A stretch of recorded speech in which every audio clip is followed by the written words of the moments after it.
And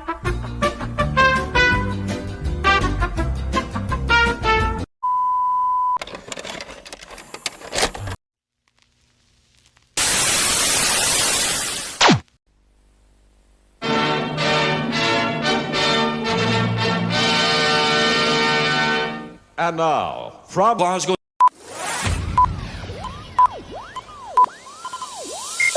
Ladies and gentlemen, may I have your attention, please?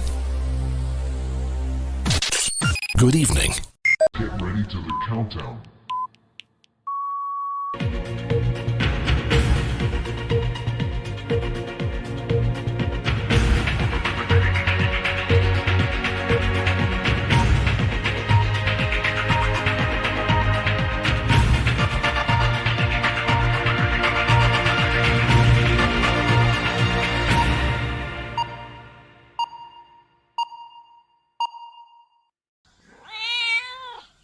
So, hi guys, it's me. You know who I am.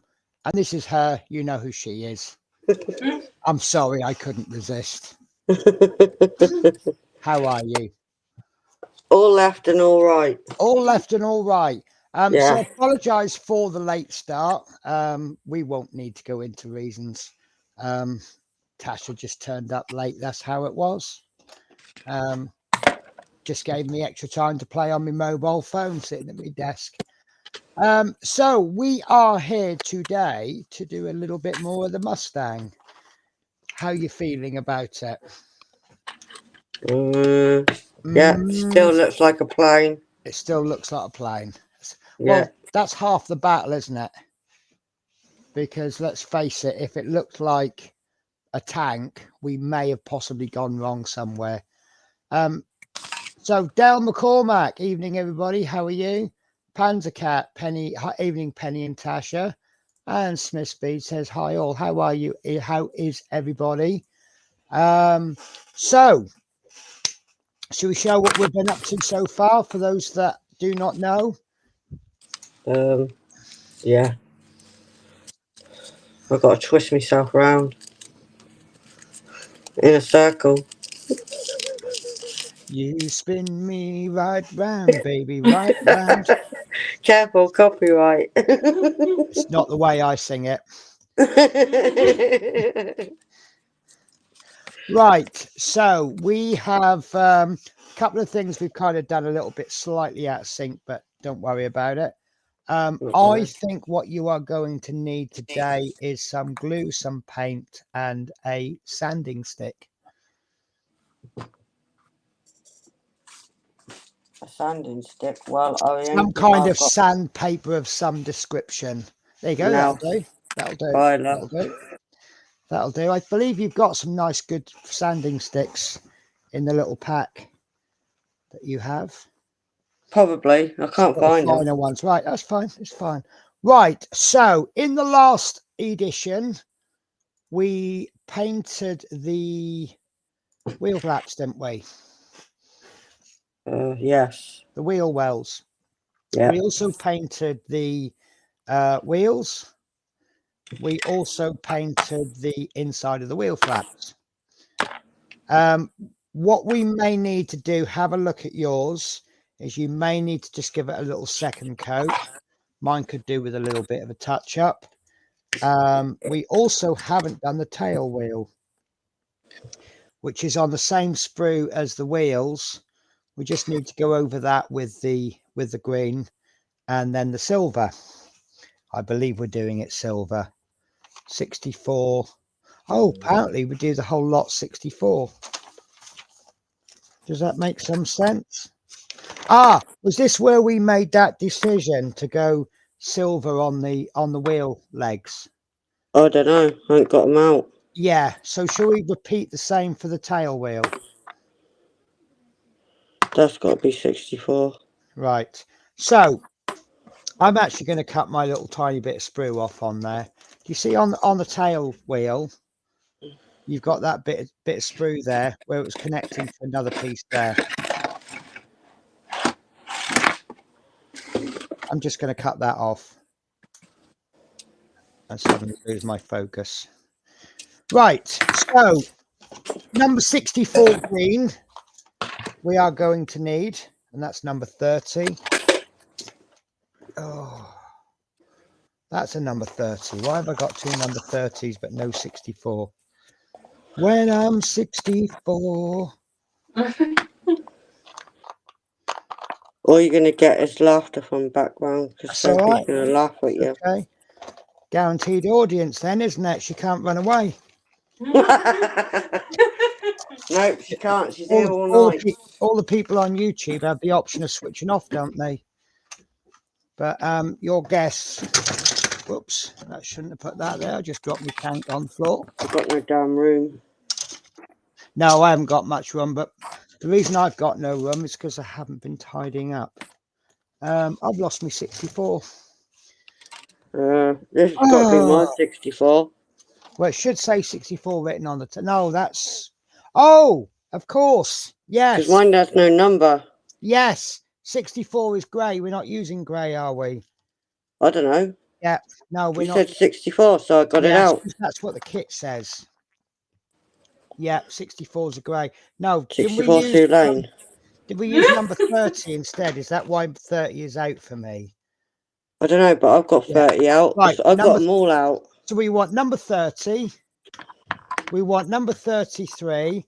And we want the 53 from the other kit, which is our gunmetal. Yeah, it looks like gunmetal to me. Yeah. Right. So, because the tail wheel hasn't had any coats, and the others have already had one. What tail wheel? Tail wheel. So Where? sprue A. See where the 2 wheels are? Yeah. Right. If you go up a bit and then across, you've got this tail wheel. Up a bit and across. Yeah. I don't. Because we had a bit there, didn't we? That we've already used. I don't know. Yeah, I can't remember what that bit was. I got them. Right, now go up a little bit. Right, now go to the left. There you go. That way. There it is. There it is. So cut that little sprue nub off, because then you'll have access to more of the wheel. Oh, that one? Yes. I didn't see that. Oh, it's just so tiny. It's all right. It's okay. So what we'll do is we'll get our green out, and we'll just pop a little dab of paint in the middle of there, like we did with this wheel. And then we'll go over our wheel wells and our flaps, and by the time that's done, we can just go back and give it a little second coat on the tail wheel, and that'll be our 2 coats.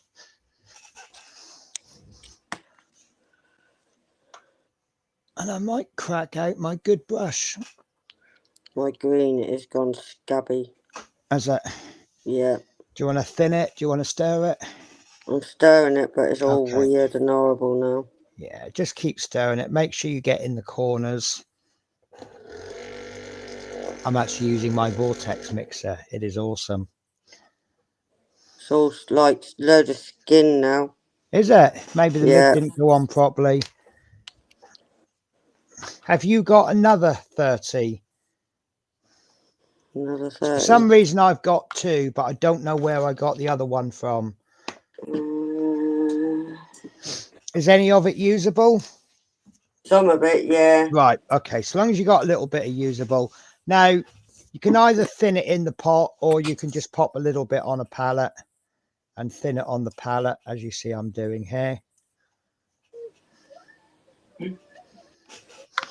And you know I cheat. I use thinners. Yeah. But you like cheating. Well, it's not cheating. Well, it is cheating and it isn't cheating. It's cheating in the sense that I'm not doing it exactly the same as you, but it's not cheating as in it's a better product, and it just helps the paint go down a bit better. So I'm going to race ahead now, because I know you're a lot faster than I give you credit for. So I don't even know what I'm doing. So we're just going to pop a little bit of paint in the middle of the wheel there. You don't have to be super neat, because we'll tidy that up when we do the black. And if our paint is quite thin, oh well, I've done all over the wheel. No, that's fine. Okay, and then I'm going to go back over. I'm just going to give a second coat to the larger wheels just to make that a bit more solid.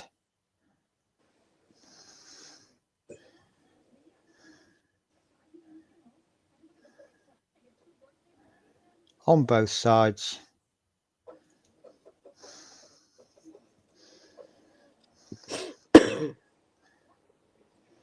I will have the usual interruptions at Yeah, some that's point. fine. I shall find a way to entertain people while you have your usual interruptions. Okay, and then when you've done that, I would just go over the wheel well again. Oh, big chunk of paint's just fallen out there. I think that's come off the bottle. And just make that a bit more solid in there and catch any bits that you might have missed the first time. I've actually got quite a bit that I missed.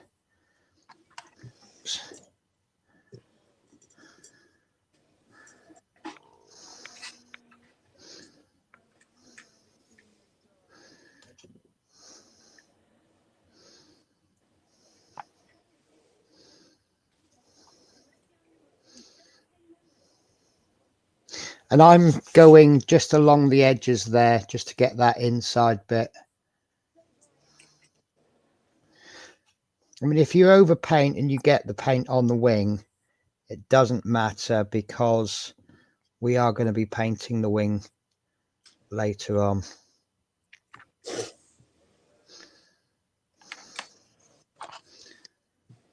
So as you can see, it's going to look messy now.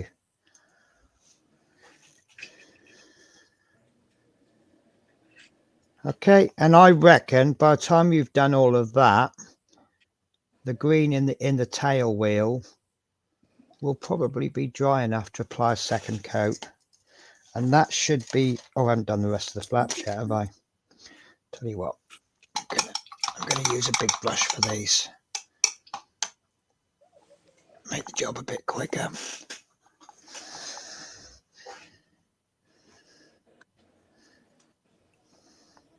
I don't think they really needed a second coat, but it's up to you. If you think they need a bit more, give them a bit more. If you're happy with the finish, move on to the next stage. And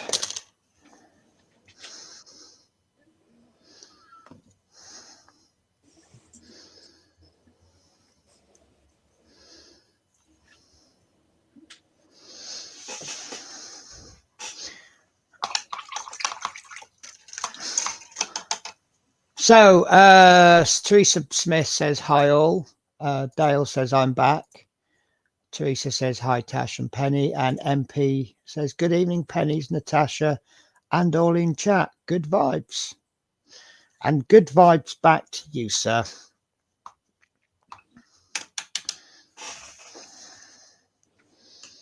Oh, I had a little bit of an accident today. Did you? My little shelf on the side for some reason decided to collapse. That in itself wasn't the problem. It's just that there was actually a mug on her, and the mug is now in the bin because it's smashed, and the contents of the water is all over the table, all over the floor. Wow. Yeah,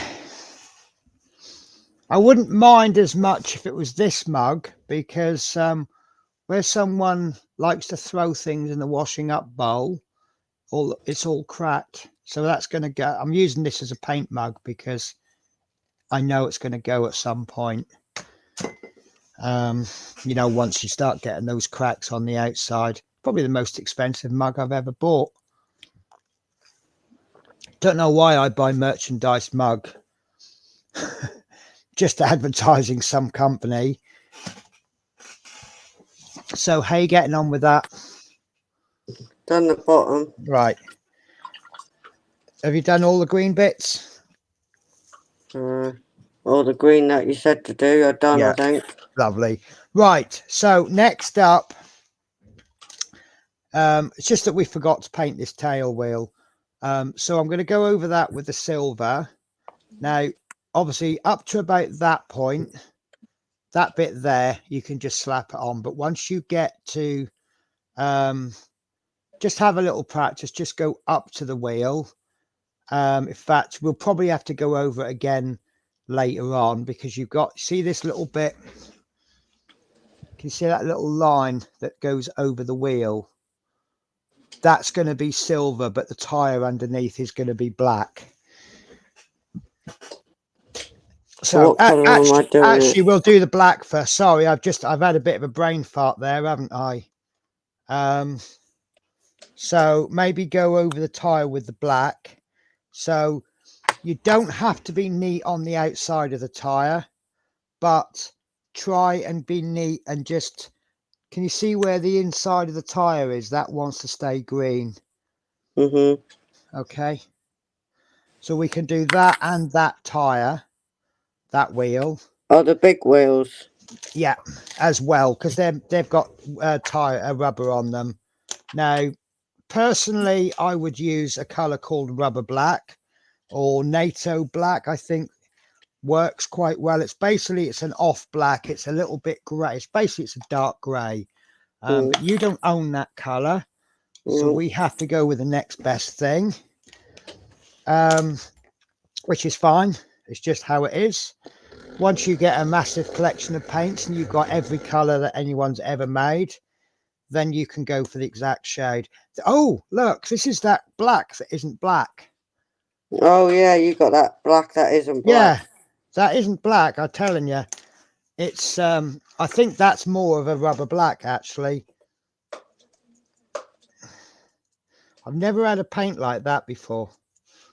But that definitely is not black, is it? Don't look it. See if I can find another black.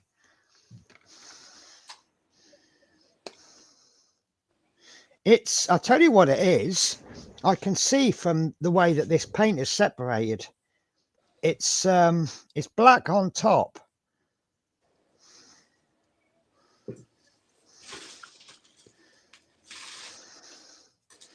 Yeah, because that one's going grey as well.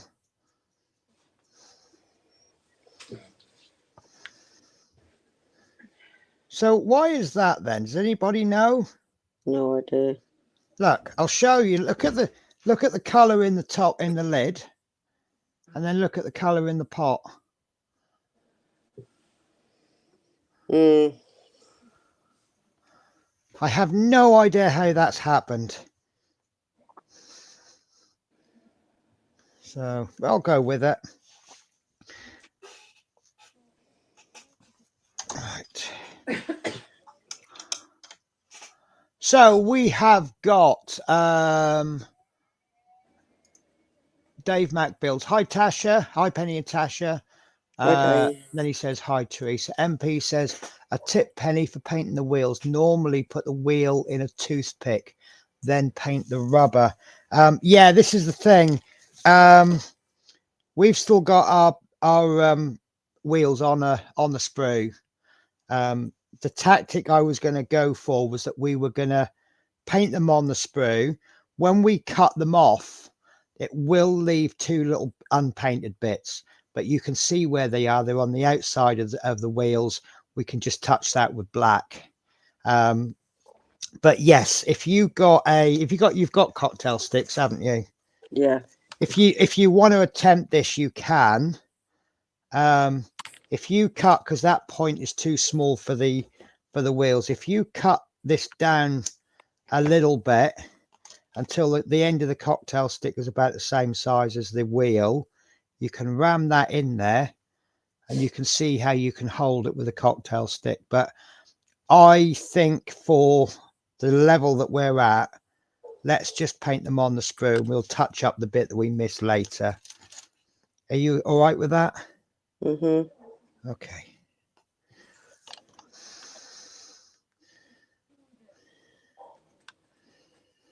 Oh, I'm getting paint everywhere. I'm just such a messy worker today. It's all right. I'm not doing a good job myself. So are you in the what's the word I'm looking for? Not the mood for it, but I'm going to use the word the mood. It's not that, but I'm struggling with my hands tonight. All right then. So, obviously doing the wheel, what I do is I come in from too far behind. Let me do a zoom. So what I do is I come in from about the edge, and I just slowly work my way in. I just keep going over and over until I get to that till I get to the border. Okay. Mm-hmm. So you're kind of training yourself with the distance. That is a horrible black.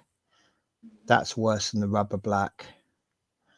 Now, one advantage of putting it in a cocktail stick is rather than moving the paintbrush, you can actually bring because you're holding it like that, you can bring the paintbrush on and then you can just rotate the cocktail stick and that'll draw the circle for you. Mine will still go over. Well, being negative before you started there, I'm going to put my magnifiers on because I'm old and blind. Saying nothing, strawberries.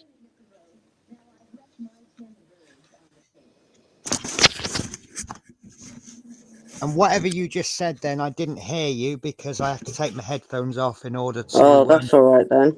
Yeah, it's probably best, was it? Yeah, I said strawberries. Okay.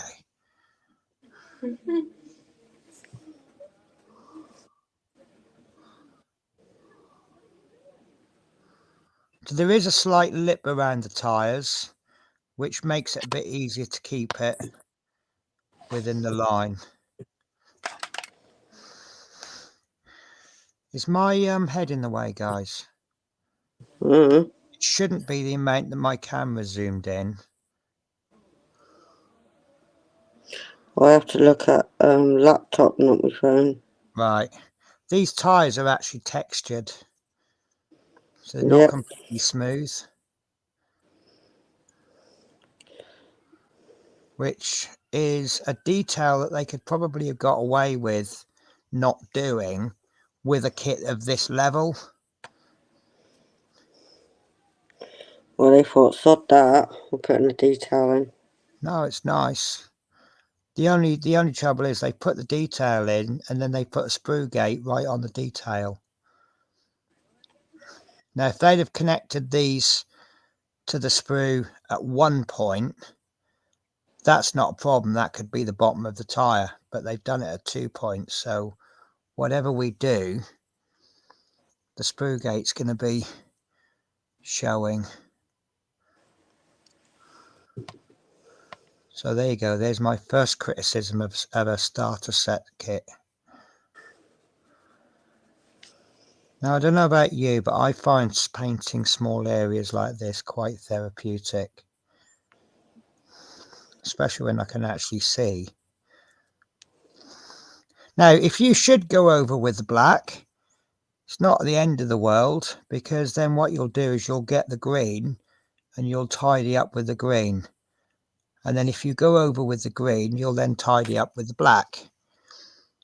So obviously, as you can imagine there, it's a lot easier if you don't go over, because then you don't have to tidy up. But when you overpaint, nothing is the end of the world. That is most definitely a grey.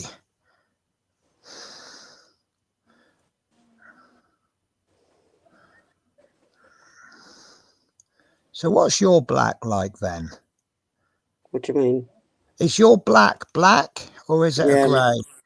mine's Because black. I've got one part that's grey and the other part that looked black. It was black on the top, and then when I mixed it, it all went grey. Yeah, So mine's jet I have. black. That's strange. So how come you've got black and I've got 2 pots of grey? I don't know. Could someone do me a favour and could they actually look up Humbrol 33? Is it actually called black or is it called something different?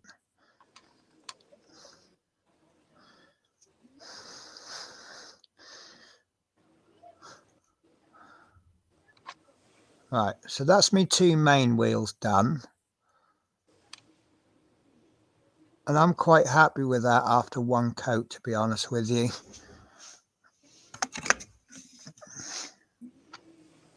Did I do all of that off camera? I can't say I was really watching Right. because I'm consummate painting. You'd be a terrible mother at the play park, wouldn't you? You know, Yep. you know, when the kids go, "Mum, Mum, look at me, Mum, Mum, look at me." I'll be having a party going, yep, you carry on. I said I'm happy with that, but there's loads that I've missed. Yeah, I'm going to zoom back out again because I'm doing most of my work off camera, which admittedly you are as well, but I have to because I'm yeah, around here. no, it's fine. But obviously, if we've got both of us working off camera, then no one can see either of us. Right, Therese says, "Hi, Dave Mac." MP says, "To define the limit of details." Smith B says, "Dave, Dave, Dave." And then Smith B says, "Hi, Dave Mac Build." Mike, Mike, Mike. Evening, Mike. It's another way to paint wheels. Let me just clean my brush. Oops. Just dropped the plane, which is why an organized desk space is always good. Because if you have things on the desk, they can't fall. Robert says, "Just come by to say hello. Nice to see you both. I'm on Terry's live." Yeah, well, you have a good evening. MP says, "I'm seeing the new F14 in 1:72 from Fine Molds IRA." Oh, that's Iranian, isn't it? I love the F14 in the scheme of Iran. They call them Persian F14. Do you know what? I don't actually really like the F14s in Iranian colours. I might do one day, and maybe that'll change my mind on them. Ron says, "Hi, Tasha, Penny, and all in chat." You know what I've not done, don't you? The link. I haven't done the link. So, Not even over my way. so I'll do it. Paste. I'll just be a little bit lazy. And guys, can moderators pin my comments? Don't know, but I'm pinning mine. Yeah, I don't know if they're able to. So I have to do that dot because they have this annoying love heart thing in the chat. Oh And God, yeah. And I can't pin the comment because it goes over the heart. Right. So I'm now going to tackle this little wheel. I've done my little wheel. You've done it. How'd you get on?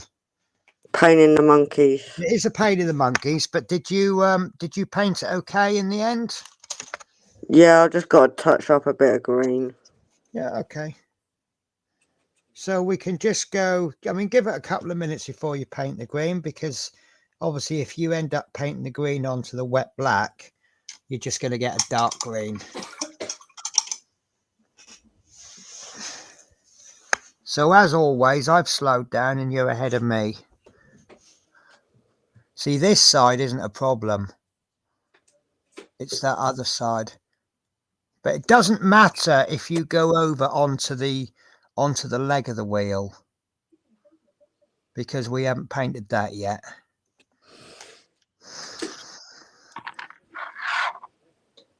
I did all right not touching any of that. Good. On the back. I mean, it's just really a case of practice makes perfect. You know, if you've not been modeling very long, I wouldn't expect you to do it perfect.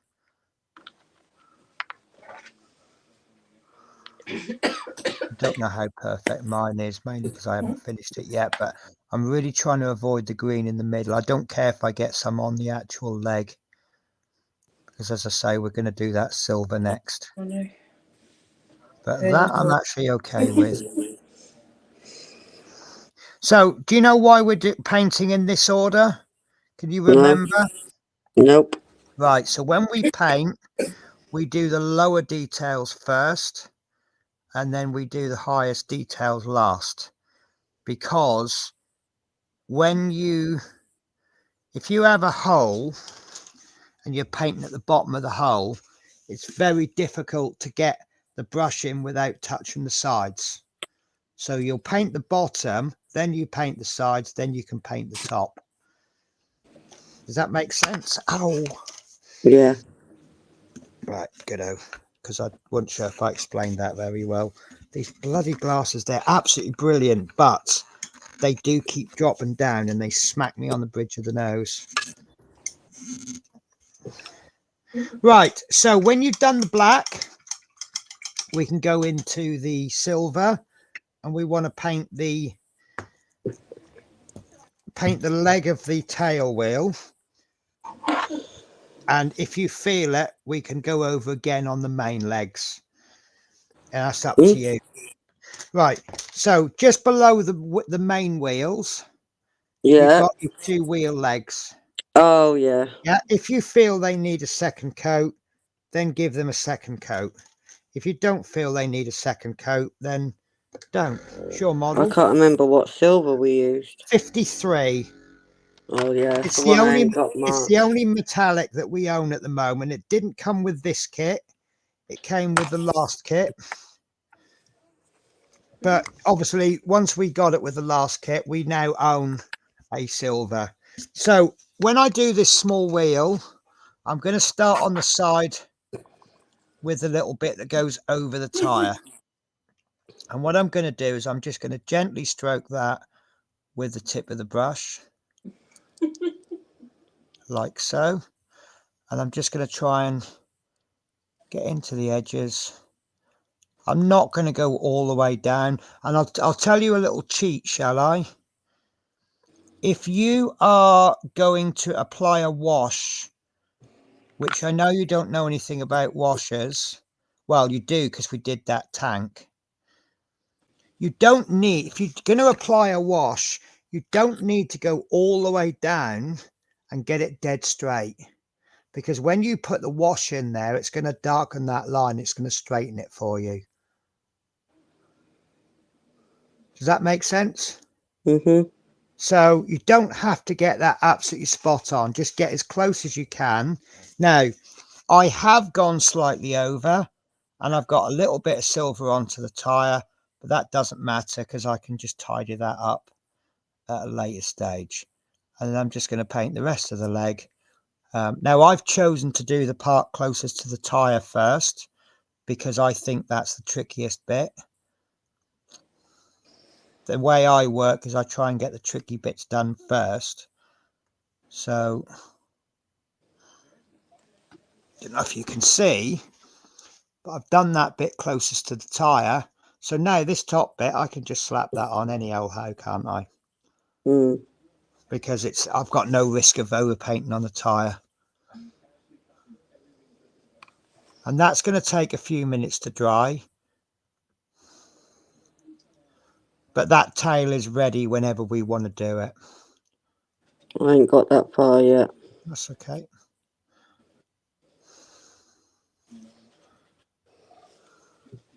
Now, what they actually say, and we're not going to do this because you're only doing a little touch of metallic. You should really be washing your brush in separate water from your normal paints, because metallics contain little flecks of metallic. That's why they're metallic paints. So, and what happens is when you wash your brush, those little bits get in the paint water, and then when you go and put your brush in to do your normal acrylics, those little bits of metallic gets into your normal paint. So you should ideally have, that's why I like this little contraption there. See, it has 2 pots. So I use one for normal paints. You see, I've been using it for green. And then this one is not very dirty because all I've done is just one brush full of metallic. But don't need to worry too much about it. It's the process more than everything else. I'm just taking those magnifiers off because they're just annoying me at the moment. It's just something I'm getting used to. Right, so I've done all the painting I need to do for this stage. I'm just wondering how wise it is to get the wheels in. 3D. Is that a clear Is this part? all going, this silver on a little wheel? Can you show me? A little wheel. Right, that, although it's blurry, it does look about right. That's what my little wheel looks like. So you want it all silver? Yeah, but you've got Right. the top leg is silver, but then you've just got that little bit on one side that comes down to meet in the center of the wheel. It's Yep. only on one side, as you can see, Yep. and you may need a magnifier or something. See, now you start to understand why some of us oldies wear the Mad Professor glasses, can't you? Mm. We have a Ron. You do Ron. You do. There you go. Look. So there's a perfect demonstration of how old people need magnifying glasses. I mean, saying that? no, I wasn't saying you were old. I'm just saying you were doing a demo for us. Yeah, okay. Exactly. No, What's calling you old? they really do help, though, don't they? Yeah, they do. And alternatively, you could just get a microphone, a magnifying glass on a stand and look through the magnifying glass. That works. Have you seen those neck magnifying things that people wear when they're doing like knitting or cross stitch? Yes, I've seen it. Yeah. They work as well. Yeah. So MP is saying, I agree with you, Penny. First center, then the borders. Yeah. And we've got a smiley face and a thumbs up. It's more easier. And then he says, yes, because the pigments of metallic don't dilute with water. They keep on top of the water. It's a characteristic of metallic paints. Yes, that is a problem with metallic paints. Yeah, I'm really not focusing on that one tonight. I'm just trying to keep it a little bit simple because we're about to have some bits that are going to get Natasha to shout at us. Yeah. Cool. I can shout at you. Yeah.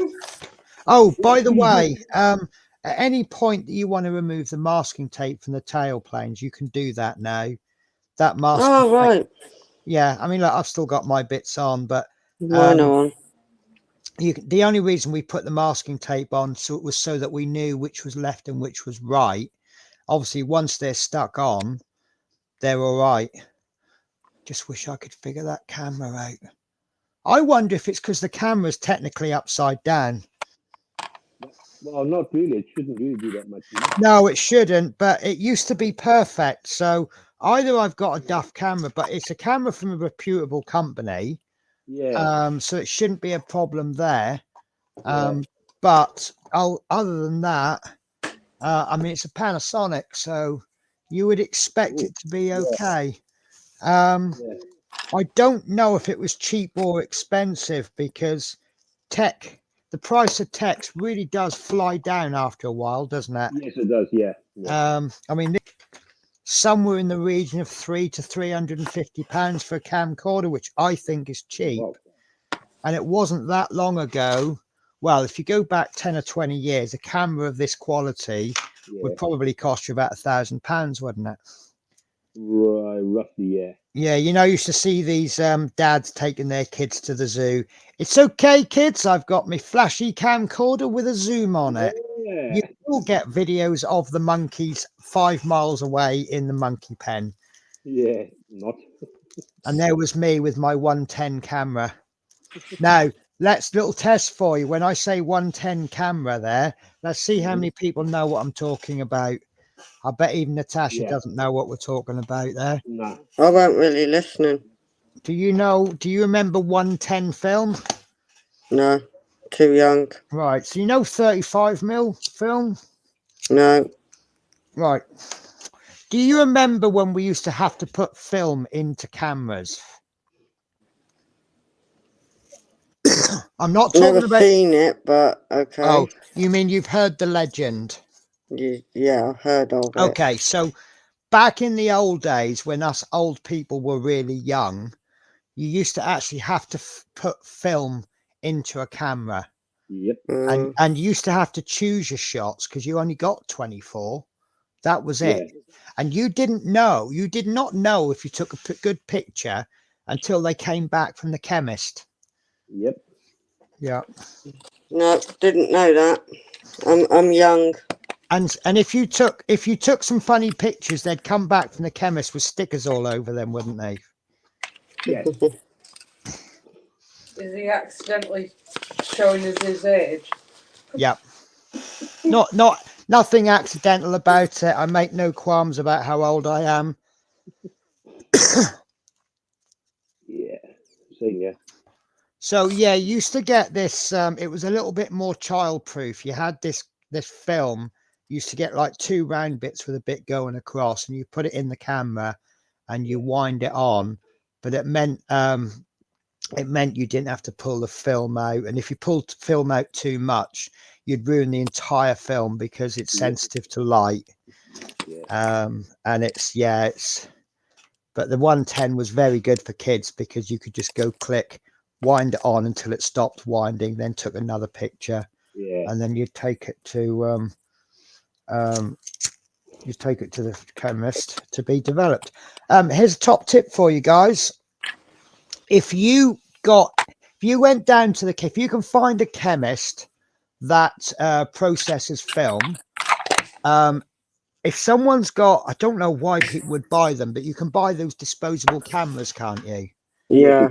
Now, if anyone is still using disposable cameras, if they've got, because basically they take the film out, they develop it, they then throw that camera in the bin.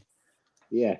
Ask the chemist if they've got any developed disposable cameras, and ask them if you can have the camera. It's the camera you're not after, not the film. Yeah. And then get it home and take the little lens out. Yeah. Right. Place the lens.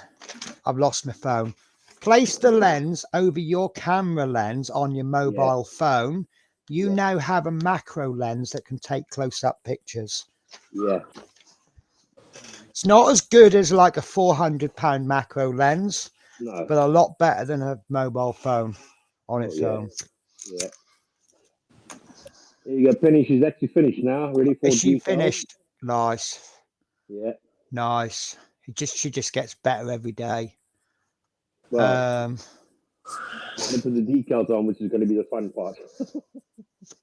Well, I think it all depends if you like like doing decals or not, isn't it? Because different people like different things. I enjoy it. I absolutely love doing the decals on my Mosquito. I had so much fun with them, and there was a lot. You were watching me, weren't you, Tasha? Yeah, I think I were. And there's lots of little tiny decals on it.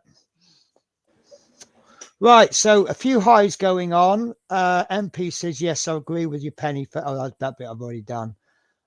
Because so hi Ron, says Teresa.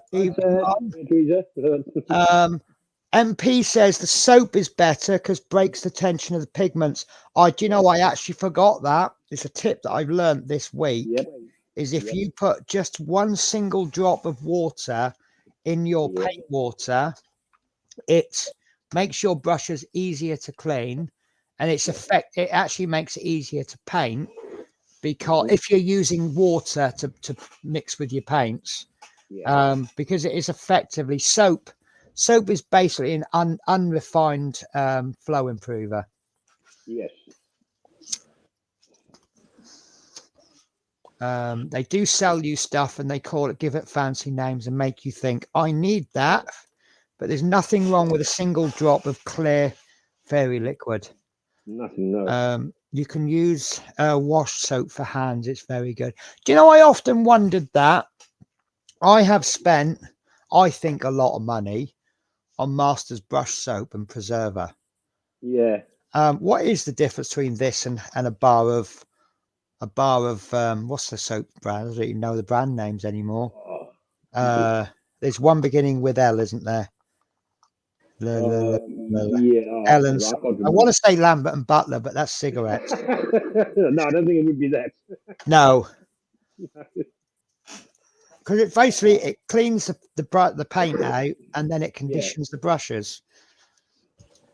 Yeah, because what I do with my water, for example, when I'm doing small little bits in that, I've got a little bit of fairy liquid in the actual container itself, in the bottle, and then rub it off, and then it's done. Yep. So there's all these little tiny tips. You don't need to definitely. buy this, that, and the other. And it helps you prioritize when you buy stuff. Yeah. Do I need a pot of paint or do I need flow improver? Right. Well, I'll buy the pot of paint and I'll carry on using fairy liquid. Yes. You know, Obviously, when you win the lottery, Natasha, and obviously share it with all of us, you can go out and buy all the fancy equipment. Mm. But until then, you've just got to build it up. I'll spend it up first. But yeah, until then, you just got to do like the rest of us and just build your hobby supplies up a little bit. But think about your diamond painting. You didn't get all of that at once, did you? Just got little bits here and there. Mm. And now you've got quite a decent collection, haven't you? Yeah, again. And it's just the same with this. Right. So, hi, Rons. Dale says, I remember them. Rolls Films Negative. Blimey Penny, I used to have a 110 camera. Yeah. I remember we can open the camera, and if that opens, we lose all of the photos. That's the one. Yeah. Because once the light hits it, it just overexposes it. All gone. Also, I've used the Polaroid cameras. Anyone who's used a Polaroid camera knows what I'm doing. Yes.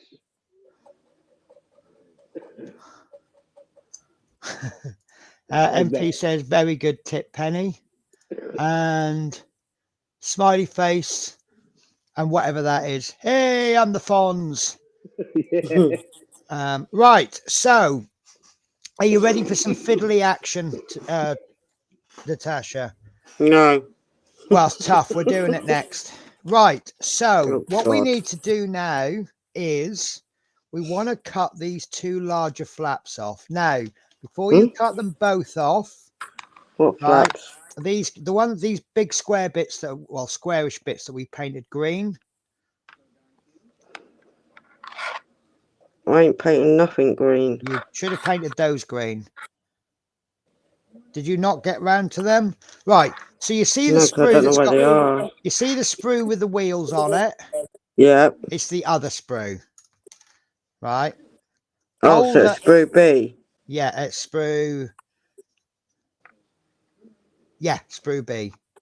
So hang on then. If you hold it with the pilot in the top left, there's bum in the air.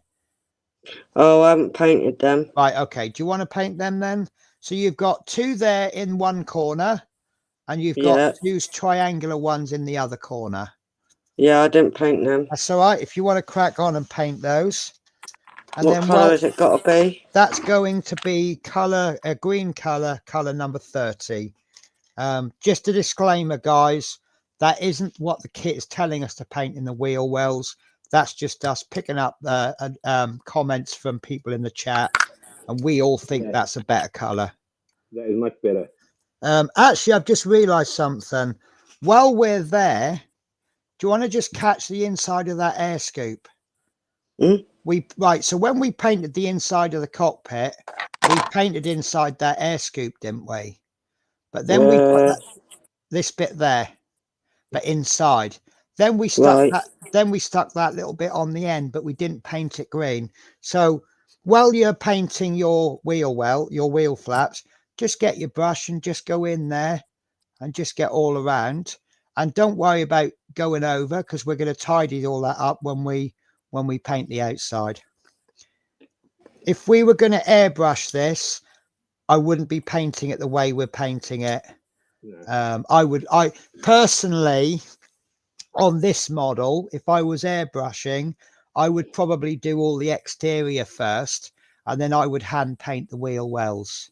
Yeah. But the other way to do it is obviously do the wheel wells, and then you're gonna push stuff in there to mask it all off, and then you'll paint the outside. But because we're hand painting it, I'm expecting you to do a little bit accurate painting when you get to this bit, and you'll just go up to the edge, and it'll all be nice and neat when we're all finished. And I suppose while we're at it, we could catch the outside of that as well. So I've really been teaching you badly on this one, haven't I? Well, I won't say badly. I'll just say not as well as I could. Directions are a bit left rather than right. Yeah, I do that myself. I'll paint like stage 7. Yeah. And then I'll complete it, and then I'll look at stage 8, and I'm like, oh, I could have painted that while I was doing stage 7. Yeah. But that's fine. That's just the way it is. Does So happen, yeah. the air scoop, I'm just gonna shove my brush in there, get it right in there, get all of it painted inside. And Strawberries. the way I paint, I'm going to end up, it's actually quite difficult to get right into that air scoop. So as you can see, like, I made a bit of a mess, but that's okay because we're going to paint the outside later on anyway. And then what I'm going to do now is get my Just brush paint both sides of these. no, just the inside, just the side with the detail on it. Right, okay, I just thought I'd Not the ask. flat side. If you weren't sure, paint them both sides, and then we'll end up painting over the side we don't need later on. So Okay. I'm also going to just see where the cockpit is. I just want to catch just along that edge there. Yeah. But don't get any paint on that clear piece.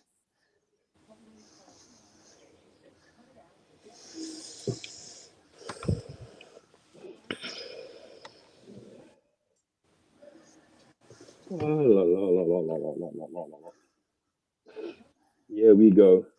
Here we go. Are you decaling Guys. now, Ron? Yep.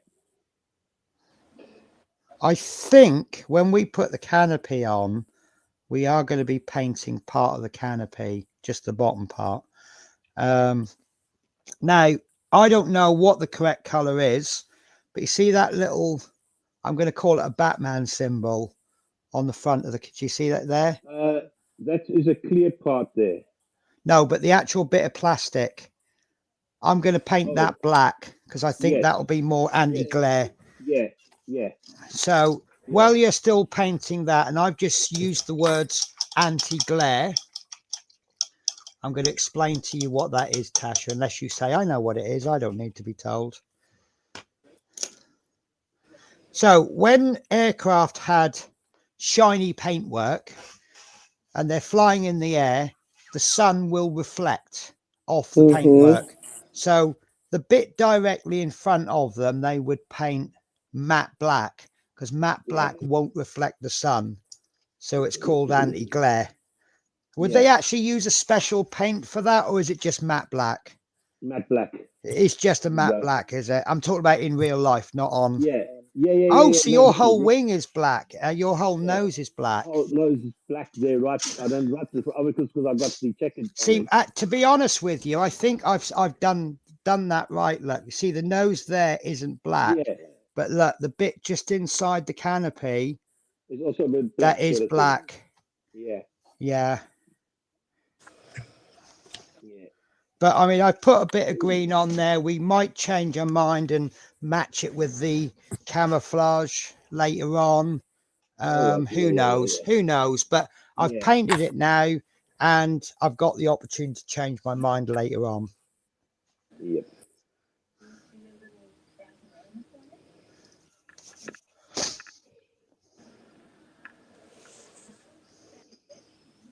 Happy days on the Pelican again. Oh boy, I love this so much. So we just put Ron on bigger so we can watch him decaling. I actually enjoy decals. I know there's a lot of people who hate decals, but I like decals, and I can enjoy watching someone on YouTube decal. Yeah. And I like it. I really like, call me a bit of a sadist. I like it when you put the decal on and it looks like you're about to lose control, and then right at the last second you recover it, and I'm like, oh, good save. Yeah. I know. Got a t-shirt. I don't like it. Yeah. But I'll see if I can find. Yeah, I got me mosquito. It's a bit dusty, but it's probably the greatest job of decaling I've ever done. Well, it's between that and the. I'll get them both out. Yeah. Find them both. What did I do with that? I had it this morning before everything collapsed on my desk. Saying it's shadow then? Oh, no. Where's it gone? I had that last night.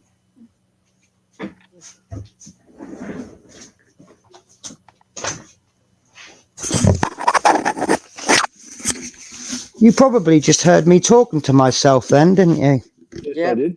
Yeah, I can't find my Skyvader. I don't know what I've done with it. Done No, it's I've been moving stuff around, and I had a shelf collapse, so these things are everywhere. There was no aircraft on the shelf, so that was okay. But I found me Mosquito anyway. But this is me Mosquito, which is a bit dusty, and I really did enjoy that. I've got a little bit of silvering there, but a pin and some microsol will fix that. A little bit tricky getting them round there, but it worked. And there were thousands of little red bits everywhere, and you've got decals on top of yeah, look, you've got all these red warnings. Oh, right. And these Tamiya decals, which are rather thick. I got a splodge there, look. But yeah, but they went down nice. It did, and it's got that little you got his mission markings there. But they all went down nice. And obviously by the time I get another coat of gloss on that, and then get the weathering done, and then get the matte coat, I think that'll look lovely. Oh yeah, definitely. Yeah. But I'm really, really pleased with that. I was super shocked at the masking, because I did all the camouflage first, then I masked it, and I had to make a really weird shaped mask for that bit. And I masked everything off and then did all the black, and it came out really, really nice. That. Oh! I've just seen someone. I need to tell them off. Yeah. So MP. So Lord Peter Webster says hi, Penny, Tash, Ron, and chat. So I came home from work yesterday to another lesson in be careful what you say, because I had an Amazon parcel sitting on my doorstep, and well, in my hallway. And I looked at the way that it was addressed, and I know exactly who it was from. And when I opened it and I saw these, I then remembered I just made a little passing. I wasn't dropping a hint or anything. I just said I need to get some paper clips, because they're so much better than using cocktail sticks for like rods. You know how when you do figures, you drill a hole in them and you stick a bit of metal. That's what I use paper clips for. Sometimes I use them for clipping bits of paper together. So so as he says, oh dear, be careful what you wish for, Penny. Oh, Dale, you're my new best friend. You're not a proper model if you don't talk to yourself.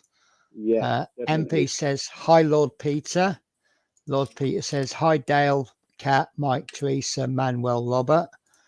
Evening, Lord Peter. Hi, Lord Peter. It's going to bug me now if I don't find that Sky Raider, because I had that the other day. In fact, I think I had it last night, and I just don't know. See, what happens is I move things, and I don't remember where I moved them. Right, mister, we are working very hard today, believe that or not. So you're going to have to go straight up on your cushion. It's been ever so good. He's been on that cushion virtually all day. That's all right then. Yeah. Oh, he's not. He's going to go for the table. I will show you it. Yeah, there he is. You know you're going to get moved, don't you? But yeah, there was a really, really well, I don't know if I remember. I don't know if I told you when you were on. But when I used, there was that Microsol. The first time I used that, it scared the hell out of me because of the way it wrinkles the decal. Yeah, yeah. Not only was I using Microsol for the first time on the Sky Raider, it was actually a really awkward surface to put the decal on. And it wasn't a flat decal. I went straight in and did the most difficult one because, like I said, I like to pick up the harder bits first, and the rest is easier. And I thought I'd ruined it, and I come back about 20 minutes later, and I'm like, "Oh, that looks really nice." Yeah, it does make a difference as such. Yeah, but I use these now, which is the Ultimate Setting Solutions. I like them, but you have to learn which ones are best for which ones, because if you use the extra strong on thin decals, you wreck them, and if you use the normal on thick decals, it doesn't really have much effect. If you use the normal on Tamiya decals, you need to apply about 8 layers, whereas if you use the extra strong, you need 2 or 3. So they're probably best to get. Oh, hang on, what's going on there? Oh, I just had a bit of good news. Well, it's not massively good news, but it's a little bit of good news. So I'm on a debt repayment plan. So I pay one company every month, and they pay all my debtors. And then after a certain length of time, it's not really a bankruptcy, but it's similar sort of thing. After a certain length of time, all of my debt is wiped out. Well, it turns out that one of the companies that I owe money to has now actually gone bankrupt themselves. So I don't actually owe them any money anymore, do I? Not really. I don't think so. No. So that's less money for me to pay back. Yeah. Unfortunately, in reality, it means this probably might reduce my monthly payments by about £1. Yeah, well, that depends. Yeah, it depends. Right. Where are we up to on the chat? How are you getting on, Tasha, by the way? Done them. One's a bit and the other's all right. What do you mean by Is it as in we can recover it, or as in I've totally ruined it? No, it's it can be like hidden, I guess. Okay. So we need to make sure they're dry, touch dry plus a little bit more, because we're going to be gluing them on shortly. Yeah. And I'm just thinking what the best kind of glue would be. Probably would be extra thin, wouldn't it, Ron? Yes, you can use extra thin. Right. How big is what we're going to do is we're going to glue the flaps to this middle section there. Sorry, how was that funny, Tasha? Nothing. Strawberries.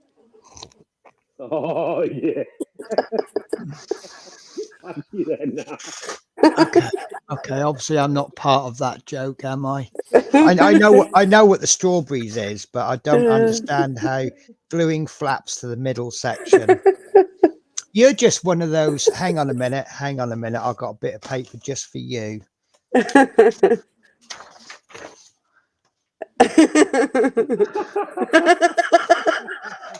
That's your mentality. I knew exactly what he was going to do. Did you? Yeah, I know. Yeah. He got what I meant. Yeah. Yeah.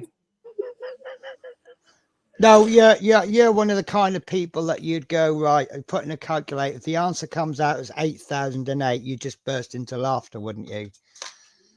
Yeah. Yeah. At least she can admit it. Right. So, where are we up to? Oh dear, be careful what you wish for, Penny. Hi, Lord Peter. Hi again, Lord Peter. Dale, I was talking to myself in the shed today. I'm great. Thank you, Manuel. Hope you are too. Yeah, thanks. I'm okay. Dave, you can always talk to yourself and answer yourself too. Listen, I've never had a full-on argument with myself. I've never wound myself up when I'm taught. So that's probably best, isn't it? Yeah. You're right there, Tasha. Won't be long before the paddy wagon comes to take me away. Oh, sorry. I missed your comment. Dave, you always talk to yourself and answer yourself too. Yes, he does. Could just see you in a hug yourself coat, Dave. Depends on the thickness of the decals. Yeah. Right. Do you call them decals or decals? Decals. Decals. See, I think decals is right. And everybody who says decals should be shot in the head.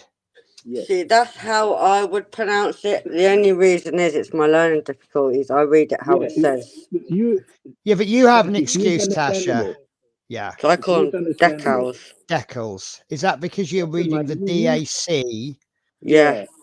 as a syllable, and Yeah. then the ALS is ALS? Yeah. Decals. Yeah. Yeah. Yeah, I don't know. But then I didn't pass my English grammar, so I'm probably not the biggest authority to ask. But is there a little element of what side of the pond you live on? No, it doesn't matter really. Okay. See, the other word I have arguments with is, what do you call, right, what would you call that part of a car? It would be the chassis, I think it would be. Right, did you say chassis or chassis? Chassis. Chassis, yes. Yeah. See, me and you can be friends. I think it's chassis. Yes, it is. Because chassis is a French word meaning to glide. Yes. Yeah. And it is a French word. If it was English, it would be chassis. Yes. Right. You can see the difference in, I don't know if you can see that there. No, not really. There's two decals there. Two like black spots. Right in the corner. Oh, all right. I thought they were holes to like put something in. No. Oh my God. Decals. Wow. See, that was the size of some of the decals we put on the tank, but you would expect that with a tank being 1:72 scale. Yes. That's bigger, and it's 1:48 scale. Right. That's all I'm doing is I'm applying a little bit of set on it. Yeah. So that it can set in properly. Yeah. Yeah. Right. Dave says, no, that would be funny. I will be the first for the picture. Because says crafting budgie mama. Would that be with a digital camera, or would that be with a Polaroid or a 110 film? My phone. Right. You would, Tasha. Mm-hmm. More good news. Penny, Marie, Boxy. What? Why? Lord Peter Webster, stop. Listen, no rush. If you have to send me anything, no rush, because I'm actually going to London Sunday and I won't be back for 3 weeks. Talking of coming back in 3 weeks, I have some good news. My motor and light set for the Lancaster is now finally on its way. I haven't checked the tracking today, but I was given the tracking number yesterday. So obviously I won't get that before I go away. They're quoting 8-day delivery. They like Royal Mail says Royal Mail 48. Yeah. This is something postage 8 days. So I guess they mean they'll get it to me within 8 days. So that will be with me by the time I come back from London. So there will be a lot of the other two if you want. There'll be a lot of Lancastering when I get back. Lord Peter says gluing flaps sounds awkward, LOL. And the type of film in decal. Oh, there's a good point. The type of film in decals variety as well. There's a lot of differences between them. Yeah. So really, when you're doing a decal that you've never done with that solution, I always just go in with a normal And if the normal's not really having a lot of effect, then I'll try the strong. If that doesn't have much effect, then you go extra strong. The only thing is sometimes you could just go in like the strong isn't quite strong enough, but because you've already hit it with the normal sort of giving it a head start. So when you then do the next decal, you go, oh, strong's not strong enough either. So then you go in with the extra strong. But it's like most things, isn't it? You've just got to have a bit of experience with it. Exactly. And then also it's a trial and error as well. Yeah. And what I often see with that Mosquito, I started with the RAF Randalls first. Right. Because as you can see, if I did wreck the decal, I could just mask that and I could paint that on. Yeah. I was just doing the decal on that to be late. But look at the conformity on that one. Nice. You see it just there. Yeah. And at the back there.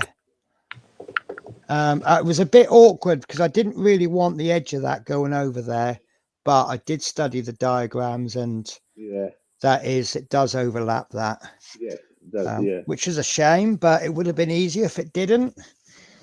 But there you go. These things are sent to test us. Oh yes. Dave Mack says Tasha LOL. Crafting Budgie Mama says it wasn't me. Dave says hello, LOL. Dave Mack, I've had full blazing row with myself and still lost. Yeah, done there, been there. So MP says chassis. Be right back. Lord Peter says you won't guess what I'm sending you. Listen, every time you mention the word parcel, the first thought in my mind is, what have I said on the last few streams? I'm buying a new high-end, high-res laser printer to have a go at making my own decals. Listen, please communicate with me on that one because it's something that I've looked at doing. I actually have a laser printer, which I got for free, funnily enough. But it keeps printing with this big black splodge. And I think I keep trying to clean it. And I think the only place it's coming from is the toner cartridge. So I think I need to take all the toner cartridges out, throw them, clean it out, then put brand new toner cartridges in. Yeah, I think that sounds about right. Yeah, so now for my ink cartridges, I use a company called Prink, Prink. I've been using them for my Epsom for years, and they're really cheap. The price to replace those 4 toner cartridges at their price is £100, and that's cheap. Wow. Yeah, I mean, you get a lot more for £100 than you do for like £3 on an inkjet printer cartridge. But Prink do this. They send me because I'm on the mailing list. Just all of a sudden, out of the blue, you'll get this email from them saying, "Flash sale, 20% off." Now, 20% off £100 is worth quite a bit of money. Oh yeah. This is why I have so many spare ink cartridges, because I just buy packs of them when they have a sale. But it's having £80 available right at the time when they say we have a sale on. And if you notice, I am not telling you what brand of printer I've got, because we all know Peter Webster's watching. Yes. I hope he takes these comments with the humor that they are intended. Yeah, definitely. I mean, so he says, hi, Dave Mack. Dave Mack says, have to go now, Penny. I'm up at 5 a.m. to go to Bury Market in the morning. See you all in the next one. Have a great stream. I'm up tomorrow, but I'm up at whatever time I want to be up. All I've got to do tomorrow is packing. I actually, know what? I'm not ready for London. It's the first time in a year I would have said this. I'm not ready for London. I just want a couple more extra days at home. But the way that my rotor is falling when I'm in London, I've got so much time off. Loads. I've got the whole of Easter weekend off. And Yeah.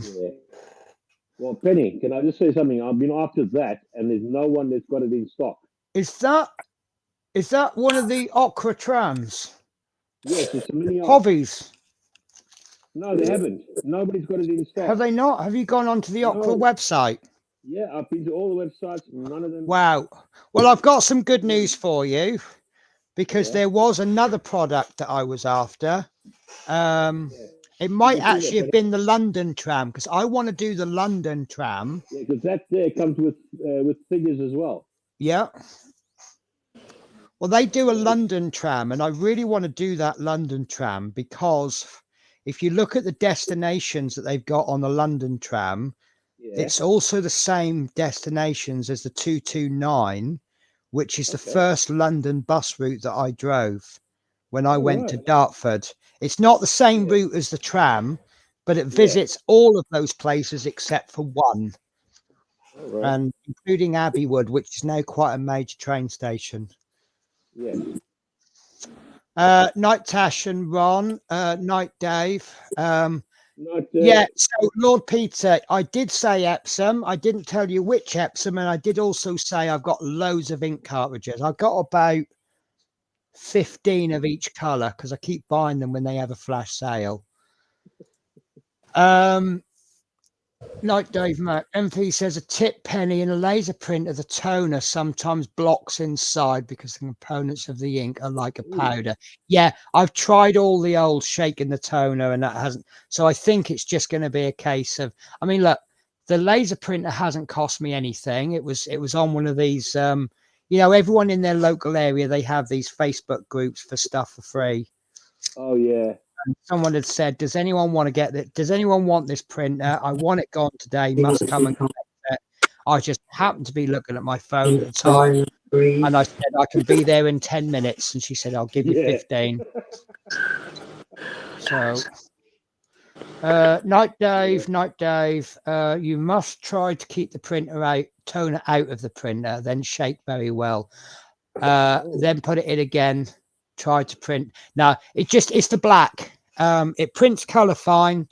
I don't know if these are done. No, these are done on the inkjet.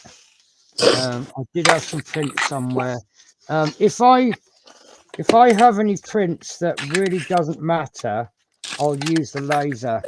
But if I'm doing letters or something for someone, no way will I use the laser printer. But it's a very consistent. It looks like someone's got an inky rag and gone like that, but it's very consistent. It looks the same on every print. So you need to do a balcony Blackpool tram. I will do that one day. I would love to do one, but this particular kit itself is quite nice because it's got so much involved with it. So the whole thing. But I mean, right, Tash, are you ready to glue some flaps? No, I ain't gluing with flaps, thank you. Okay, right, that's the end of the stream, then we can't do any more. I was waiting for it. You cheeky little monkey, you are.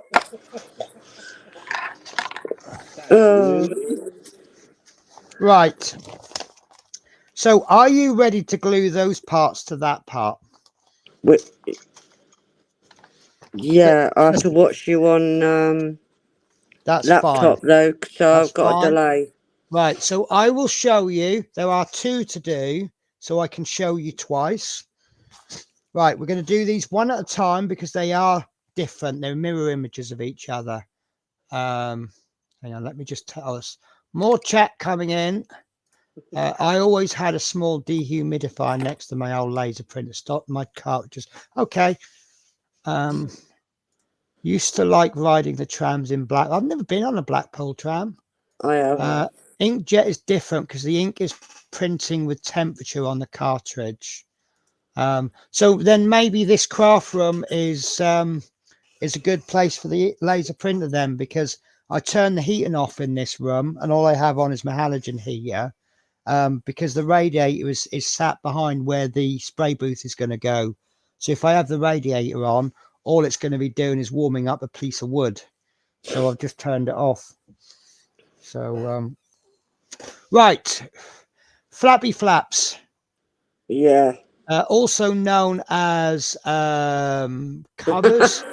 Covers for the wheel wells.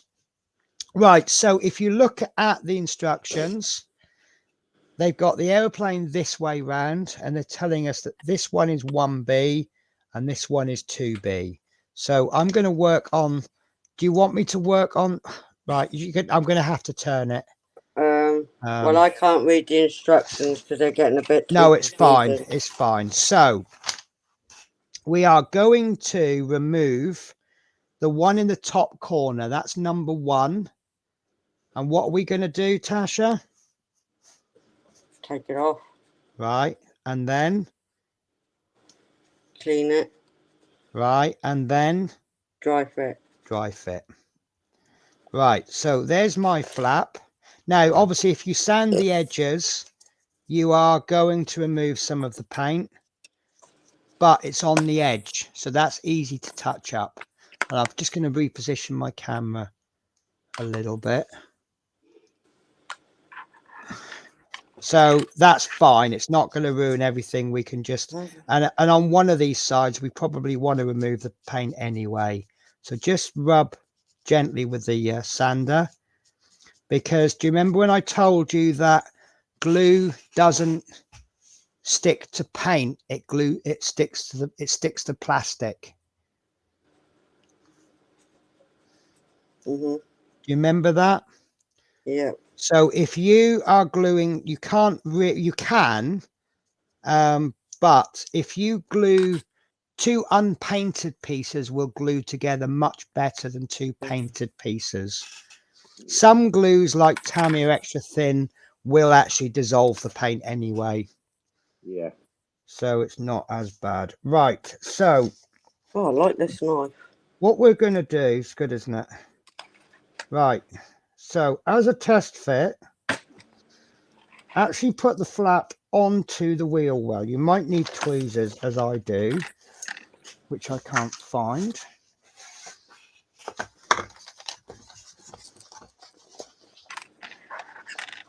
Right. So if we position the flap as though it's closed, it then gives us an idea of which way round it goes. So now I know I've got that the right way. So what I'm then going to do is lift that flap up, and I want to stick it on there. Now, it says on the instructions that wants to be glued at 70 degrees, 75 degrees.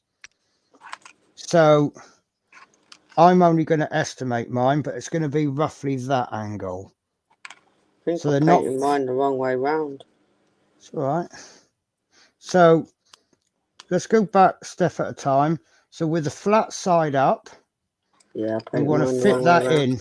It's all right. Oh, you painted the smooth bit, have you? No, I painted the inside bit. You do want to paint the inside bit. Right, okay. So that what we're going to do is when we place that on there, can you see how mine is grey on the top? Look, can you see it's grey? Yeah. That's unpainted. The part that we've painted is the inside. Can you see we've got the wheel well is green?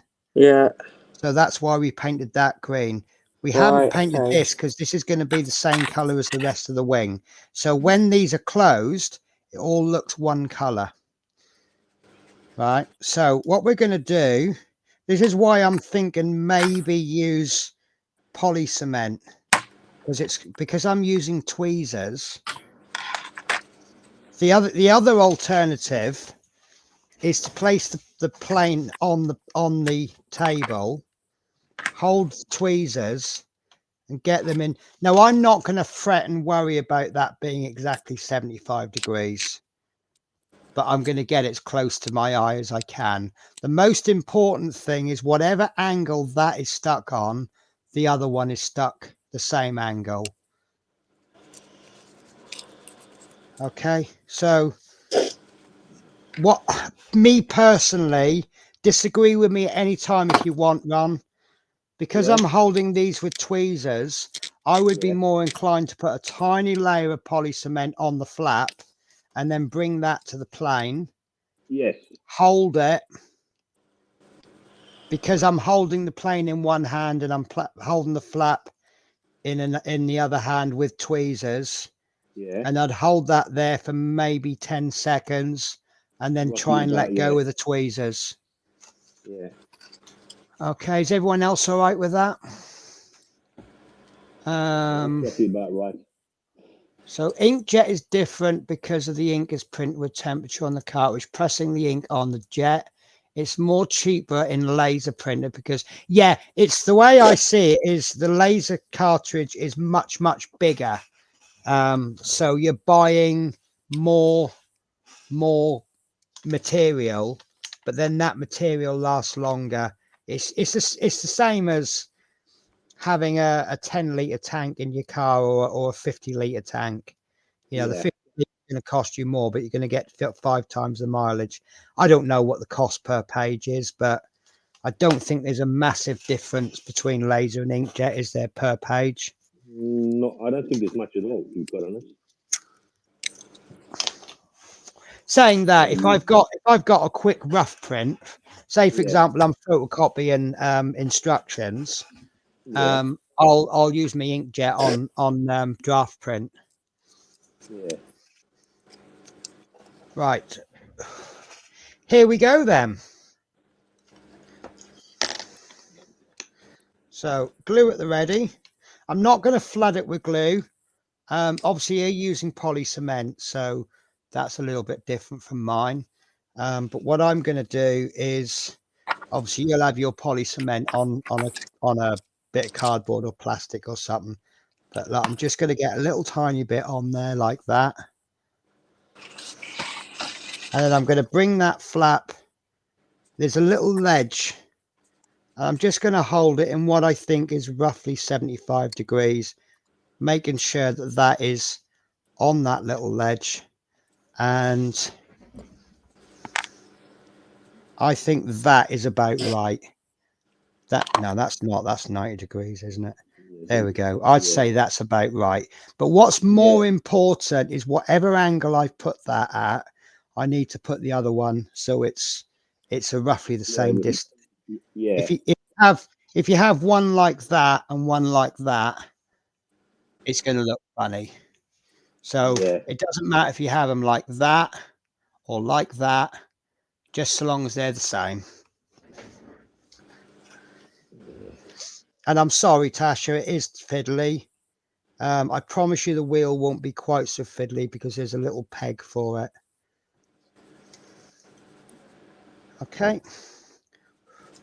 So I'm going to just give that a couple of minutes just to sort of dry, but it won't cure until overnight. MP says the most important is the correct paper. In this case, decal paper only for decals. Yeah. I was going to try some decals out. It's much better in the, what I haven't done any, but my research says you can do them on the inkjet printer, but you have to spray this stuff over the top of them to set it. It's much better to do it with a laser printer, but you know, I was sort of looking at it and go, I'm not going to go out and spend like £1,000 on a laser printer just to do decals. And then this printer came up on items for free. So just bear in mind also when we do the second flap, we're going to have a little bit less room for maneuverability, but it's going to be the same process, but on the other side. And also be aware when you've now got a sticky out bit. So if you put your plane down on the table, you are likely to knock those off. So be very strict. Put it down. What I've been doing is positioning my propeller like that and putting it down upside down. But my propeller is very stiff. What would possibly be better, I know you haven't got any big pots of paint, but if you've got a couple of pots or a couple of something that's the same level, And then what you can do is just position them. You see how I'm just putting the wings on these ink bottles. That's probably the better way to do it. But that's how I think that's probably the best use for a Tamiya bottle, isn't it, Ron?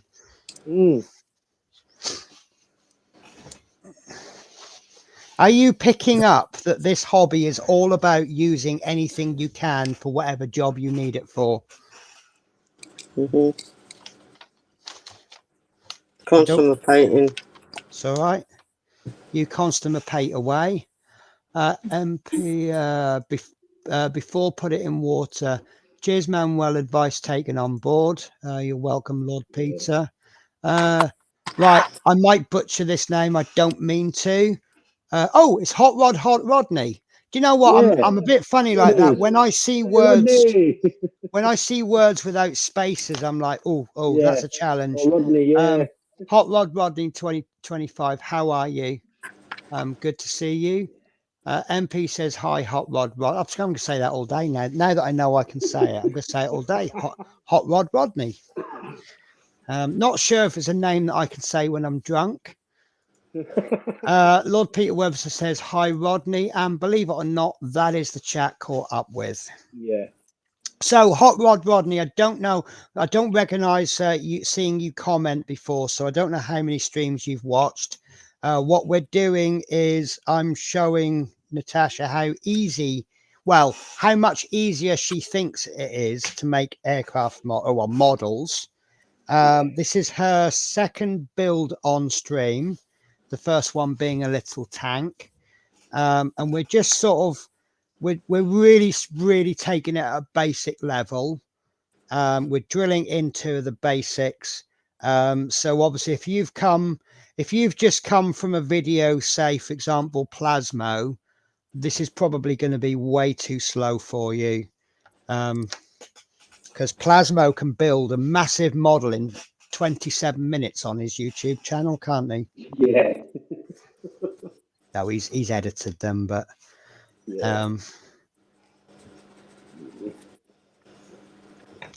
so yeah, so I mean it's taken us six streams to get this far.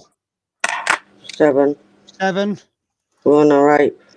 Right, blimey. Wow. And yeah, so but it's the next streams that we do, once we finish the Mustang, we're going to be doing a Willys Jeep. And then anybody that wants to get a Willys Jeep and join us on the stream, they are more than welcome to do so.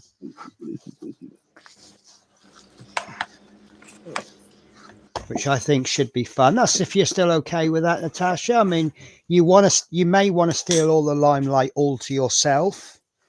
God, no, I can't do it. No, I think you do well in crowds, don't you? I've seen you in some of those big streams with 10 people, and you're right in your element, aren't you? Yeah, she's definitely. Yeah. She's moved on a lot with it. Such. Hello, Shadow. Yeah, well chuffed with it. Oh, look, we're only a couple of stages away from printing the pilot. Wait for it, run and hide for cover.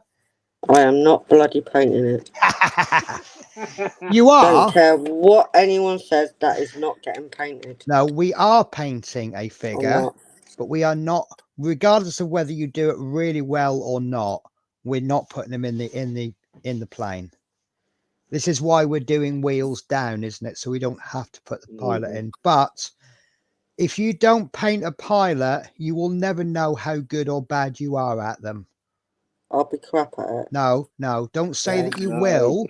Don't go negative at the end of the day.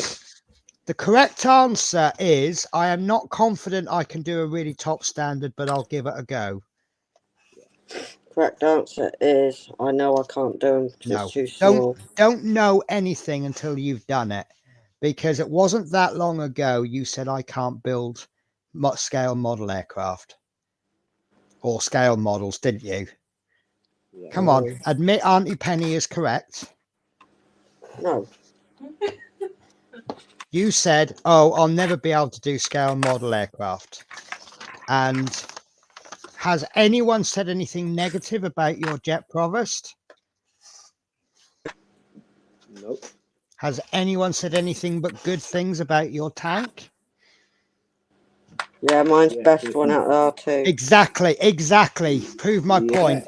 And as anyone while we've been building the Mustang said, Natasha, you really want to quit now? Yeah, me. Yeah, you're the only one saying that, Tasha. Exactly. You're the only one that's saying it. No one else is. Yeah. I'd say you're doing very good. And how many times have I been painting, slowing myself down to give you a chance to keep up with me? And then you sit there and go, oh, I've already done it. And I'm like, oh, I'm only halfway through. So that's me what's the word I'm looking for? Underestimating you. So actually, I'm probably twisting it round a bit. I'm probably the most negative one about you out there, because I'm not giving you quite enough credit. But no, you're picking up really well. I feel like I'm giving you a lecture now, Tasha, but you are doing really, really well. And you know me, you know I don't lie. I may twist the words around to make them a little bit more positive, but I won't lie. Well, the bottom bit ain't all 100%, but It's all right. We ain't finished the bottom yet, have we? well, I have that. Oh, till it's finished, you can't really make a judgment on it. Right, so have you done that first flap? I've done all of them. Have you? Do you see what I mean? I'm sitting there waiting for you. Right, so come on then, show us your flaps then. Right. Dash, you put it as wheels up. What? Oh Yeah, no. put it as wheels up. Tash. What? It's supposed to look like that. What? Told you I can't do them. No, you obviously can do them because you just have. Oh well, that's okay. We'll go with it. We'll go with it. If you're comfortable with that, Tash. Well, I went with the flow with it. Sod it. No, it's okay. Yeah, it's all right. That's fine. I mean, it still looked like a decent airplane at the end. So right, I'm going to have to sort of show you what I'm doing on this, and even though you're not doing it yourself. I don't know. They were going that way. It's okay. It's fine, because when we do the Spitfire and the Typhoon and everything else we're doing, I am really going to push you, and we're going to make sure it's done flaps, wheels down. All I know is that the angles I don't get and I'll never get. Okay, that's fine then. So maybe with regards to wheels down, this is the wrong model to do for the first wheels down. Yeah. Because sometimes you get little slots, little pegs on them, don't you? Yeah. Yeah. This one you don't. So. Oh well. So you've just got to position it in the correct angle, and I'm really struggling with this one. I didn't know you had to do it on angles. No, it's fine. Yeah. I mean, it could just be that I haven't explained it in a way that you understand. I don't like those. They don't look level to me. One looks... Ah, that's why. Oh, well, I painted all that for nothing. Well, no, you haven't, because... No, because every bit of painting you do is painting practice. I'm really struggling with this because this just wants to do whatever it wants. I'm glad I put them all down then. No, this is just the struggle that you have sometimes. Do you know what? I'm going with that. I don't know if that's right, but I'm going with it. That looks about the same on both sides, doesn't it? I think that's a little bit more than 75 degrees, but I'm not going to sit here with a protractor, I suppose. Oh look. No. I mean, it's a 75 scale starter set. There's more important things in life than getting protractors out. Yep. Do you know what? You know I'm going to, don't you? Yep. I bought a little basic math set. Just, you know, pencil sharpener, rubber. Yeah. And it does have... Oh, no! We're in luck. It doesn't. It's a very, very basic office. That's all you get with it. a pencil, a pen, a pair of scissors, and a ruler, which I can't use because it's plastic. The minute I run a craft knife down there, it's no longer going to be straight and level. No, right. no. I don't think I can do much more on that because I really need to wait for those to dry. Oh, look, I can take mine apart. It ain't dried enough. Only if you want to, Tasha. I'm not encouraging you to, but you can do if you want. But that little triangular one, if you're going to change your mind and do wheels down, you're going to have to take that triangular one right off. Right. Okay, then. But you have to give me time for this. It's fine. It's fine. I mean, I'll be honest with you. That's what I would have done. I would have just ripped it all off. I did. Yeah. But the thing is, it's going to make it a little bit untidy. You're going to have to, you might have to give it a little bit of a file, but you're going to have to wait for it to fully cure because if I filed that now, I'm just going to knock those flaps off. I'm saying nothing. But what I do on my craft desk with no cameras running is up to me, isn't it? I mean, how many times, Ron, do we do things that aren't really conventional model techniques? Yeah, but a lot of times. Yeah, but it's like being a teacher, really. I suppose it's like, classroom teacher. You've got to teach people out of the textbook. But as soon as you go home, you go and do it your way anyway, don't you? No sweets before bed. As soon as the kids go to bed, out come the chocolate bars and the crisps. Yeah. Right, let's do a catch up with the chat then. Here we go. Best comment of the day. Don't be a dolly doubter, Tash. You can do anything you put your mind to. Yes. I believe in you. Mm-hmm. The only thing wrong with that statement is he's used the word I. He should have put we all believe in you. Tash doing an airborne plane. Not anymore. She's not.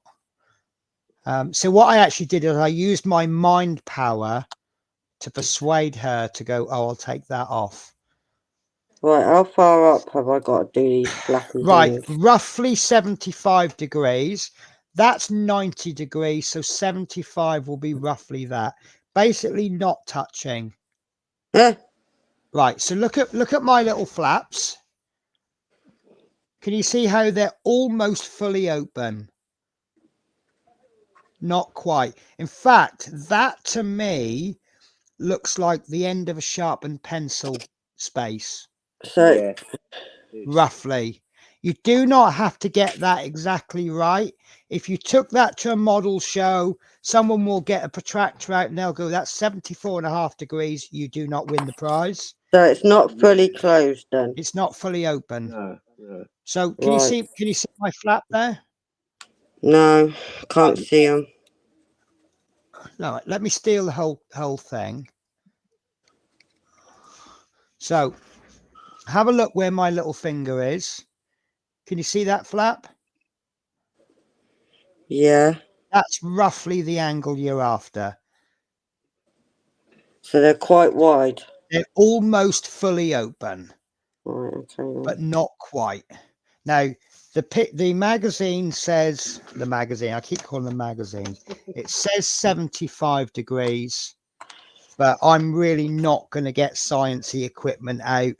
I'm going by the laws of sod it, that'll do. So, in fact, actually, I think mine are actually wrong. I think mine are a little bit to an angle, but I really don't care. Yes. I'm just producing a plane that I am happy with. If anyone else is not happy with my plane, you know what? I don't care. Lump it. Yeah, you go and find another YouTube where they built this properly. Exactly. Yeah. It's only basically teaching Tash how to do things properly. That's all. I mean, in a good way. And it helps advance as well. What I'm aiming for, when we did the tank, am I correct in thinking you were happier with the tank than the Jet Provost? I know it was a completely different model. I was happy with both, but I did a better. Oh no, not saying unhappy, But, all right, let me rephrase it. Do you think you did a better job of the tank than you did the plane? Yeah. Right. And what I'm hoping you are going to say is that you've done a better job on the Mustang than you did the tank. And then when you do the Willys Jeep, I'm hoping you'll say, yes, I've done a better job on the Willys Jeep than I did the plane. And then hopefully somewhere in that little equation, you will actually sit down and go, do you know what? I'm really loving this and I'm actually pretty good at it. Yeah. Dale McCormack says, is the Willys Jeep a starter set? Yes, it is. Please say I've got one handy. I have got one handy, but I need to take my headphones off. I'll be back Is in a that sec. all right? I'll tell you what, if I take myself off solo, I'll be able to tell you, won't I? Yeah. Well, are you happy with it? Yeah, I can't get them right. 100%. Listen, I'm going to be brutally honest with you. I think they're a little bit too low, but I would... Oh, you just gone black. I dropped my phone and God knows what I dropped right. with it. I think they're a little bit low, but they'll be fine. If you want to adjust them, adjust them. If you don't want to adjust them, it depends on how much that because remember you've glued them twice now. I'm leaving them. I don't care. They're too that's wide, absolutely too fine. much. This is the point I'm making. I'm looking at the clearance, and I think you'll be able to get the wheels in, so it really doesn't matter. Yeah. Right. That's all I'm worried about. Look, if you see right on the edge there, there's a little hole. Yeah. That's where the wheel's going to go. So long as these aren't protrude, but they won't anyway. They'll only protrude about halfway anyway. Yeah. So just, it's the first time you've done this and it's a fiddly bit, and I know you struggle with the fiddly bit. Bear with me a sec. I need to get this model kit to show everyone. 1. Yeah. 2. Yeah. She's taking longer than a second. Exactly. Yeah. I want to be 20. Probably 120 by now. Isn't it? Yeah. So this is the kit that I'm hoping everyone will be able to get. And this is one I've already started. But it's quite good. It's the only bit it's going to be slightly awkward. You can do different versions of it. Yeah. So what I'm going to do is, with regards to the versions, I'm going to let Tasha decide what versions we do, and I will follow Tasha. Well, I've got about 4 of these. So if we're not doing the version that I really want to do, I'll just do the version I want to do on another one. Yeah. Because I want to build them all as different versions anyway. But it's not hard kit, it's just small. Yeah. But it's pretty much all the same color. So really what the exercise is it's an exercise in dealing with small parts. So you really need your tweezers ready. Right. GWR Buckley Junction says, hiya, Lord Peter. Do you mind if I just call you GWR? Lord Peter Webster says, now, how do you say that? Is it Shan, Sion, Son? GWR says, how's you, matey? How's the kit coming along? I'm good, bud. All done on the layout. Check out today's update, matey. I'm going to do that just check, as I don't always subscribe when I want to. I haven't, look. How bad is me? Right. Okay. So GWR Buckley, you are now subscribed to.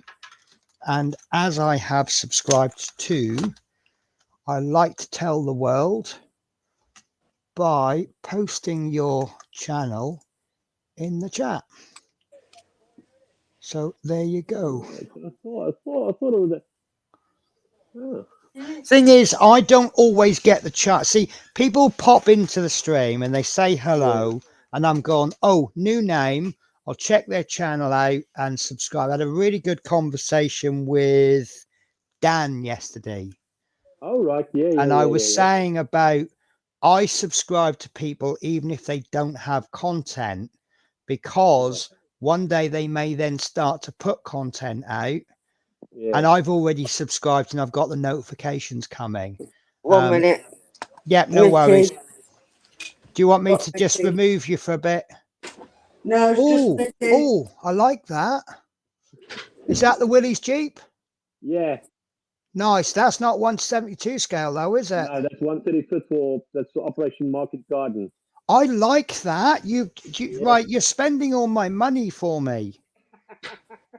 Listen, I'm just going to remove Tasha just for a little bit. Yeah. I think she's gone. But she knows the drill. She does that on, and I see it in the green room sometimes. Yeah. So she hasn't gone. She's just merely not here at the moment. Oh, we have an invasion of a small cat.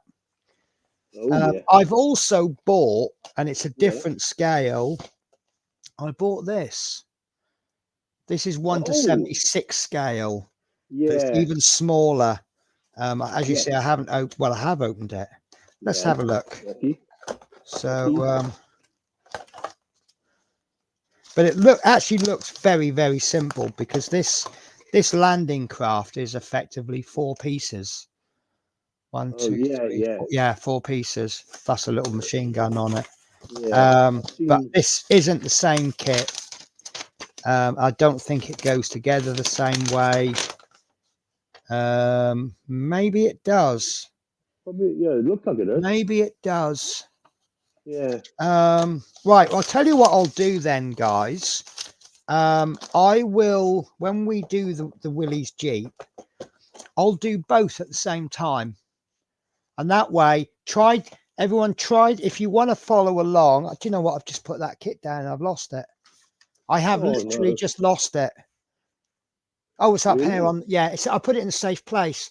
So try to get this. This is kit number A68217. It's Willys MB Jeep in 1 to 72 scale. This actually came from Lidl's, but I still think you can still get it for around about the £8-9 mark. If you can't get this, because this comes with all the paints, this one doesn't. Oh, that sneeze came so quick I didn't have time to say excuse me. It was say excuse me and blow and sneeze down the microphone, or just mute myself. So if you really can't get the Willys MB Jeep, get this one. Hang on. Oh, excuse me. And I'll build this one as well. I'll give, because I think. Oh, well, yes, it's a Buffalo. Yeah. That was part of the D-Day landings, believe it or not. Yes, I can believe that. Looking at that box art. Yeah. But yeah, I mean, that's going to be the main focus. The 1 to 72 Willys MBG. Yeah. And you never know, there may be someone selling them quite cheap. Bear with me a sec, guys, because I've just sneezed 3 times now. I need to get my toilet roll out.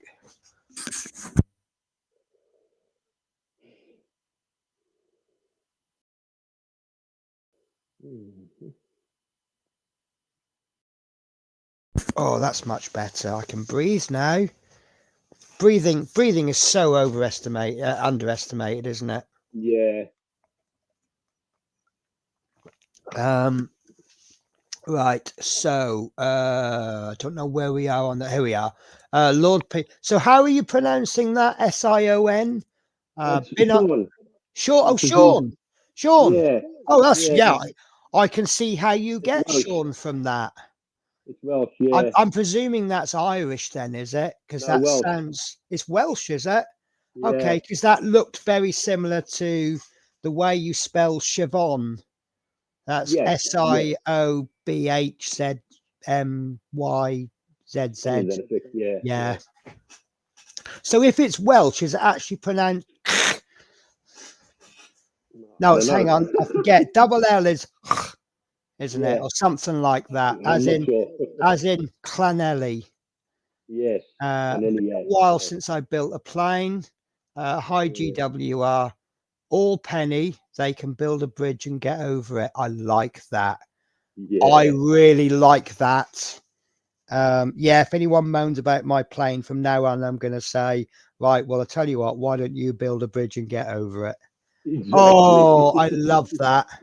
Well, I managed to get my favorite saying out on a not on a stream, but I was watching a stream, and I'd said hello, and they said, "Oh, hi, Penny's Pit Stop," and then they said something about we should call you Penelope, and I'm thinking that's funny because that is actually my name. Yeah. But I just replied, "You can call me whatever you like, just don't call me late for dinner." Yeah. Yeah. No, I don't mind. I've always said, you know, people say to me, oh, can I say that? And I say, listen, it's not the words you use, it's the meaning behind them. Yeah. I mean, I have some friends come round and they just let themselves in, call me a bitch and say, we're going to nick all your food in your cupboard. Now, if a complete stranger did that, that would be rather rude, wouldn't it? I would say so, yeah. But the fact that my friends have got the confidence to just walk in my house and say that and just make themselves coffee, or if they ask me for a coffee, I just go, well, you know where the kettle is. Yeah. So I've always said it's not the words you use, it's the meaning behind them. Exactly, yeah. That's the whole thing. Yeah. So if I don't particularly love being called Penelope. But if you're saying it's, oh, hello, Penelope, how are you? I'm like, yeah, I'm fine. Yeah. Sometimes if I'm in a bit of a mood, I'll say to people, my name is Penelope. My friends call me Penny. My close friends call me Pen, but you can call me Ma'am. Yes. Yeah. GW says, hi, MP. Lord Peter says, going to bid you all good night now. Getting tired. Been a long day with hospital appointments. Good night. I'll see you all that's right. Yeah. You take care. Next time you see me, Peter, I will be in the hotel. We're trying an experiment, actually. Well, so the first time I went to the hotel, I just took whatever room they gave me. Didn't know what to expect. They've got a little triangular table, and I did say to them, I said, it's a nice room, but I'm finding the table a little bit small. And they said, we've got rooms with longer tables. And I said, okay, then. I said, look, what I'll do is I'll email you a couple of days before I come and say that if it's possible, can I have a longer table? And I emailed them sort of Friday, Saturday, and that's exactly what I got the next time. But then I was having a chat with one of the managers, and she just happened to drop that apparently they have more trouble renting the twin rooms out than the double beds because people don't want twins. And I said, well, why didn't you give me a twin? If I can get a twin room with a long desk, I can actually flip one of the beds up on its side. I don't need a double bed on my own, do I? No, not really. No. So I'll flip one of the beds up on its side, push that against the wall, then push the single bed against it. That's going to give me loads more room. Oh yeah. Right. Anyway, GWR says good night, matey. Good night, matey. Catch you soon, buddy V. Very good, Natasha. Keep going. Always learning. Looks good, Tasha. That your first one. It's actually her second plane, but her third model. Yeah. She was a bit naughty and she started without me on her Jet Provost. But she didn't do a terrible job. But no, it was actually good because it gave us a benchmark of what level she's at, and she was actually surprisingly a lot further ahead than I. You know, her ground zero level was much better than I was. I thought I was going to have to choose someone that knew absolutely nothing. But she's got a little bit of natural skill, so we're obviously working with that.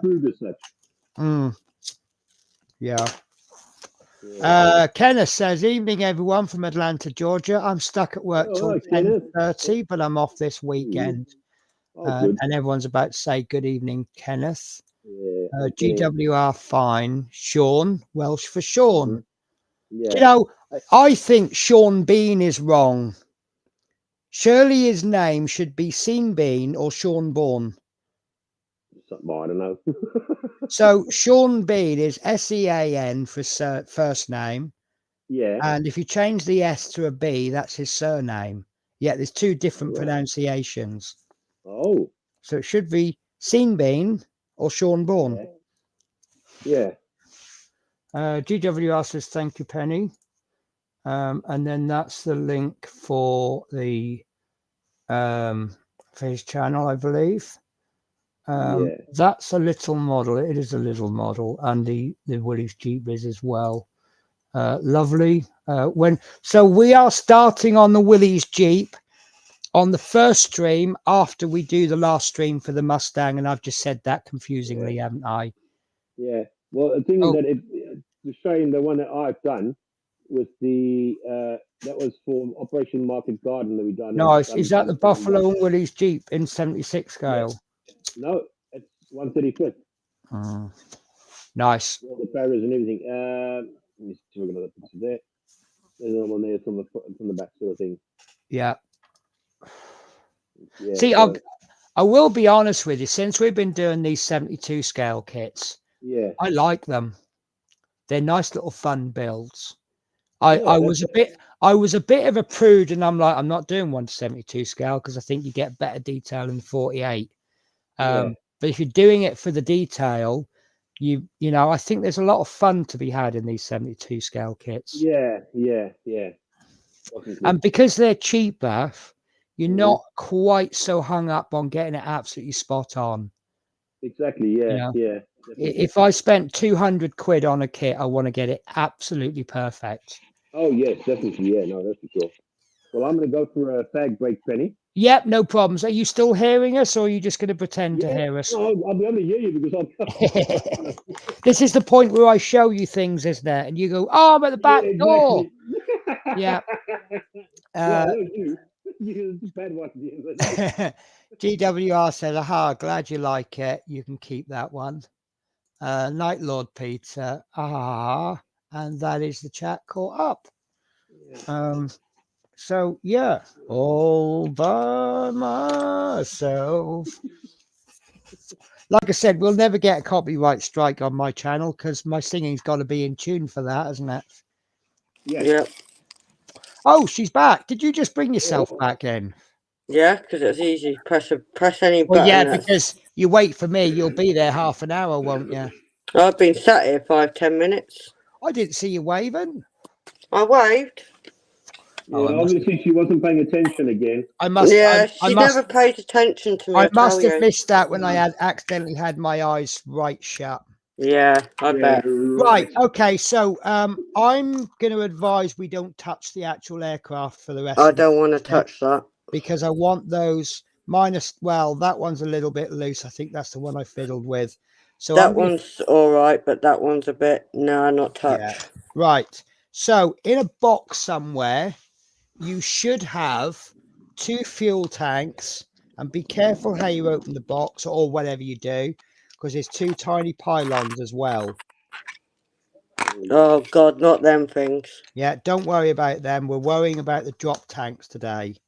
So do you remember when we glued, I'm going to do a zoom. Well, I have to look on laptop, by the way, so I'm about 20 hours delay. I'll just have to hold this for 20. You're probably about 5 or 6, but right. So when we did these drop tanks, remember I said just put a tiny bit of extra glue on, and then we pushed them together and we clamped them. And what we were aiming for was a little bit of what I call glue squidge or squeeze out. So what we're hoping for, and it doesn't matter if you don't achieve it. Didn't achieve it. Can you see that little line where the 2 halves have come together? Yeah. So what we're going to do is we're going to get a fairly fine sandpaper, something round about a 4 to 600 grit. And what we're going to do, it doesn't actually matter which one you use, but what we're going to do is we're going to give that a gentle file. We don't want to take much off. And we're just going to give that a little bit of a file over the line. Now I've hit the jackpot there. Can you see that my little, come on, focus. Come on. Right. Can you see how that line has disappeared? It's at the back of the tank, not the front. well, it's almost disappeared.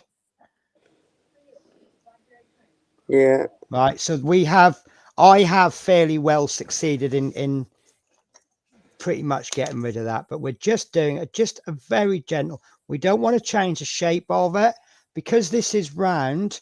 We're going to file like this, because if we file like that, we're going to create a flat spot, and it's just pretty much with the weight of the emery board, no more. And I've actually turned that over. I got disappear again. Okay, no problems.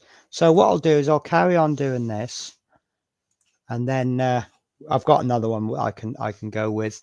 I'm just going to zoom that out a little. The further out it's zoomed, the easier it is to focus. So we're just going to gently go over that, and if I've got enough glue squidge, that will have acted as fill. It would have actually melted the plastic and pushed the plastic out and filled that gap. In actual fact, it's not perfect all the way, so I am going to have to do a little bit of filling, but I think we can get away with filling that with glue. Yeah, you probably could do. Yeah.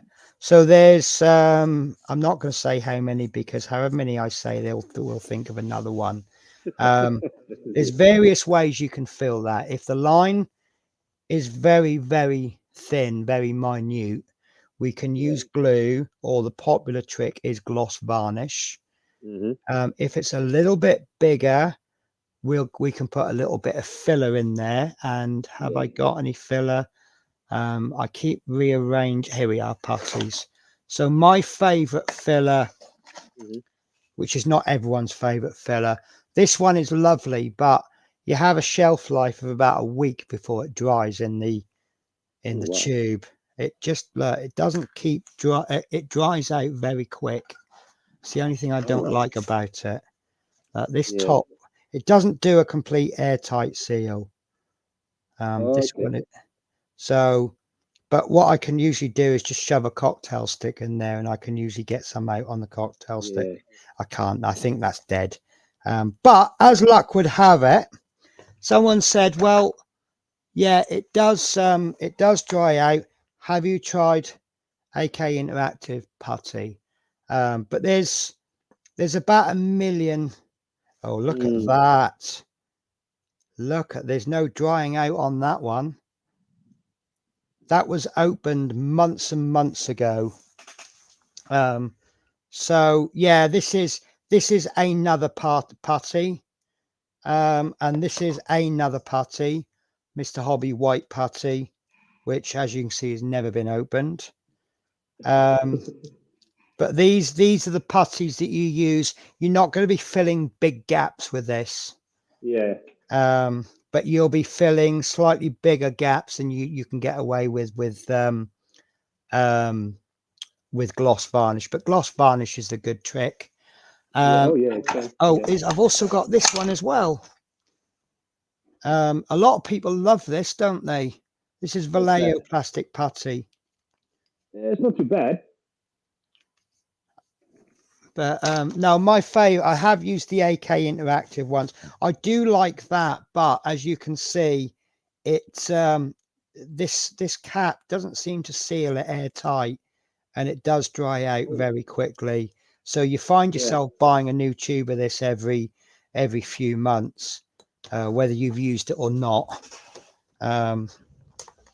So, and if the gap was very, very big, you're then looking at cutting strips of plastic card to plug the hole as much as you can, and then filling it in. But I think on mine anyway, we'll see what Natasha's is like. But it looks like I can probably fill mine with, see, Natasha's not got any. Oh, she will have some there we go. This is the advantage of not sending her package. Because I've got a couple of, somewhere they'll turn up. But I've got some Humbrol varnish. Oh no.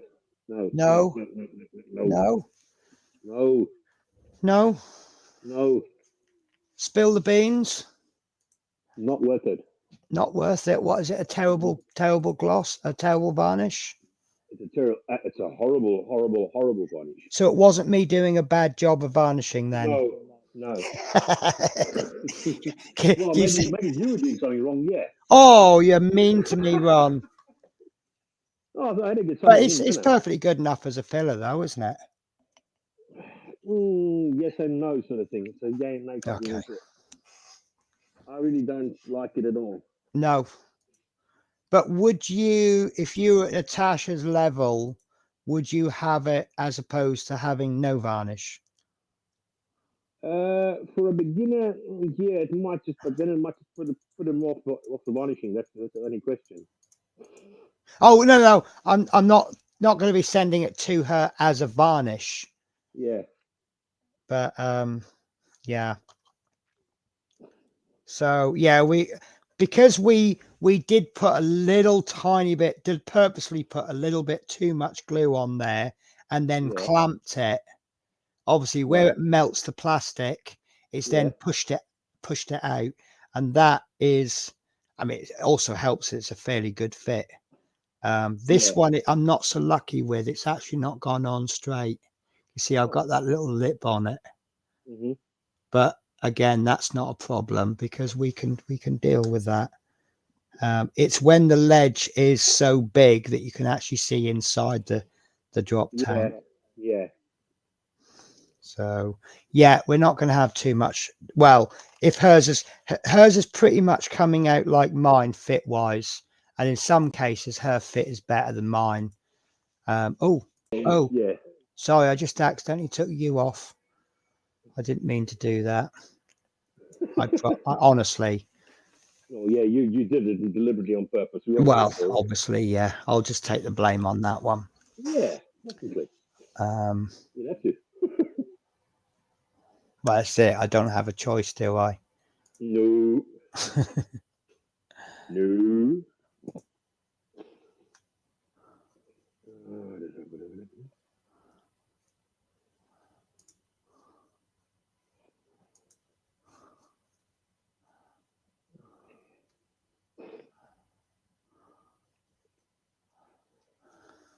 Oh, so how you getting on with that decal? I think I might just sit and watch you decal. No, I do like watching people put decals on. No, you don't want it. So that doesn't look like you've clear coated it. No, I don't clear cut it at all. Okay. Afterwards, I actually got where is it now? Got a special can that I use. Right.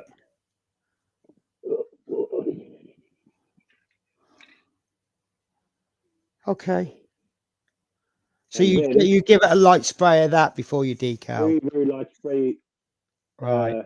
After I put the decals on, and then once I've done that, I go along and I actually physically go along and I make sure that I go along and I get the almost like the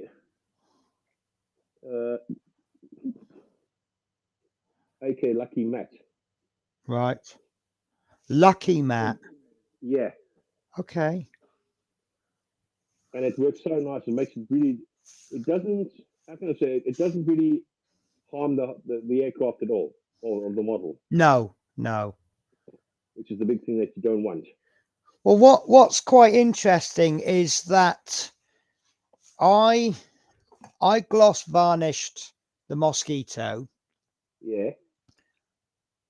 And I still got silvering on the decals, but that's probably me not squeezed the water out. The tank had nothing. That was just straight on. There's no varnish at all on this, but the decals did go onto a flat area, and they came out perfect. And then there's the Sky Raider was just absolutely amazing, and I think I did clear coat that. So actually, technically, I've got a better record when I don't gloss varnish a model than when I do. Obviously, once I built 100 models, that ratio will be a bit more accurate. But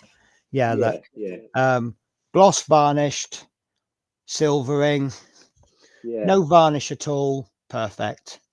Yeah. But it's not as simple as just saying that, because like I say, that's an aeroplane, that's a small tank with flat areas Yeah. on it. I mean, And even if I'll take it a bit closer for you that you see. I mean, you can see. yeah, no issues with your decals there. No, absolutely nothing whatsoever. No. No silvering. And you're warming your What? decal water up? Yes, I am. Yeah.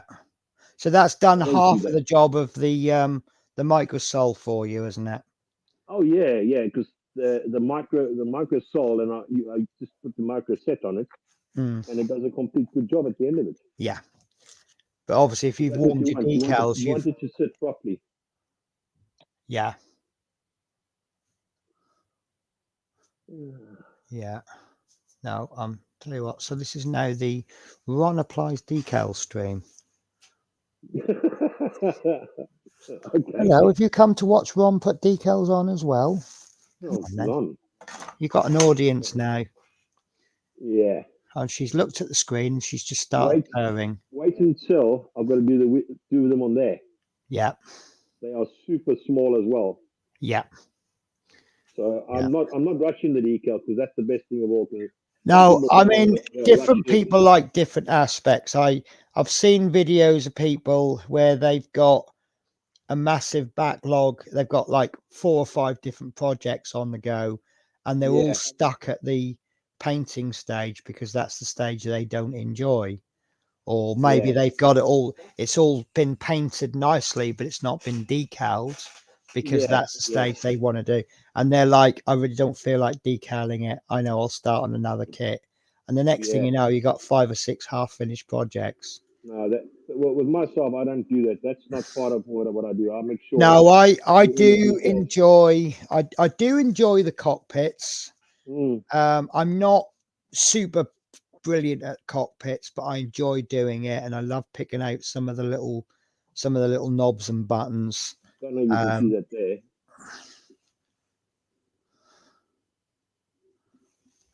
Am I looking at the? I'm looking at everything the way that camera's shaking. You know the rest of it. I've got myself back here now. Nice laptop. Thank you. And you just see the back. Yeah. Oh, yeah. Yeah. And then that one there, you can't see much really because there's not much of a. No. And even the cockpit in the front as well. But yeah, it's fun. Yeah. You see, for me, it's the gluing the body together that I don't like, because that invariably always needs work doing to it.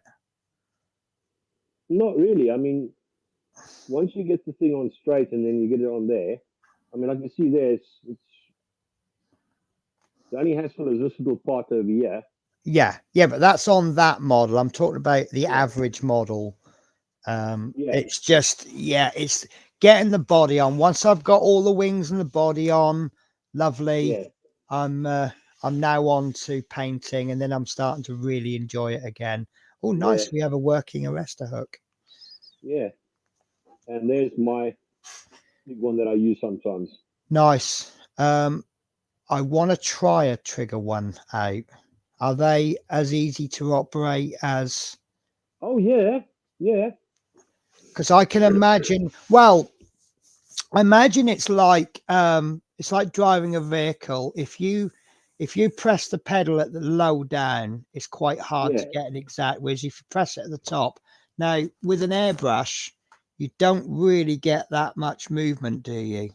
I would try and show you, but there's a cat's body and tail in the way. Yeah. So there's not really that much movement. But whereas a trigger, if you're holding the trigger down near the bottom, you've got a lot of movement then, haven't you? Oh yeah, you can be really precise.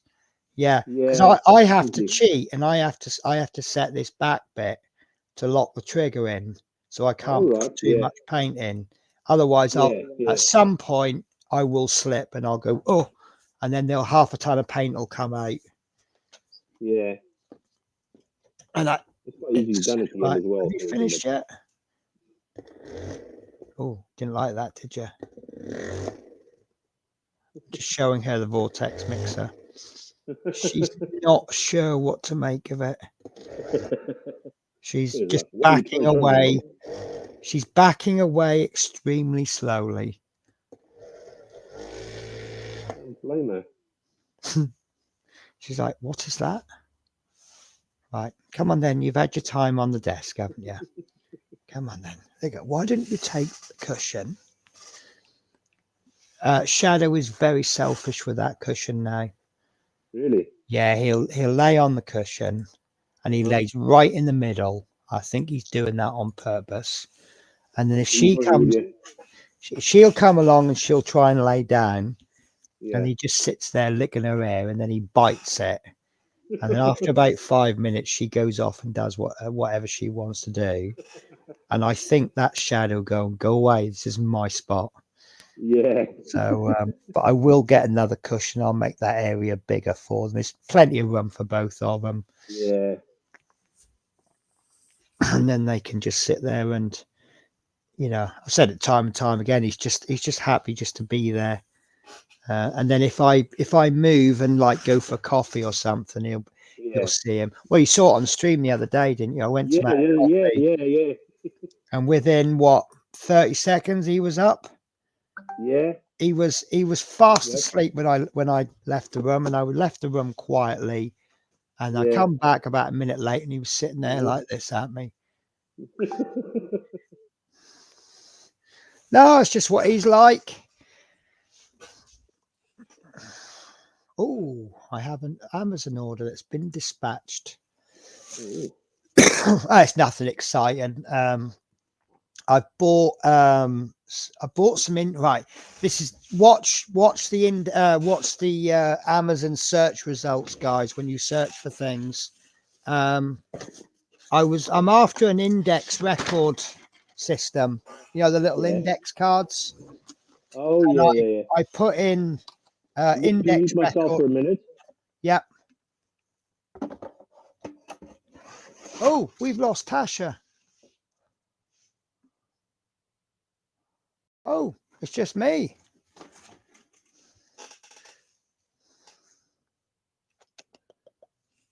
Oh, she's back. She's back. Hello. I fell out. So I thought I was going to be on my own.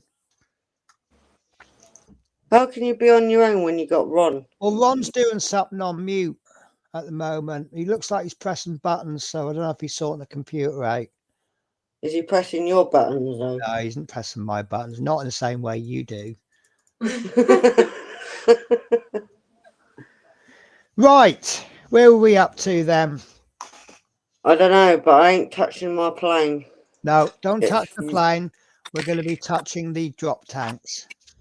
Yeah, mine are not technically in line, but no, that's fine then. So what we're going to do is with our sander, we're just going to gently let me show you. So on this one, can you see that line is almost disappeared? Yeah. I'm back. Hello, back. So that's what it looked like before. What? Where's back? Oh, back. Sorry. Where's the back? So can you see that little gap there, Tasha? No, faded. There's a little line going across there. Yeah. Right. Now it's quite bad at the back where it hasn't quite glued together properly. Right. This side is quite nice. Now, if you compare it to the other drop tank, can you see how it looks quite awful, doesn't it? Yeah. And I've actually got a little step on this one. This one, there it is. Right. So, right. So there's a little overlap, or otherwise called a step. Right now, because that step is less than the thickness of the plastic, right, all we have to do is file it. Yeah, I'm looking for one of my filers. So all we're going to do, ever so simple. Remember I said on this other one, you're going to just file it following the line of the drop tank. Don't file like that, because you're going to create a flat spot. File in a circle. and maybe even consider going one way only. And you're just going to do that until you reduce that as much as you can. If you got a fingernail, that's a useful tool. You can just run the fingernail backwards and forwards. I can feel that that's still got a little step. And this isn't going to be a quick job, Tasha. Noticed. You're going to have a bit of patience with it and just feel for that step. Now, what we would also do if you had any, when we finish this, what we'll do is we'd shoot a little line of primer on there. And then with a very fine, in fact, you could actually shoot a bit of primer straight away. In fact, do you want to do that? What? Right. Okay. Stop there. Let me explain. So with a opposite color to the drop tank, so the drop tank is a light color, so we're going to use a dark color. I'm just going to let me find a big scabby brush. There we go. So, oh, that's very, very thick paint, but it really doesn't matter. So with the black paint, I'm trying to find the one that needs work done to it. Right, so there we go. So I'm just going to paint along the edge like that. Right, along the join. So this is a tracer. You know what I'm doing, don't you, Ron? What's that? Sorry. I'm painting the seam of the drop tank. Oh, right. Yeah. Right. So I'm painting the seam of the drop tank. Then when that's dry, and I'll show you in a minute, because just give it a couple of minutes to dry, but just put a very thin layer of paint on there, just along the seam. It doesn't matter what color it is, you just need to be able to see it against the gray of the plastic. So don't paint it gray, because it's going to match the color of the plastic. And when I finish explaining this, you're going to go, oh, that's really clever, Penny. Right. So when it's dry, we're going to run the sander over.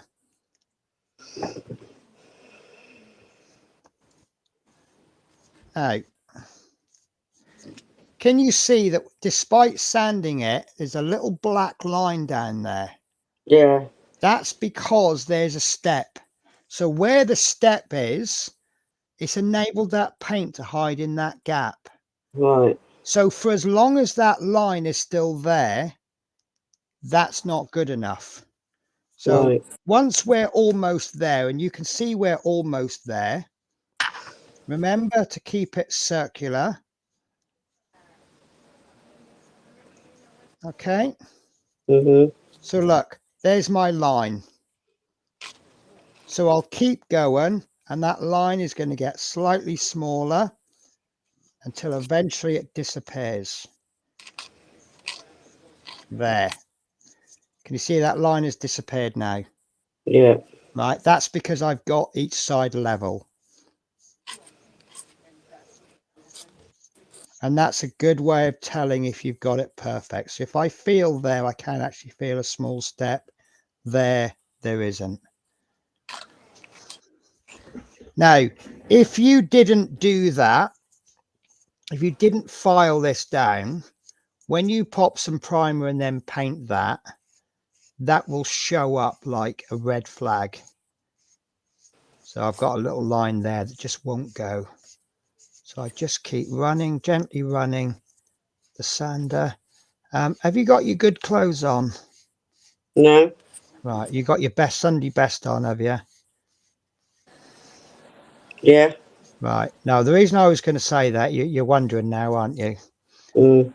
So as you sand, your sander gets a bit clogged up with dust, doesn't it? Yeah. The absolute best way, I think, to get rid of that is if you're wearing jeans, just slap it against your jean leg. And that clears. Yeah, I've been doing that for some reason. But obviously don't see, I've got me very expensive Levi 501s on, but look how cleared that. So yeah, I'd really rather be wearing my £10 Asda jeans. I don't mind messing them up. So I've still got a little line there. So just nice and gently, don't rub the life out of it.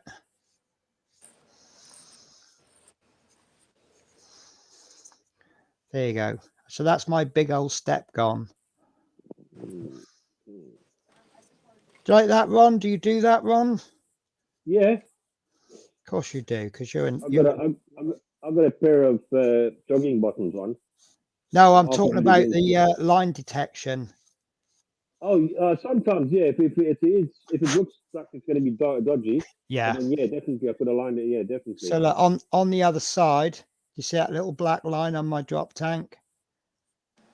So I just need to just keep going gently.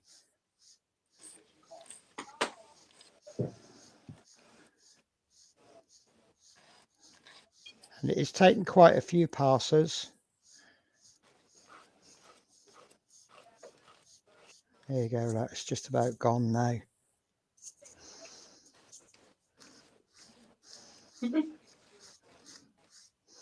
You're basically trying to rub that paint off. So there's my line. And you'll see with each pass, that line will get very slightly thinner.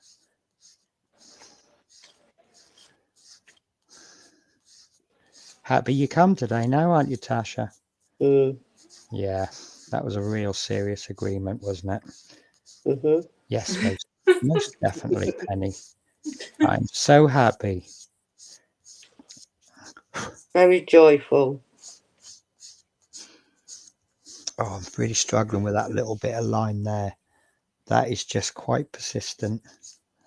Yeah, I've got one of them over this way. Well, this is where you just get tempted to just go, come on, get out, and then you end up with a flat spot. So you just got to keep those patience levels up. Just keep. Maybe I'm not getting it because I'm not circling enough. There you go. Look, I've exaggerated my movements there, and the line is just gone.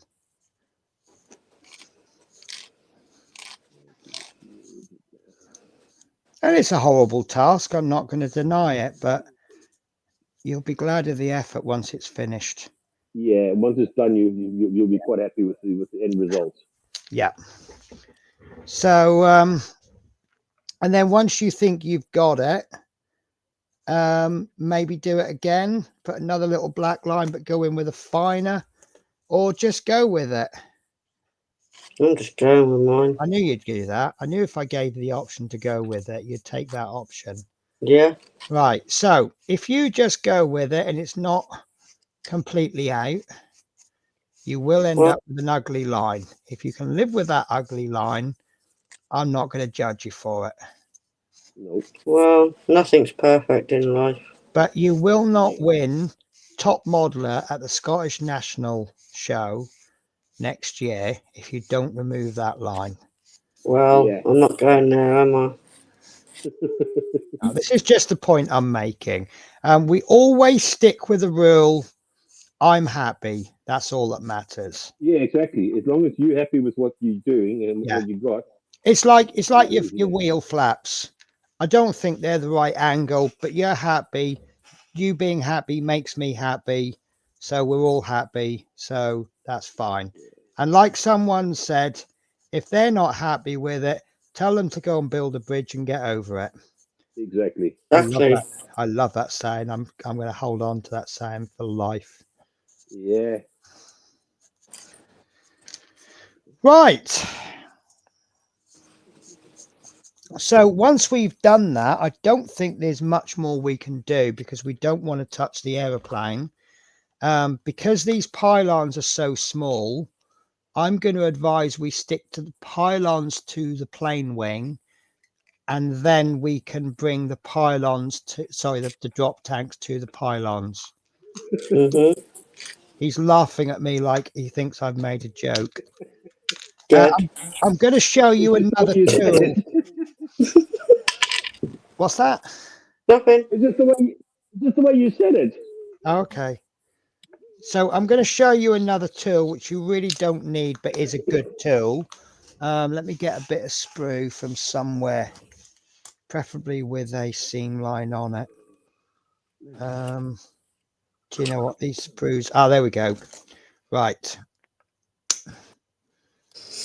So I've got another one of these with a handle on it, but this is called a seam line remover. It looks like a knife, but it's got a flat blade. This, you can't cut yourself with it because it's too blunt. And instead of rubbing it with sandpaper, so let me show you this again.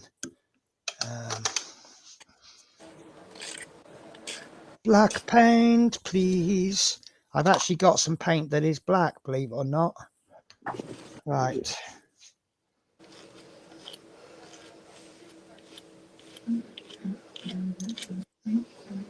Me and Sophie have got some supper. Nice. What you got? Chocolate cake with chocolate ice cream. Nice. Right. So I'm going to show off now. I'm actually not eating till midnight because I don't eat meat on a Friday. So I'm cheating and I'm not going to eat until after midnight. I can eat meat again. But Saturday night, which isn't that far away, we're having takeaway. Right. So this little piece of sprue that I've got there, I've just rubbed a little bit of paint on it just to hide up the seam line. Can you see that, Tash? Yeah. So this seam line remover, what you do is you scrape it.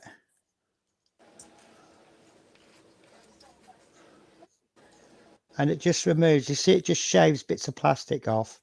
The only trouble with this seam line remover, I think it's a little bit easier to create a flat spot, not across, but down. It doesn't shave much off. It is literally probably about 1/100th of a millimeter. Does that sound about right, Ron? It's about that. You can see it's just dust that's shaving off. But if you work too much in one area, you do get a flat spot. So I tend to save it. I tend to save this seam line remover for like really big steps, and then I take most of the step down, and then I'll finish it off with sandpaper like that. So that then only needs a couple of passes on the sandpaper, and that saves a lot of time. And that is perfectly round now. That is a nice piece of sprue, which is about to go in the bin. You know, I think sometimes I do more with my bits of sprue than I do with the models that are on the sprues. Oh, Jimmy. Right, so that drop tank can go back in your little safe place, ready for the next stream. So there is still a little bit, unless you want to have a go at the pilot now. No, I'm determined to not do that pilot. I'm determined to make you. Well, good luck. It's actually quite a simple pilot to do, and you can paint it in one color. That's fine. To be honest with you, that's what I would do. I would paint the whole lot in one color. Whatever color his flight suit is, I'll paint the whole lot in that color, and then I'll start to pick out little details that are relevant. Sorry, I'm so behind on the chat. Evening, Penny, Tash, and Tash and Ron. So I thought you were. I thought you were doing Dutch at us. Do you want to teach us a Dutch word? No, actually, no, because you might have to lie. If he teaches us a Dutch word, he might have to lie about the meaning. Yes.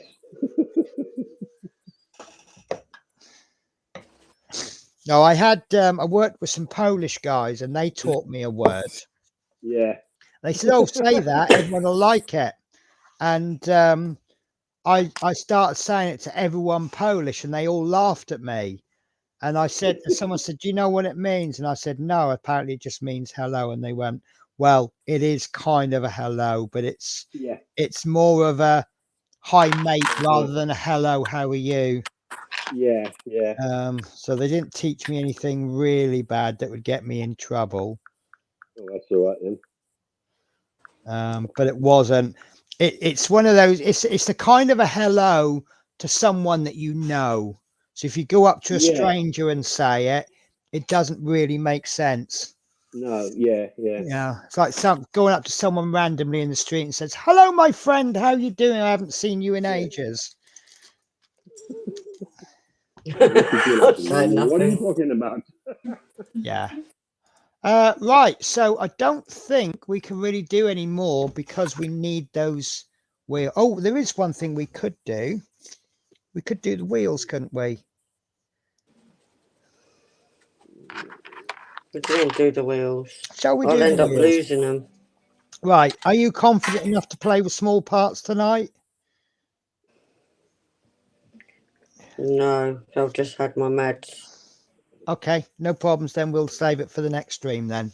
Yeah, Right. I don't dare So, with my meds and now no, going it's in. fine. It's absolutely fine, Tasha. I've said all along, and I still mean this, we will do this at your pace. If it takes us 50 streams to do it, then we'll do it in 50 streams. Yeah. Oh God. Ooh.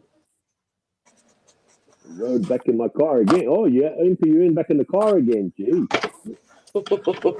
Right, MP, have a good night, Penny, Tasha, and Ron. I'm going to the road on my car back to home. Oh, are you at work then or something?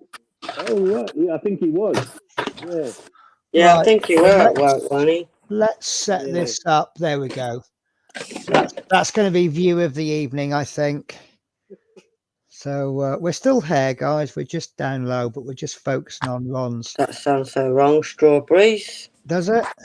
So tell me, Ron, have we slowed you down much on the decals, or is this your normal pace? Not at all. No, I'm taking it very, very slow and easy with it because the fact being is because the way I've got to do the decals, it's a bit of a mission impossible.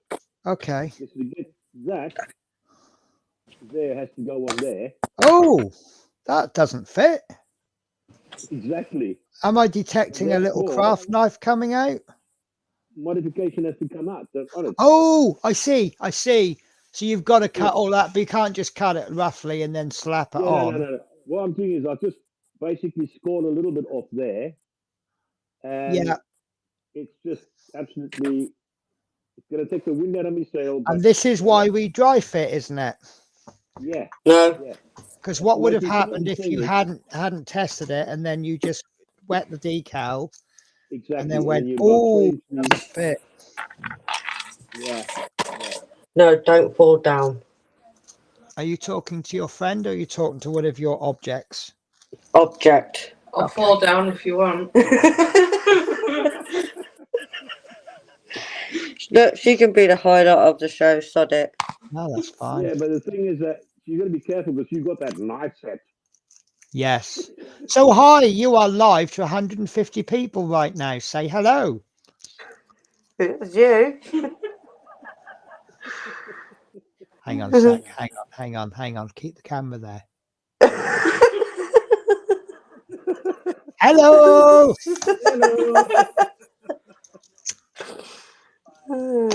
So, who are you? What's on your bench? What's in your belly? And what you're drinking? What's on your bench? Basically, what you're doing. She's doing scratch art. Oh, okay then. And what's in her belly? God knows. We had pizza and wedges. Well, there you go. That sounds quite nice. That is normally her beverage. As long as the pizza didn't have pineapple in it. No, I never have any pizza. No, I think you and me agree on that one, don't we? Pizza is pineapple is a no for pizza. I'm saying nothing now. That means you like pineapple on pizza. Yeah, it's my favourite. Yumminger. Yumminger. I like that. Pineapple minging. No, it's not. Yes, it is. It should be gooted out of this. So what I've been told is obviously they refer to ham and pineapple as Hawaiian, but the Hawaiians don't put ham and pineapple on their pizza. Exactly. No, not really, They can't stand pineapple on the pizza either. Exactly. They don't put pineapple on it. No, Hawaiians won't eat a Hawaiian pizza. No, they won't. No. So they don't like pineapple. I think there's a clue there, isn't it? Yeah, they don't like pineapple. If it was that good, then the Hawaiians would eat it. Oh, here Yep. we go. I knew I'd fish Mike out. I bet he's Well, come over. I bet he's come all the way from Little History Stream just to say that. Yeah. Pineapple was. Oh no, that's Teresa. Yeah. For some reason I've seen that as Mike. That's all right. I'm normally Teresa. Teresa's yeah. normally me. Teresa says hi, Sophie. Hi, Sophie from Teresa. And that's Teresa's the chat mate. caught up with. She says hi to Teresa. Oh, painful. How do I go about watching? Can we put Ron on even bigger screen because he's saying O's? You're really going along and destroying me now. What? No pineapple on pizza? Love it. Otherwise, the pizza won't be finished. Do you know pizza dissolves your flesh? Like everything else, then, isn't it? And that's true. That does. It does. It has enzymes in that dissolves flesh. Mm-hmm. There are actually good medical uses for it.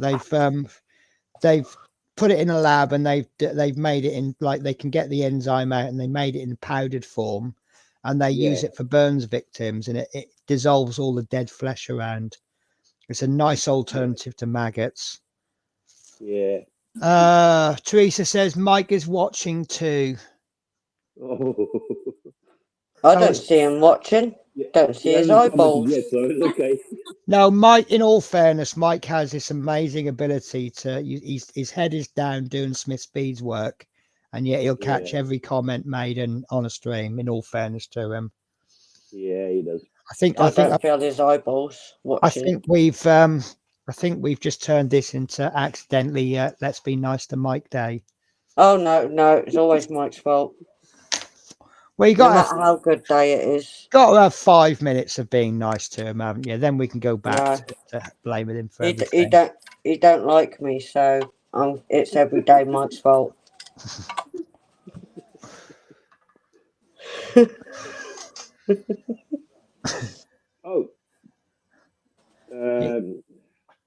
I say it now or should I say it? Because the fact is, someone mentioned something to me. Yeah. Right, when on stream, when Clash went off, when I sent her the knife set and that, I said, well, I've got a whole lot of knives myself. So, I mean, I've got a whole big set a box sitting over there with knives on it. I've got three sitting on this side here. So what was it doing? It's just cleaning my space. Yeah. No, it's the same with me. I mean, the stuff that I'm sending Tasha, it's stuff that I've got myself. And some of them are quite, like the brushes, some of them are quite old and a little bit battered. But what's the point in them sitting on my desk not being used when there's someone out there that could make good use of them? Exactly. And it could be Teresa or Bill or Fred or anyone else. And I'd, you know. Who the hell's Fred? I don't know. It's a fictitious, it's one of the viewers that aren't actually commenting because he hasn't quite got the confidence yet. And then as soon as he starts commenting, I'll probably start sending him gifts. Dominique says, fish on pizza is dirty, anchovy salmon. Do you know the worst thing, the most evil thing anyone can do? And that's have a fish dish, take it into the office and heat it up in the microwave. The whole do that office. Just to annoy anyone. No, it stinks. That it's the universal crime, isn't it? Yeah. I'll do that just to annoy anyone, me. No, it's just and then run off and go, no, weren't me, I weren't in there. It stinks the whole office out. Literally, I'll do it for a laugh. Smith Speed says, yes, I am here, just had to make coffee. Do you know what? I think that's my cue to make coffee. And then I'll have a... hang on, you didn't offer us a coffee. Would you like to have a coffee, Ron? Yes, please. Come on, then. Come over and I'll make you one. You're only a couple 100 miles away, Ron. A couple 100 miles, yeah, right, okay.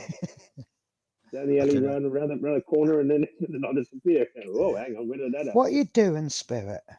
Come on, then. Come and be a belly cat today. Oh, you want a brush, and don't you? That's what it is. You're saying, get the brush out. I enjoyed that yesterday. Shadow, I'm gonna go make some. I've got to make some supper for Sophie. Okay, well, I'll let you go and make your supper, and then I'll disappear and make a coffee when you come back. Yeah. Well, can't have most of us leaving the stream, can we? No. Poor old Ron left on his Well, own. you'll be quicker to get the coffee first. Well, if you offer me to go and make coffee first.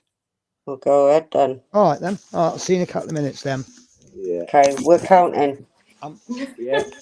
I'm just going to put it on loudspeaker, though, because I want to know what you're saying when I'm gone.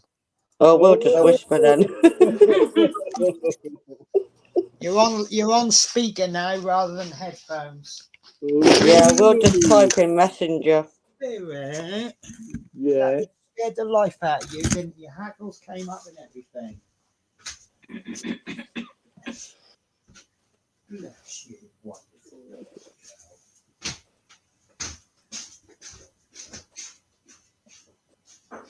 So where's Clingy Man then? Clingy Man, where are you?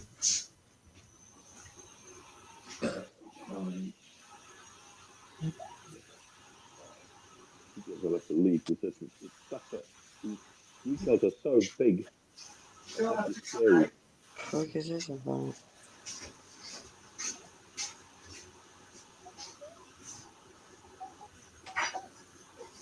All by myself. All by myself.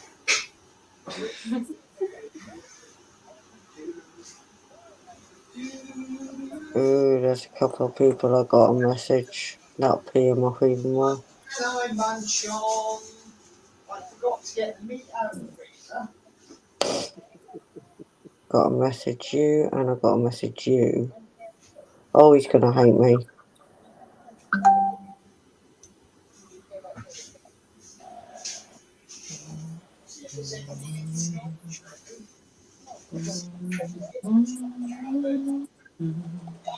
I'm stuck in Sophie's head now. I got a message you, got a message you. Oh, he's gonna hate me. I like people hating me so I can hate back. There's two people. Yeah. Well, hopefully Oh man, I can leave it. I've got a message two people still.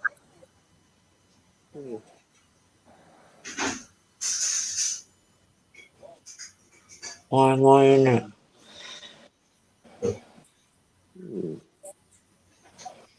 Why am I in this stubby thing?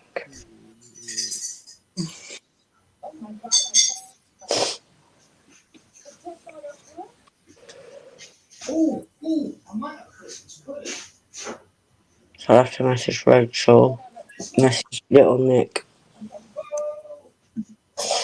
Yeah. Oh, I thought you meant on the live. No, but it's something I don't want. I won't go into. For some reason, I'm in it.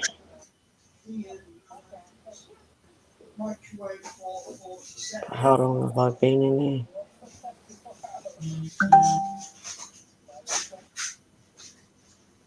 Doesn't tell me.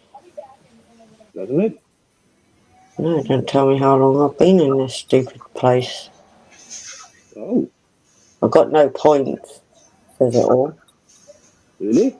But yeah. But there's two people I'm gonna have to message.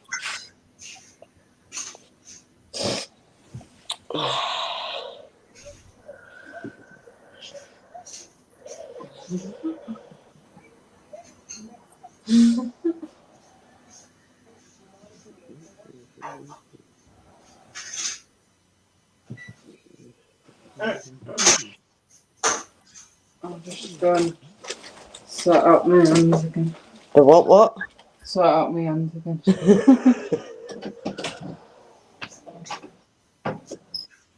Wow, that says it all.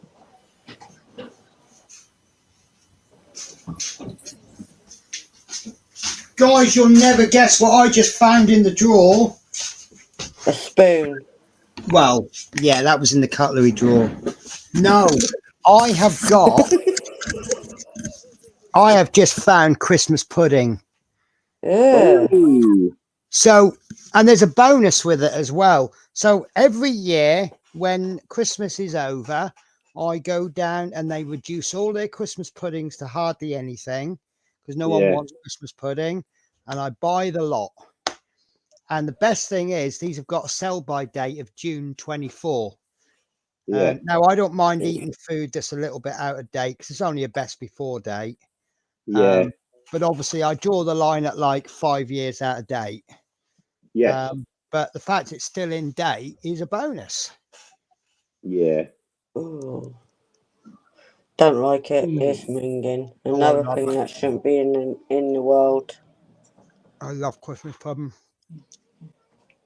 And the thing is, right, if it had gone out of its sell-by date, say by a month, what does it matter? It's an 18-month matured Christmas pudding anyway.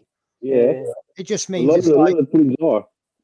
it just means it's a 20-month matured one now. Yeah. Could you imagine how old that is? Yeah, this is about 2 years old, this pudding. Yay, Dale's on our side. He likes pineapple, but not on a pizza. Yeah. Oh, Yeah. right.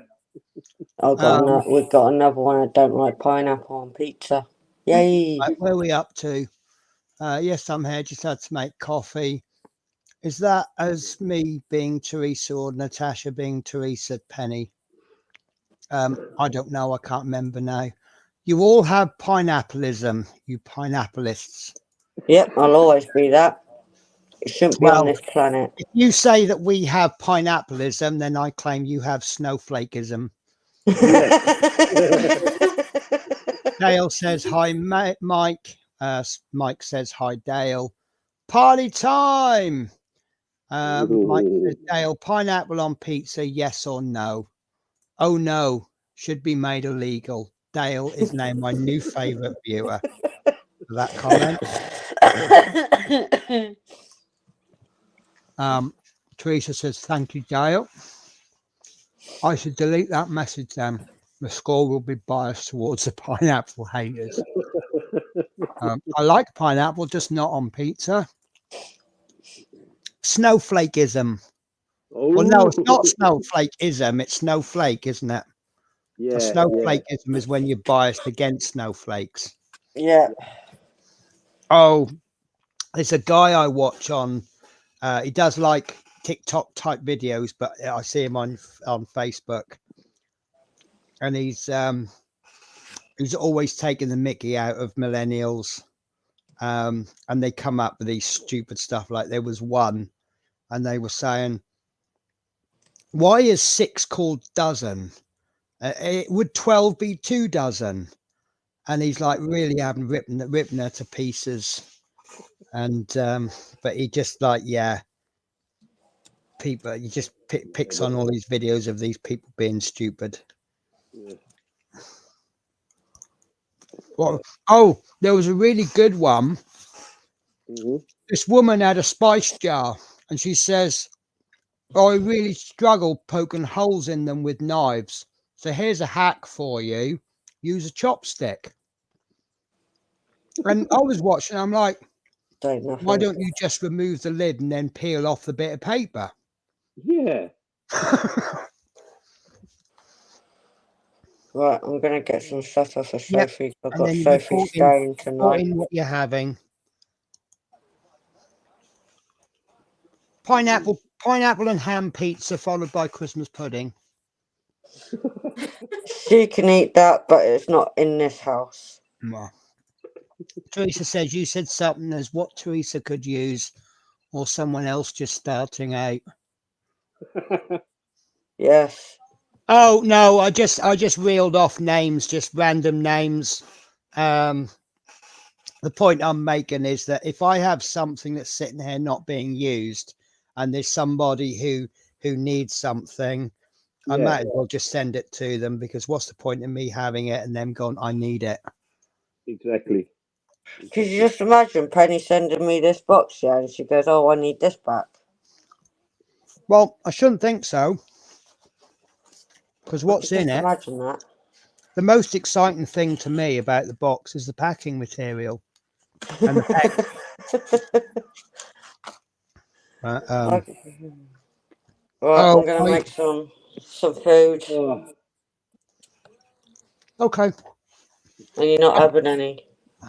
oh. That's right. I don't need any. Good. I've got food in the cupboards. So bye. I do need to stock my tin cupboard up though. I had a little look. I've got about 50 cans of baked beans. Yeah. About 40 cans of tomatoes, 1 can of red kidney beans, a tin of mulligatawny soup, and a tin of mushy peas. All right. So it's time to stock up then. Yeah. Yeah. I'm saying that I might have beans on toast for me lunch tomorrow. Yeah. Nothing wrong with that. Trouble is, if I have beans on toast, I want cheese on it. So I'll go out and buy a block of cheese, and then I'll leave the house for three weeks. Then wonder why my cheese is all furry when I come back. Yeah. But I'll just take Tasha off because obviously she's doing foodie makey stuff. Yeah. So have you put that registration on that wing yet? No. I'll take it slowly and carefully, aren't you?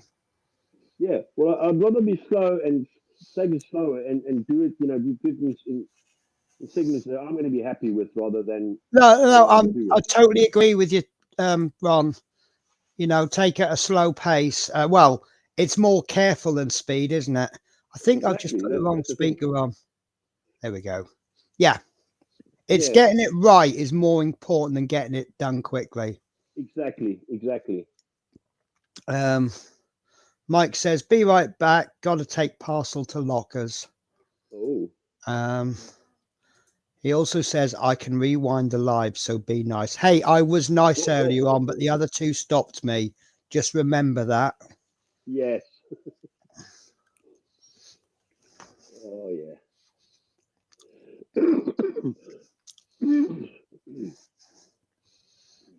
I'll tell you what I wish I had that'd go well with this Christmas pudding is a little bit of custard. Oh, yeah.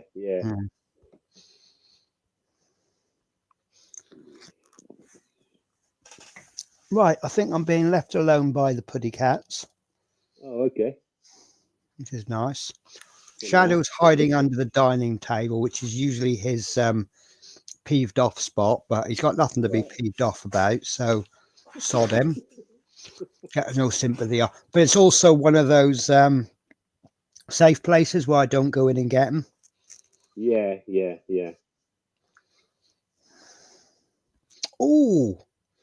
Oh no, Mike sent me a picture on Facebook.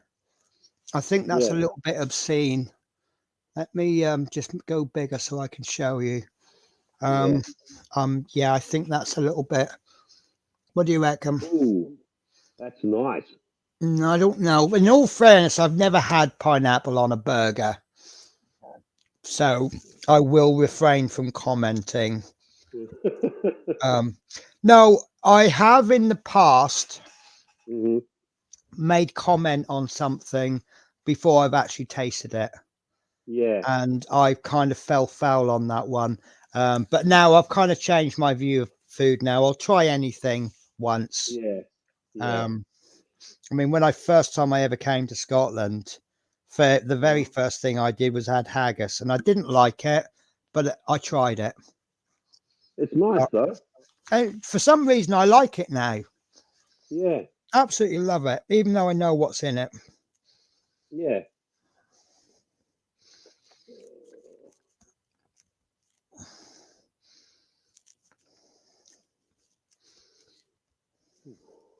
This takes the wind right out of your sails in a way.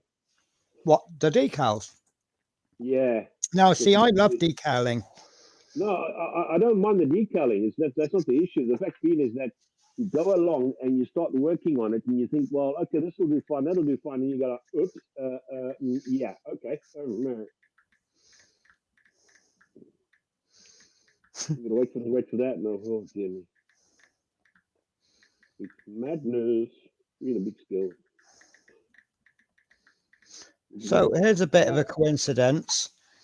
Yeah. I'm sitting here eating Christmas pudding, and someone's just messaged me, said, "Do you want a bottle of mulled wine?" That's spookily coincidence, isn't it? That is definitely. Watch it. The green doors are opening. I just said, I mean, I'm not over keen on mulled wine anyway, but it is a bit Christmassy, isn't it? Yeah, yeah. Well, with my medication, I can't have alcohol. I see. I can before Monday. I could have alcohol tomorrow. Mm-hmm. Oh, I got a phone call from London. All right. Oh, any chance you can come to London early enough to pick up a shift on Sunday? I'm like, not really, because the train that I mean, I'm a bit lucky this week. Yeah. Normally they book me a train that gets me into London for about 5 o'clock. Right. And I normally jump on the earlier train, because it takes me about an hour to get from the train station to the hotel. So if the train arrives on time, then that means I'm getting to the hotel about 6ish. If I get on the train before, I mean, it's more often than not, it's delayed by up to an hour, which is actually good news for me, because I don't pay for the ticket.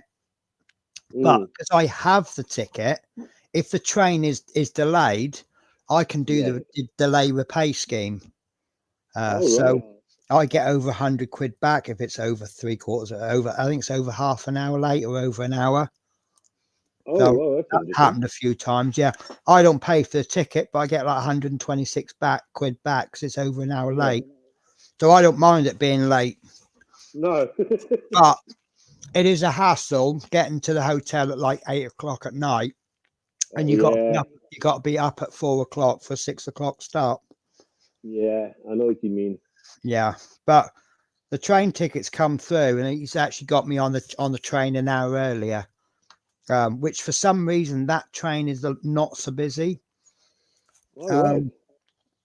So I now have the option of jumping on the one before that if I want to.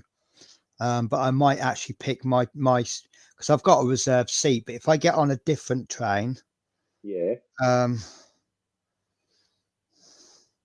so I've just seen something that's just popped up. Yeah. So if I get on the train that I'm not booked on, I can travel, but I don't get a reserved seat. And I have been on trains before where there's no seats available at all. So at least if I get on my train, I get my seat then. Yeah. So the great thing about these Christmas puddings, I now have a little water pot. All right. Because they're just absolutely perfect as pots. Yeah. And mine is silver. Can I show off again, are you? Yeah. Yeah, exactly. Yeah. Metallic pot for metallic water.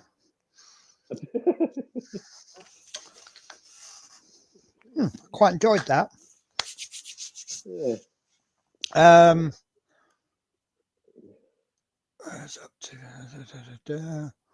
Right, I come in one. Yeah. So Penny sent you a pic. That is true, Mike. I will back Penny up on that one. What was that? Oh yeah, about being nice. Yeah. Yeah. It's not often it happens, but sometimes I am nice to Mike. Dale says me neither, but looks nice though. He sent that to me and Tash earlier. And then Dale says, I'll try any food once. Not a lot I don't like. I eat most food. Well, I used to say I don't like offal, and I don't like it's not that I don't like root vegetable, but I don't seem to like most root vegetables, but I absolutely love carrots.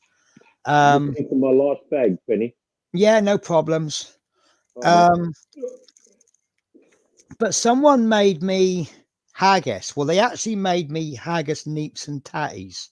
I believe neeps is Swede. Now, Swede is one of the foods that I don't. Yeah. Now, Swede was one of the foods I didn't like, and I absolutely loved it. I loved every single bit of it. Oh, So the only theory I've got is that since I've been on hormones, yeah. I think my taste in food has changed. That could, So yeah, could be, yeah. yeah, so because of that, I've started. Oh, Tasha's back. Eating. Okay, do you want to stay on or off? We No, don't. I'll wind everybody up with what I'm eating. Well, you won't wind us up, but sometimes we might enjoy a nice little lip smacking. Can't really see me. Yeah, so I've been trying. I'm kind of giving every food a blank slate. Still hate beetroot though. Cannot stand beetroot. Really? Yeah, no, cannot stand it. It's the devil's food. That is no. Blah, blah. And I mean, I've not liked salty stuff for ages, but I've not had salt. I cook with salt, but I don't put salt on at the table since I was about 14. My home economics teacher scared me. She said, if you have too much salt, you'll die of a heart attack. And I just went, oh, no salt, with the exception of chips, because you have to with chips, don't you? So all the salt that I don't normally put on food, that goes on a bag of chips. But I don't have chips very often anyway. For some reason, I'm not over keen on chips. I think they're quite boring. So Yeah. although I do seem to have chips more often in London, because there isn't an awful lot of food that you can get that's meat free. So I tend to have fish, chips and peas from the canteen. I do like our canteen. All the drivers moan about it, but do you know what? It's actually quite reasonable. It's somewhere between school dinners and mum's dinners. But it's like you're talking like £5 for a meal. Comes to about £5.40 for a meal and a cup of coffee, and you can't moan at that these days, can you? Especially in London. No. So and it's a lot better than eating nothing. So it's a big fill at the hotel for breakfast. Then I have a big dinner at the canteen, and then when I get back to the hotel, I'll probably have something like a pot noodle, something simple and not very expensive, and I can feed myself on less than a tenner a day. Which tenner a day for takeaway food, food away from home, I don't think is too bad, is it? No, it's not really that bad. I mean, obviously, if I was living at home, I could feed myself a lot less than that, but when you're relying on food away from home, in fact, I don't even spend a tenner. Probably looking at about £7 a day. Which means I can save more money. Which my savings has taken a real hit in the last couple of weeks. I've had various things I've had to buy, and I've had to dip into my savings, but at least I've had savings to dip into rather than going without. Teresa say, do you keep the small sauce pots too for mixing paint? I don't at home, because I use, depending on how much and what I'm doing, I use hang on, can't see because the thing is up. I use a wall tile as a palette most of the time, because it's just easy to clean. I also use my fidget popper because that's easy to clean. And sometimes, depending on like these air fixers, a lot of the times I'll just put loads of thinner in the pot, and I make it thin enough that I can use it straight from the pot. So it really depends what I'm doing. Sometimes if I've just done a load of part works, I keep the plastic containers that the part works come in, and I use those as pallets. But they can be helpful. And I just use, basically I use a lot of waste material. I figure if I can use something twice, it doesn't qualify as single-use plastic then, does it? No. So something comes in a black, here's one, like this is the bag that my Robocop came in. Well, there's a nice bit of plastic there, isn't it? So I can use that as a paint palette. And then when I'm finished, just roll it up, chuck it in the bin. So I don't know if I'm taking being a miser to new levels there, but why not? Not really. The thing is that, that's the thing, is it's helpful to you at the end of the day, which is what you want. Yeah, I just I can buy stuff, but I just choose not to. It's the same I for mean, myself as well. I mean, if you don't need it, and you can no, make do with something else. I mean, how much do proper modeling clamps cost? Ooh, a fortune. Well, these are, I mean, obviously I have different clamps, but Yeah. most of the clamping I do are with these Sainsbury's clothes pegs. Yeah. And then I pick these up from Poundland whenever they come in, these little mini clamps. Yeah. But most of the time I have to put masking tape or something on because the plastic's quite smooth. Yeah. I've also got these white pegs. These are quite good, but they are actually advertised as clamps rather than pegs. I bought a whole lot of clamps for about a fiver, and I got about almost 20 odd clamps. Right. Yeah. That's the way to do it, isn't it? Yeah. I bought these ones recently, and the only thing wrong with them, I'll let you decide. They're not the most attractive colours, are they? No, but there's nothing wrong with that. No, but sometimes different colours can come in useful. If you're clamping things on in pairs, but you're getting lots of different clamps, you just pick 2 clamps of the same colour, clamp them, then the next ones, and you know which clamps are related to what other clamps. Exactly, yeah. That's the whole thing behind it, sort of, that you want, you know exactly what is in that and all the rest of it. When I'm painting models and I need pins, or if I'm pinning, sometimes I pin pieces, paper clips. So much cheaper than buying brass rod from model shops. Oh yeah. And sometimes I'm a little bit lucky. I can steal some from the office as well. Yeah. Gloves. I can't remember the last time I paid for a glove because I always pop in and say, well, you got the hotel cleaning staff. They have gloves. But I got a big stock of these black gloves. These are, these are what the mechanics at work use. Yeah. They don't care. I had one. I said, "Can I steal a few gloves off you?" He comes out with a whole box. I went, "No, I don't want the whole box." Well, I said, "All right, then I'll have the whole box." Well, yeah, definitely. But they're also good for masking as well, aren't they? Gloves. Yeah. If you so many small decals to go on, it's just painful. Yeah, no, you'll love it when it's done. Oh yeah. I'm just jealous that I'm not decaling with you.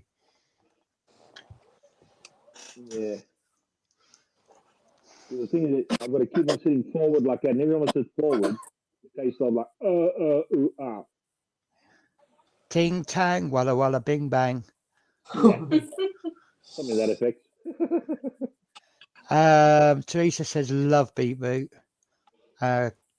Getting some beetroot Thursday. I want to see if Mickey turns into a beetroot. Do budgies like beetroot? Yeah.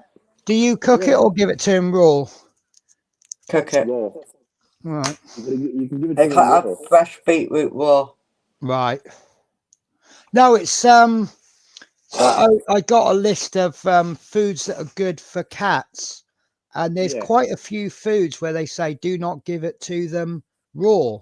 You must cook it. Yeah. And I find that odd because cats don't, wild cats don't have cooking facilities, do they? No. So obviously they'd eat everything raw. Yeah. Get some beetroot Thursday. That will be funny to see, Tash. She turns into kale. I need to see her. But so what happens when you give her kale? Imagine a white budgie. Right. And she turns green. Oh, so they're a bit like flamingos that they turn the colour of their food. Yeah, Mickey's like that. Yeah, really? Yeah, so she's really funny. Might go pink then. She could do, yeah. Oh, wow. Yeah, because flamingos are naturally white, aren't they? It's the shrimp that they eat that makes them go pink. She turns into kale. I need to see her beetroot. And then Smith Speed says back. Yeah, watch that. Watch your back. Yeah.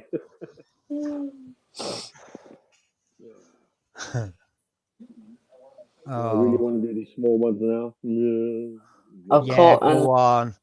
Go on, get on and do them. Thing is, sorry, go on, Tasha. I caught Mickey. I think it was a good few pictures of her being a green budgie, not a white one. Oh, you're going to have to share some of those with me then. Teresa's seen them. It's her favourite when she's got a green face and a green everything.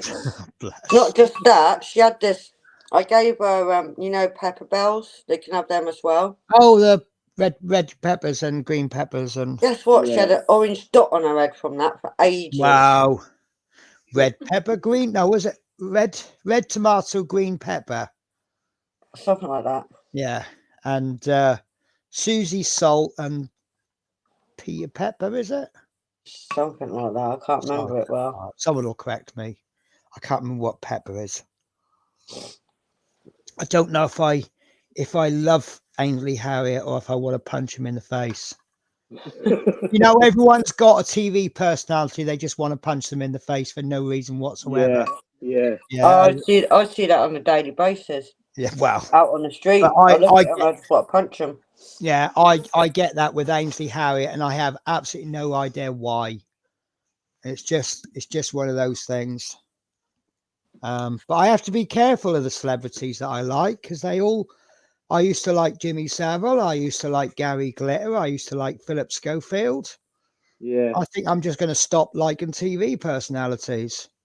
Yeah, some of them you can be very sort of, Yeah. Mind you, well, yeah. Let's not go into the Philip Schofield thing. I'm not getting involved in none of that. No. Did you just have a fart? No, I just played with my vortex mixer.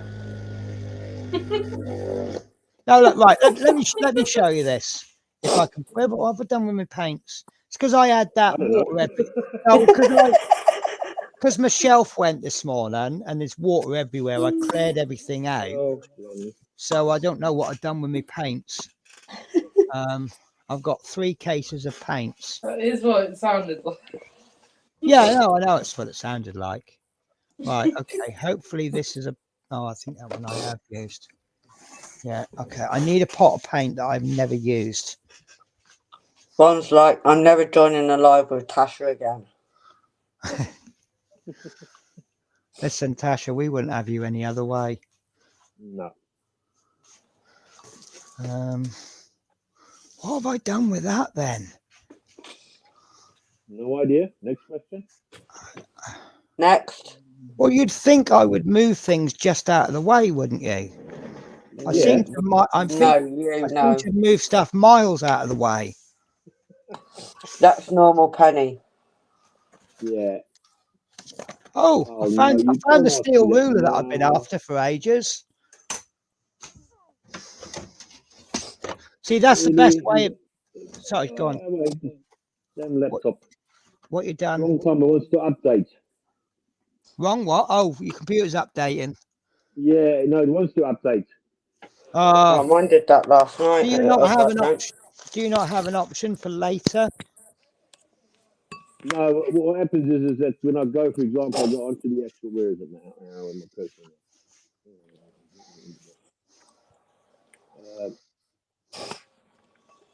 Yeah, it just says update Chrome and that. I'll do it probably in about 15 minutes or so. Right.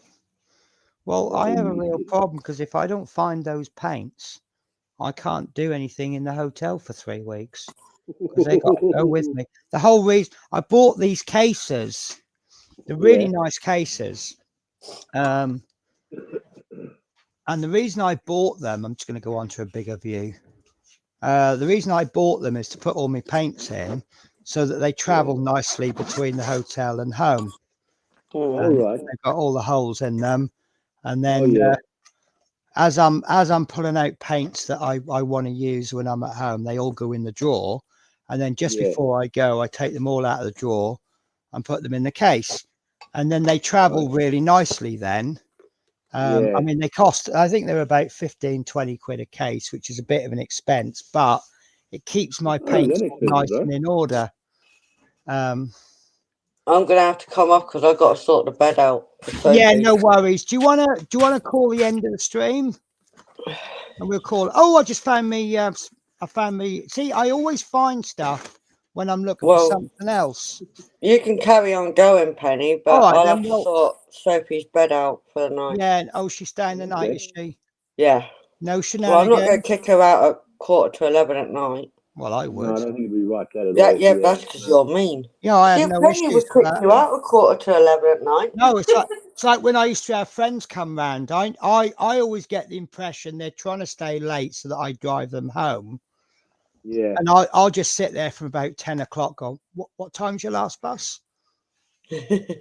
What time do you want me to walk you to the bus stop? Make sure you're all right. That's how I am. Yeah. So this is my Sky Raider, which it looks stubbier than it is because of the camera. Wow. But that decal there. Yeah. And there's a few lumps and bumps. This one was quite tricky because it's 2 decals because you've got that air brake. Yeah. But I mean, I'll bring it in really close. You really can. It really does. But there's absolutely no carrier film left at all. Yeah. But that is Microsoft, Microset and Microsol. Yeah. I probably, if anything, obviously you got the shine for the decal, but look, it does look painted on, doesn't it? Yeah. And that is really good. But this was gloss coated. This is the first time I've ever gloss coated before I put decals on, and that came out perfect. This one was gloss, but I think where it's silvered, you can see you've got some raised detail there, and that's where it's silvered. And I think it's probably I had a bit of water in there, and once the water dried, I've got So my jury is still out with whether I need, because if you watch enough YouTube videos, look, see this is not gloss coated, and they've gone down perfect, but all of the decals are on flat areas. I think there was one that went on to raised detail, but I can't remember which one it was now. Oh, it was this one. It was a little bit too long for that section, so we just ran. All right, and I really squished that one in. But that's not too bad, and I'm rather happy. But I think to test it absolutely perfectly, I think what I'd have to do is make 2 big models, do one with a gloss coat and one without. And I'm really not going to spend 100 quid on 2 models just to test the theory of. No. But yeah, as I say, the only cock up I've made with the decals is when it was actually gloss coated. But I do think it was my cock up rather than the fact it was a gloss coat. And I've not really had a problem.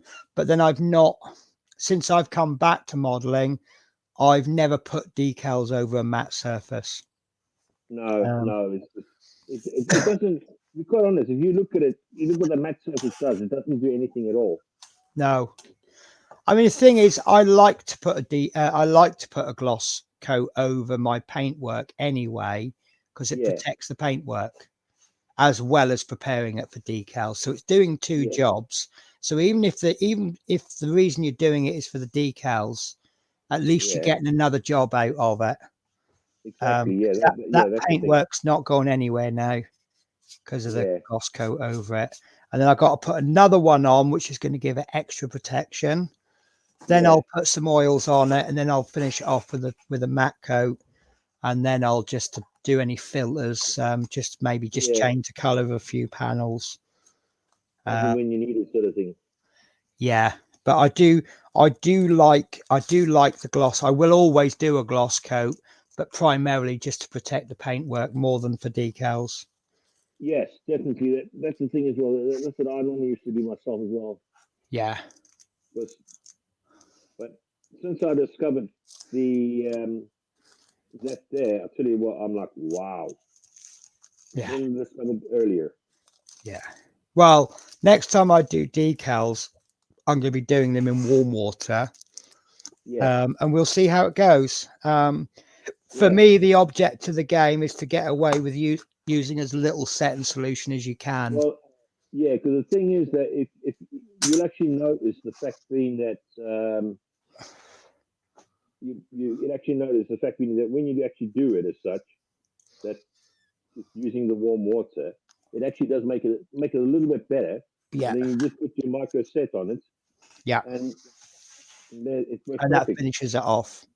Yeah. Yeah. But, you know, if anyone gives me a tip, I'll always give it a try. Oh, and then after that, I'll just go with my own opinion. You know, I could show you 10 videos of people saying you must use hot water. And then I could show you 10 that say it doesn't make a difference. No, it doesn't. I could make a load, or not necessarily that they don't make a difference, but people will say, I don't bother. And the same with gloss and matte. You know, you don't use gloss, I do. I think you've just got to try both methods, see which one works for you. Exactly. But like I say, the matte varnish doubles up as a paint protector. It does, yeah. That's something I'm going to have to do with the Lancaster because it's so big. Yeah. I'm going to probably have to varnish the primer in as well.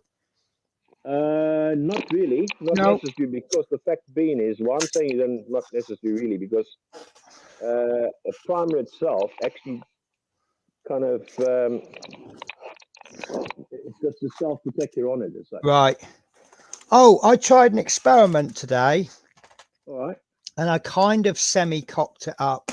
I can't find. So I bought some brass sheet. It comes in a roll. I can't even find that now. Oh, yeah. Right. The reason I bought this was I wanted to try these out. Now the reason I've marked off 4 areas, and then, but what I did was I brushed on, not sprayed on. But the reason I say sorry, you can do, Penny. Can I suggest it this way? Take one bit and do it on brush. Use an actual brush as such, like, you know, the paint brush. I'll try it again.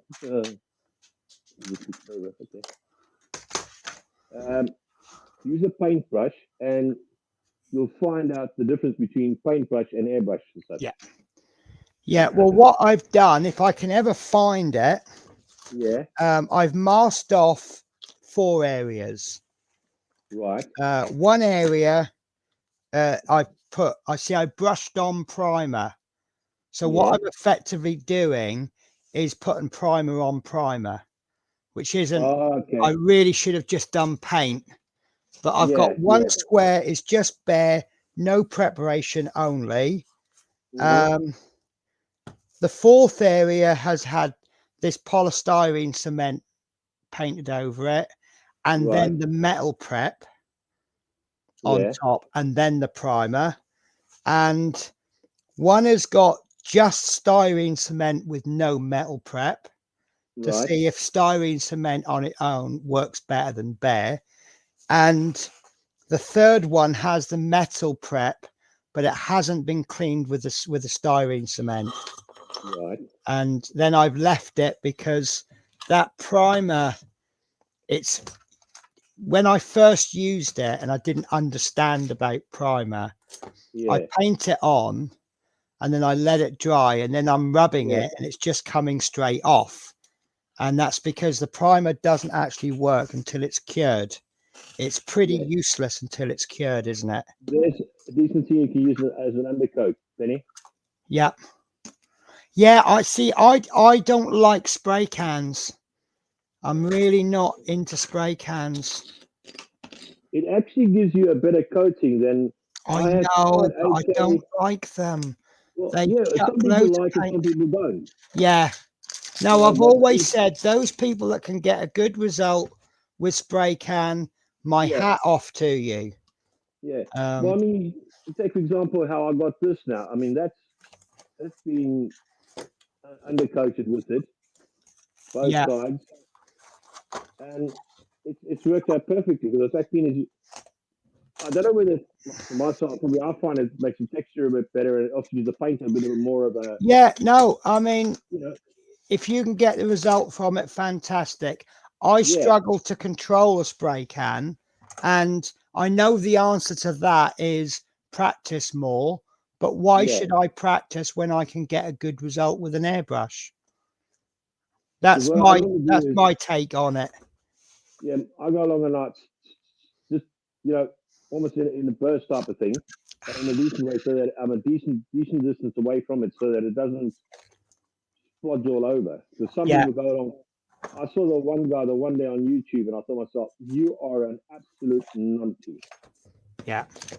How on earth can you go along and hold it close by the kit itself and then do it?" I'm thinking, Oh no. you're gonna make streaks and everything. It's like, oh my word.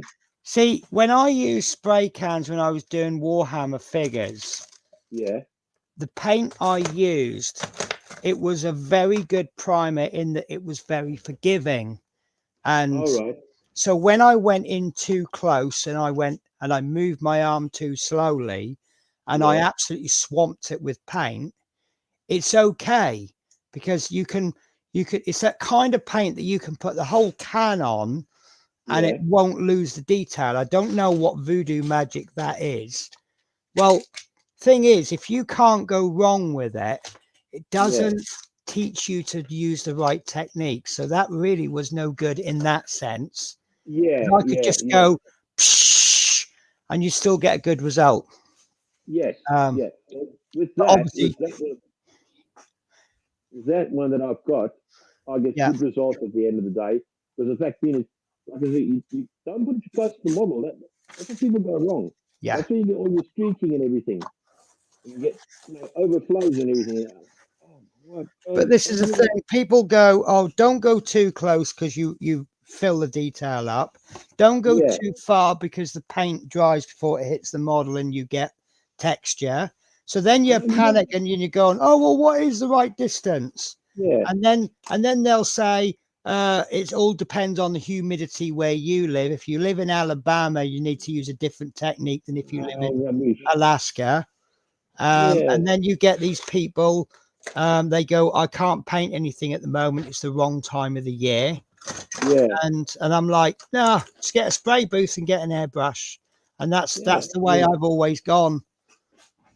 I mean, I've gone along and I've used my I've got a spray booth itself, which is just a homemade spray booth. Yeah. And it works perfectly fine. I mean, you don't have to go along and spend thousands on it. No. I mean, I I got mean, a very good balcony out there, and I could just hold it over the balcony and do that. yeah, yeah, I just like airbrushing. yeah. So On myself as well. I mean, everybody says to me, "Is this hand painted?" And I went, "No, it's airbrush." yeah, you can Like, usually tell, really? can't you? Especially with figure painting, Yeah, yeah, yeah, definitely. because there's a rumor that Mhm. judges don't like airbrushed models.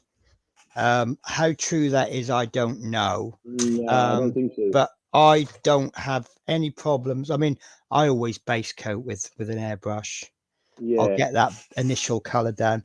I yeah, can't find this bit of brass that I done this morning.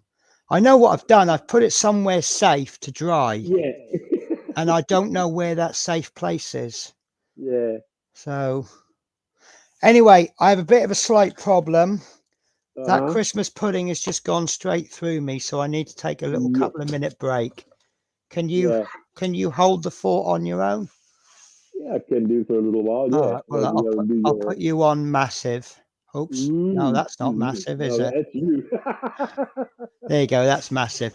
I'll be back Yeah. in a moment. Oh, mate, no problem.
Oh, sorry about that. Thank you for your That's all right, no patience. problem. Tash says she's still awake, but sorting stuff. Yeah, no, that's fine. Obviously, this is the trouble. If you've got a guest around while you're streaming, you can't really sort of ignore your guest, can you? No. Do you know, I won't be surprised if I've moved that brass plate while looking for it. I moved it You to probably somewhere did. else. Well, I was going to try and whip out a quick YouTube video tomorrow about it. But then when I realised I brushed on primer, then I thought it's not. I need. So I think I might do 2 more brass plates. And I'll do 1 brush painted and 1 spray painted. I suspect the results will still be the same. It probably would be the same, but you never know. You know, this is the thing. Until you tried it out, then you know exactly what they find. You know, this is what it'll be, and that's the way it'll do something.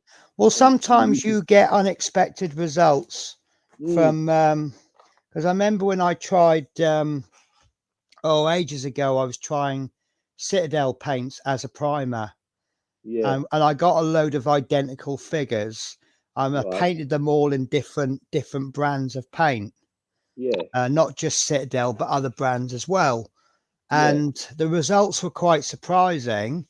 There were a couple of paints that didn't, I was rubbing them once they're dry and they were staying on. And some of the paints like Vallejo model color, totally useless. That just rubbed off so easily. And then another friend of mine as well, but they're like, oh no, they say about no, that it works. Well, I mean, on the primer debate, do you prime your models or not? There's a lot of people out there that will fiercely argue that you do not need to prime your models. Now, well, yes and no. You probably don't, but for me, it just gives me that extra security. Plus, I use the primer to affect the top coat. Exactly. So I might spray like what I'm thinking about doing with the Lancaster. I need to paint it interior green. What I'm thinking about doing is give it a black primer, then I'll hit it just at 45 degrees with a grey primer, and then go over it with the green. So you just get the green is a little bit darker in the recesses. Because the thing is that in a Lancaster itself, I mean, I've sat in Lancasters as well, and they're not consistently green. No. They more or less an offish green sort of thing. Although it is like an interior green, but it's not that sort of. Oh, I'm ready for people to say that's the wrong color, and there's a always an argument about REF interior green. Now Nigel's modeling bench has a recipe on how to mix the exact shade. A lot of people go with Tamiya. Is it Japanese Imperial Navy cockpit green? No, I don't think so. Well, I've seen that used anyway as REF. But I use REF Cockpit Green by AK Interactive. And I don't have one to hand. And if it's not the exact shade, do I have it? Let me see, where is it? There we go. Why is that not out? I've used it recently. That's odd. There's a green there that has been used by the Tamiya one. Right. So what is that one? That's XF71. Right. Cockpit green. Cockpit green color, by the way. Right. Now I know for a fact that my AK Interactive REF interior green is not the exact shade as that, even though I don't own that one. Or do I? I don't know. Listen, I put the pot of paint down somewhere. I'm a bit worried about that now because I've had that out. So it should be in. Oh, here it is. No, that's not it. Oh. Don't tell me I actually put it back in the. See, I put it back in the case. Now I can't find the case. But it's, oh, I can actually show you. I can, but I can show you what it's like painted. There we go.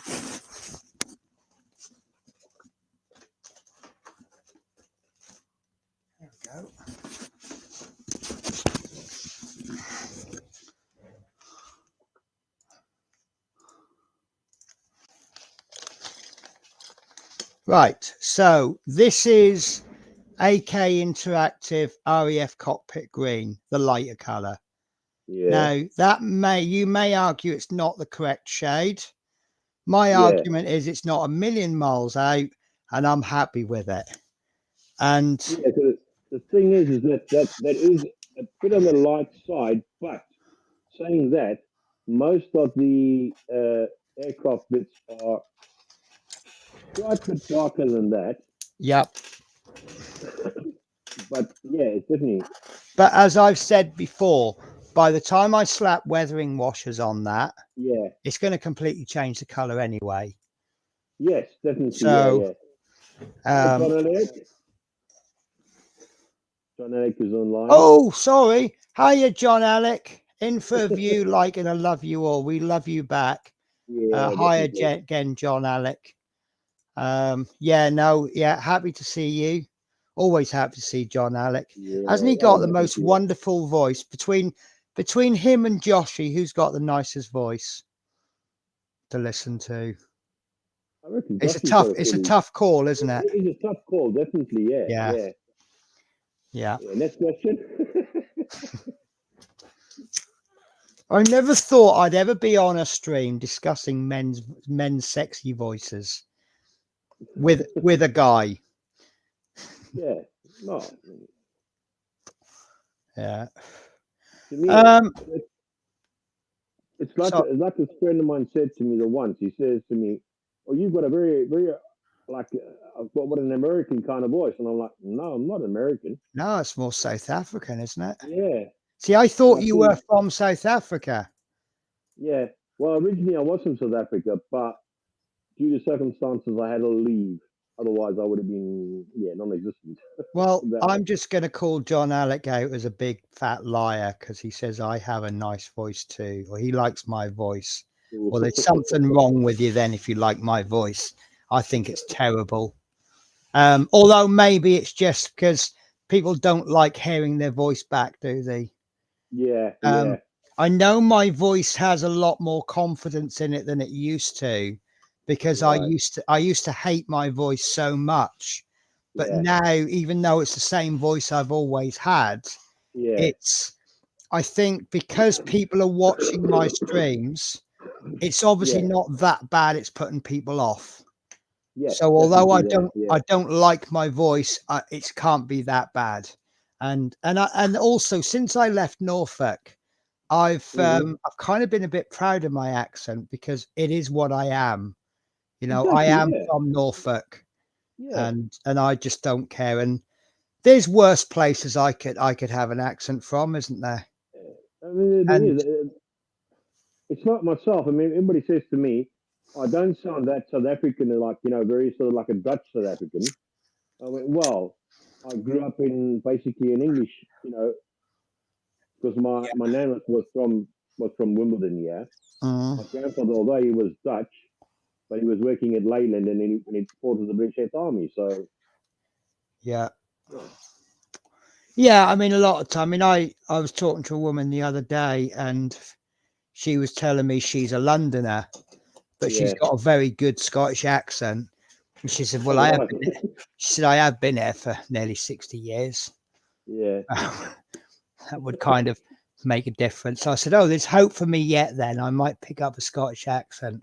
So I wonder if in a few years' time, I'll just start to have a Scottish twinge, which I'm absolutely cool with, because if I end up with a base Norfolk accent with a little bit of Scottish, why must I hide?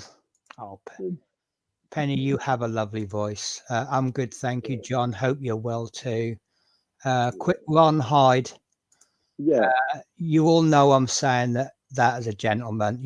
See, truth's coming out now. He's just being no, but he is a lovely guy. I need to set up one of my quick things for John Alec. Bear with me a sec, guys. I'm pretty sure everyone who's watching knows John Alec, but but just in case you don't, because he is a lovely person, and he does some good stuff as well. There you go. So if you haven't subscribed to his channel, run over there. I mean, he doesn't need the subscribers as much as I do, but well, to give you an idea of how good his channel is, 2.35 thousand subscribers from 94 videos. I've got more videos than subscribers. I've got over 1,000 videos with 906 subscribers. So yeah, he's got some nice videos on there as well. I do like watching his builds. Oh, right. So I'm thinking about winding up the show, but in case you haven't, I've forgotten his bloody name now. Got Fuel? Got Fuels. There was a group build on. Go over to Got Fuel's Model Car Garage. It's a tribute build for Terry Senior. It's on tonight, isn't it? It starts on the 1st of April.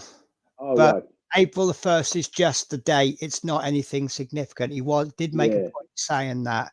I've actually decided to take part, and I did confess I didn't know Terry Senior that well. I just knew him a little bit, and obviously with that video I've learned he likes black.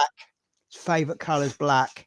I'm not keen on black, but as I said, I'm going to do a build that pushes me out of my comfort zone, because he seems to be about get on with the model and do it.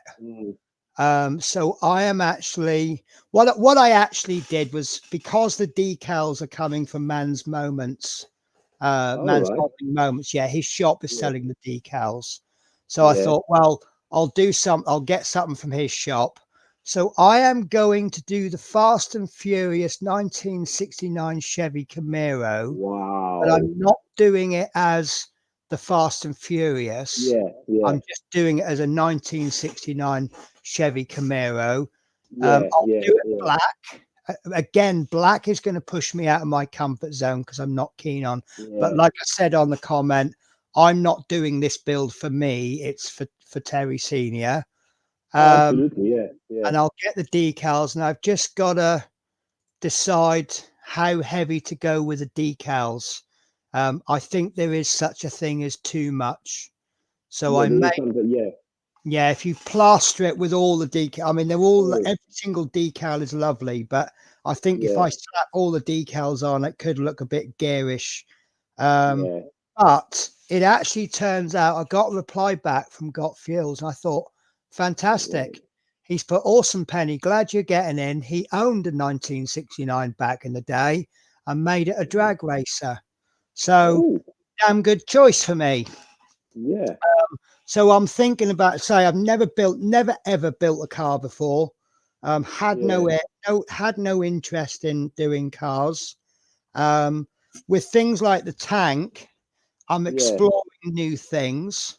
I've had a go at a ship and mucked it up, so I'm having another go at a ship.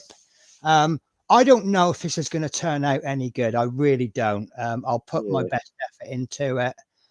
So I can get a car or such, so I can join in as well. But did I post? Yeah, I did. Did I? Oh, Fuels, yeah. So head on over to Fuels Models. Watch the video on the tribute build, and I encourage everyone to give it a go. I'm giving it a go with something that's well going to be out of my comfort zone, but I think I'll do the car as best I can, and I think I'll probably just put on the side of one of the doors, I'll probably just put in memory of, and I'll use the Kiss My Ass across the bonnet.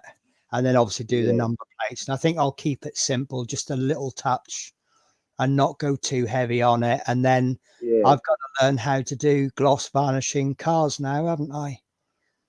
Yeah, not So, too bad, sir. but the way I see it is I may come out of this knowing a few new skills, which is what I think, from what little I knew of Terry, I think that's what he would have pushed for. You know, Yeah. get in there, do it. You'll either get it right or you'll get it wrong. But if you get it right, you've learned a new skill. So, Yeah. So, I would encourage people to have a go, because I think if I can get it right, if I can do it, I think you all can. Yeah, Right. definitely. So, and sub to Penny and Ron. Yes, don't forget. I haven't posted your. What's your channel? Because it's not just called Ron, is it? No. It's Ron. Ron's Modeling Group. Ron's Modeling Group.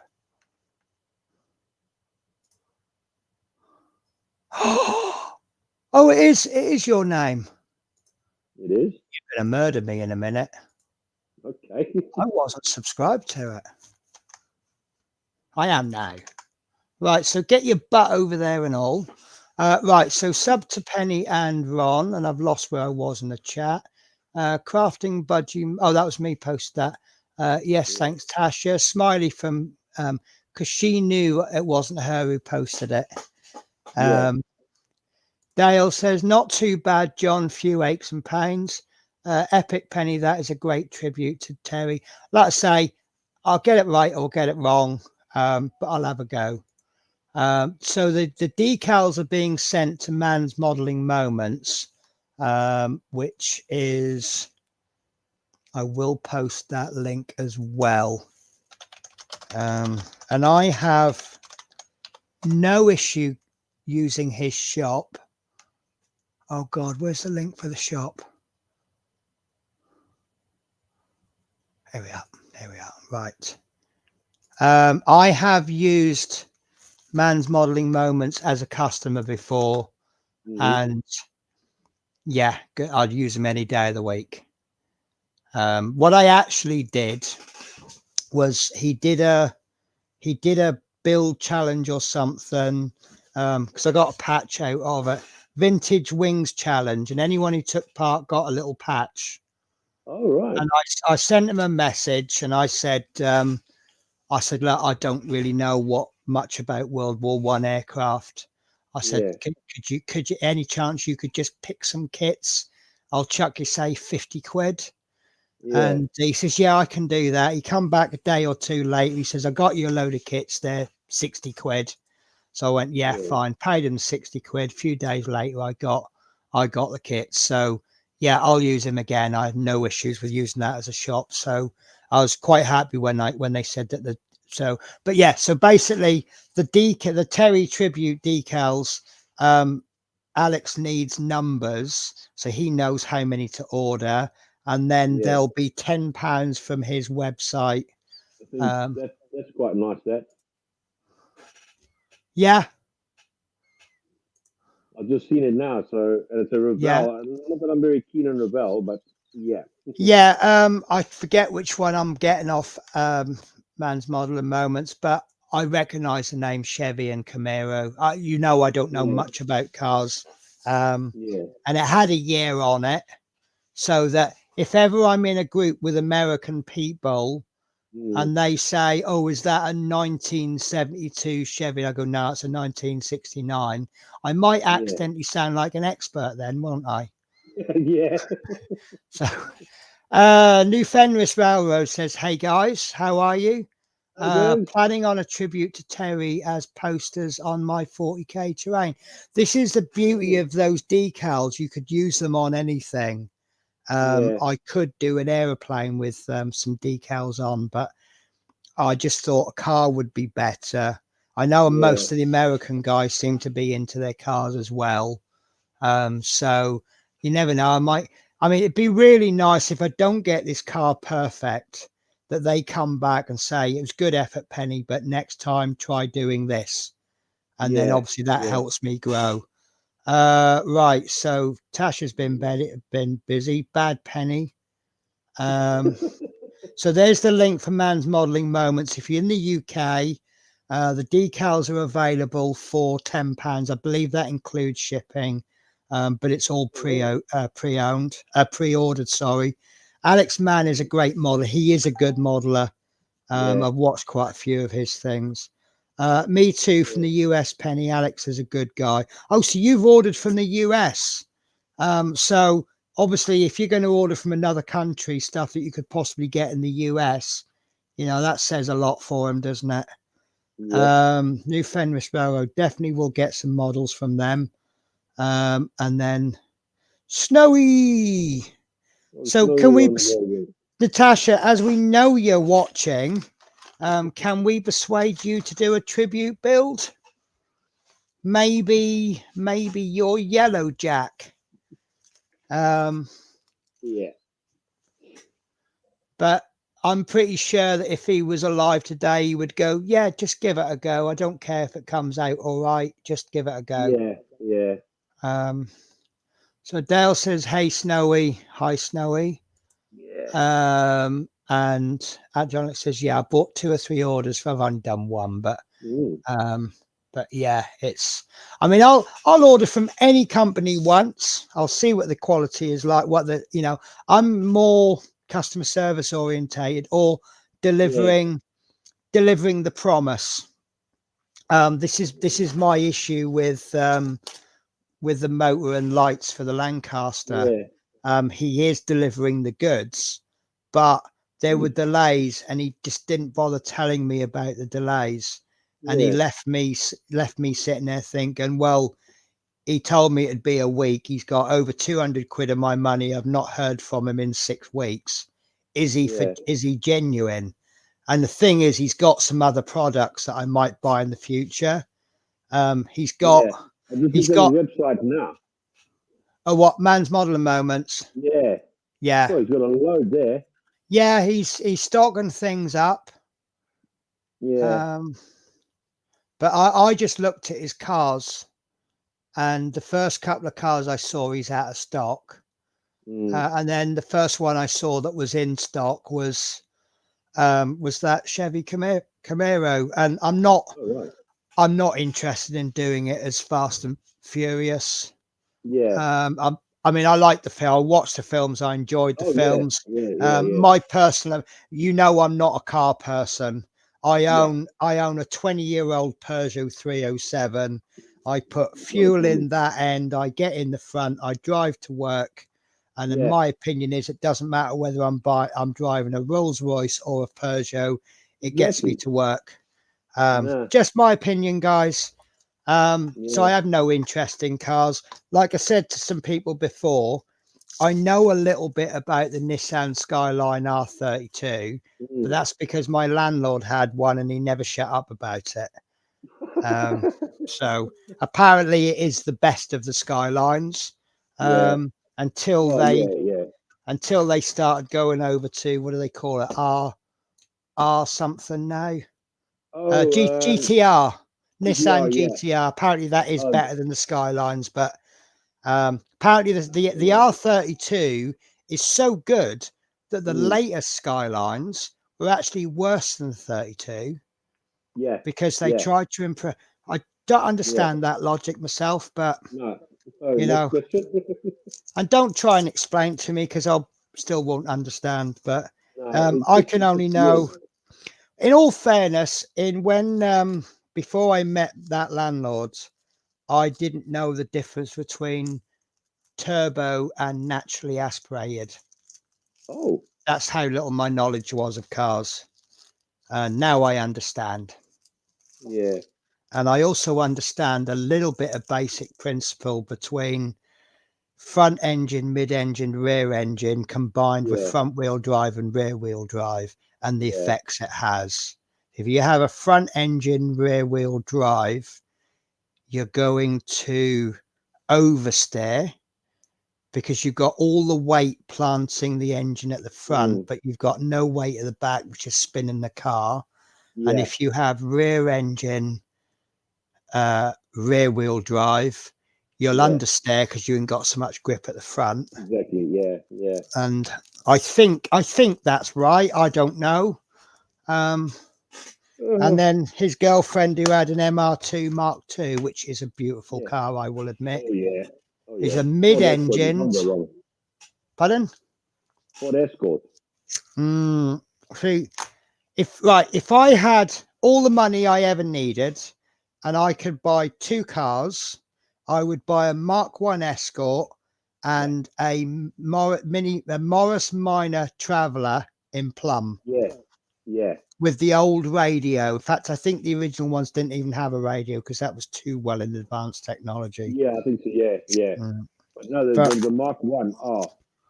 I had 4 of them. Yeah. 2 of them I was actually racing with. As in, like Colin McRae and that, but I was just doing it locally in South Africa. Yeah. And I had 1 that I was actually riding on an oval track. So nice. I had 3 that were basically racing, and then 1 was my real one. Loved it.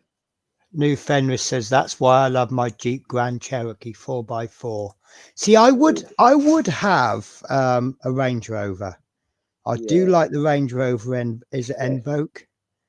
I think they're a little bit. And the other one I would have is a Bentley, because my opinion, I don't know, Bentley, one with a Bentley badge on the front.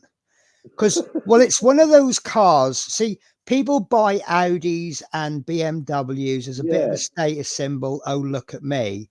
But every time I see a Bentley, I kind of look at it and I go, you can't buy class. But that is class, isn't it? Oh, yeah. You know, you can spend all your money on a top of the range BMW, but it doesn't have the class of a bottom of the range Bentley. No. And it's just one of those cars I look at and go, it's classy. You know, I look at people with personalized plates and I think, what a ponce. And BMWs, I just think, oh, how much debt are you in to buy that car? But when I see a Bentley, I mean, the guy driving the Bentley might be absolutely riddled in debt to get that car.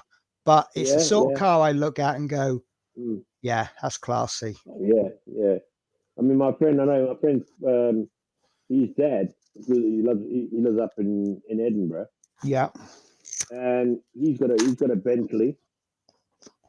And one of the older Bentleys, and he got himself a newer Bentley as well. So, you know, and I'll tell you, they are such nice cars. They really are. They're in a class of their own. You can't really put them in any. You can't compare them to anything, can you? Maybe possibly with Rolls Royces, but I don't know. I must say yes, I must say no. But the people round here, I think, if any BMW owners ever bought a Bentley, I think the first thing they would do is give it a gold metallic wrap. That's what BMW drivers are like around here. You know, it's like, no, you've ruined it. Exactly. I tell you what made me laugh. I bought I can't remember what it was now. It was a Renault. It was like one of these Espace type cars, you know, the people carrier, 7-seaters. Yeah. And whoever had it before me had put carbon fiber wrap on it. Yes, your friend, he did have one. What's that? Your friend, said, didn't Brian May have it of Queen? Yeah, he what, did. A Bentley? Right. Yeah. Nice. He's got a Bentley, But yeah, so a 7-seat, a 7-seat people carrier with a carbon fiber wrap. Really? Yeah. There is no US car close to European or Japanese craftsmanship. I know the Japanese cars are good. Oh, something else my landlord always used to go on about with his Skyline. He still had the Japanese tax disc in the window, and he was, because it was a Japanese import, and he was proud of that. He says, "Yeah, that's still got the tax disc."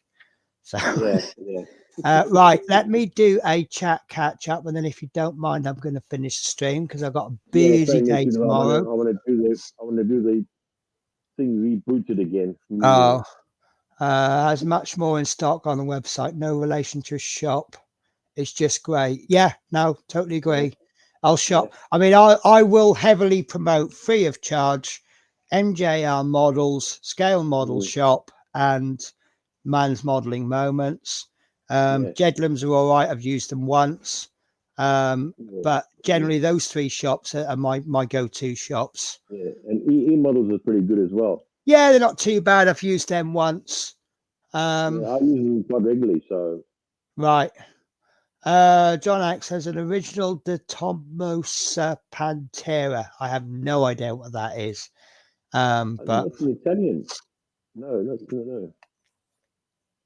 I had a Thomas moped when I was a kid.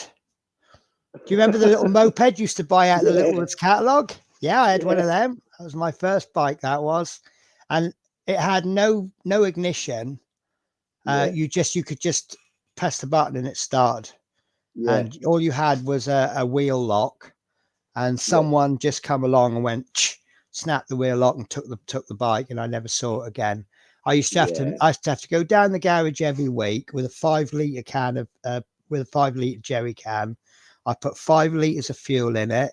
I used to take it home, and I had a little vial. I used to pour oil in. I used to put it in, and I used to mix the oil into the petrol, and then they had a 3 litre tank, and 5 litres used to do me about 100 miles. It just used drips of petrol. Yeah, it was absolutely brilliant. And then my second bike was a CB125T Super Dream on a C plate, and I wrecked that.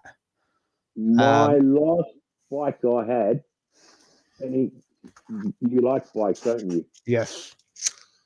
GP Racer, 10,000, Honda, total race bike, but it got nicked. Oh, well, I tend to go down more the cruiser route. I tend to refer to the speedy bikes as color-coded wankers, but that's another story. Myself, it's because I rode Speedway and I knew this mate of mine as well, and this is how I managed to get hold of it. And I just went, wow! It was such a nice bike that I went, I ain't going to change it. No, I ain't going to change it. No, I mean, you ride what you like. I don't like speed bikes because I don't like the position. I've owned 2 US import Honda Shadows, 700 VT 700s, and I had I can't remember the letters, but it was a Yamaha 700. I can only ride up to a 700 because I've only got little legs, so anything bigger I can't reach the floor. But to be honest with you, my Honda Shadow, we had 5 gears in overdrive. You could do 80 miles an hour in overdrive. It was doing about 60 to the gallon, and at 80 miles an hour, you're enjoying the ride. And that to me is what biking is about. And that bike, that racing bike, I only used it because the fact being is this mate of mine sold it to me. Yeah. And my bike I had was a 750 Honda F. Yeah. No, I'm a big Honda fan. Do you know why? Do you know why you have 750s in the UK and 700s in the US? Yeah, because I don't know. I've briefly heard something about it, but I can't remember though. It's Harley Davidson's influence. Japanese were importing these cheap bikes. So the US brought a law in that any bike over 700cc was quite heavily taxed, and that was to protect the Harley Davidson trade. So you tend to find the US versions of the bikes are 750 and the US are 700. See, there you go. I have got some knowledge of some vehicles. Right, let me whiz through these chats then. New Fenris says Bentleys are beautiful. I mean, that's the aim, isn't it? If you ever got the money to buy a Bentley, you know you've done it. Didn't Brian May of Queen have one? Yeah, he did. No US car close to European or Japanese. And Keith Moon as well. Saw it in a video from do you know what I keep hearing? This keeps coming up. 5 Finger Death I've got to watch. Oh no, that isn't. It's is it Five Nights at Freddy? That keeps the name keeps popping up, so I'm going to watch it one day. Maybe I'll watch it on the train down to London. Had to Google the Pantera is a nice looking motor. Let me just write that into Google right now so I can look at it after the stream. Pantera. It's come up with a what looks like a heavy metal band. Let me put in Pantera car. There we go. Oh, that's nice. Oh, yeah. Right. So it's put me off now. My bike was a Triumph TT600. Nice. I'll tell you what I do like are the Triumph Tigers, but I can't have one again. Seat height. I've only got little legs. My first bike in '84 was a Honda Matic 400. Oh, wow. My first Shadow was a 84. 84. Was it 83 or 84? It was an A reg. I loved that bike. It's been 83 then. Yeah, I loved that bike.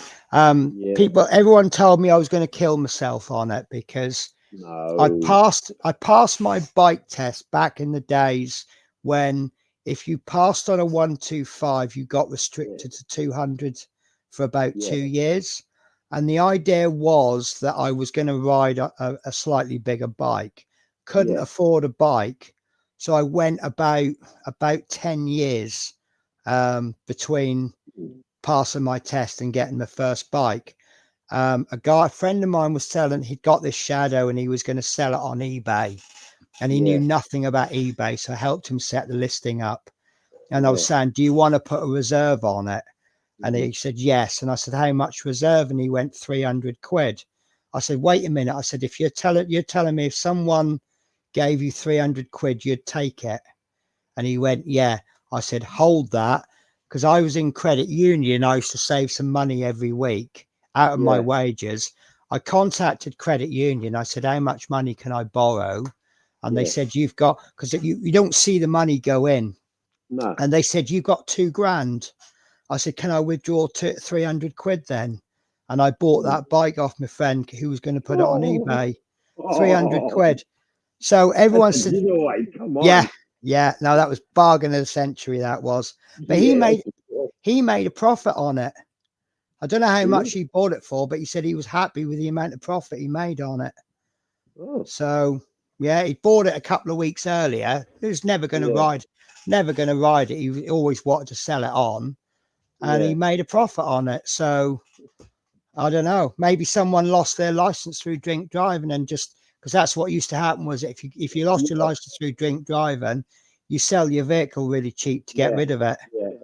So, but yeah, and everyone said I was going to kill myself on it. So the first night I got it, I heeded the warning. So I spent about 4 or 5 hours that evening. There was a really long straight road with a roundabout at the end. And I just rode down the road, went round the roundabout, come back. And I started off, I was like this round the roundabout because I wasn't used to a bike that big. And by the end of the night, I was really leaning it into the corners. And it's just when I forgot to put my foot down when I stopped. That one doesn't work. And I really struggled to lift my bike up. And then suddenly a biker stopped. He says, are you all right? I said, yeah, I come off my bike. I can't pick it up. And he says, let me show you how to pick your bike up. It's not about strength. It's about technique. And he showed me how to lift my bike up. And it was ever so easy. I couldn't even get the bike on the center stand when I first got it. Again, I'm trying to use brute strength and it's not strength. It's all about. No. Yeah. The more brute strength you put into it, the harder it is. It gets worse. It gets harder in the end. Yeah. So, but when you're a complete novice at something, but now I'm at the point where I see new riders. Yeah. And I'm passing those tricks on to them. And I don't laugh at them because I'm like, I was like that myself. Yeah, exactly. Right. So apparently Pantera was a very heavy band. Awesome blokes too.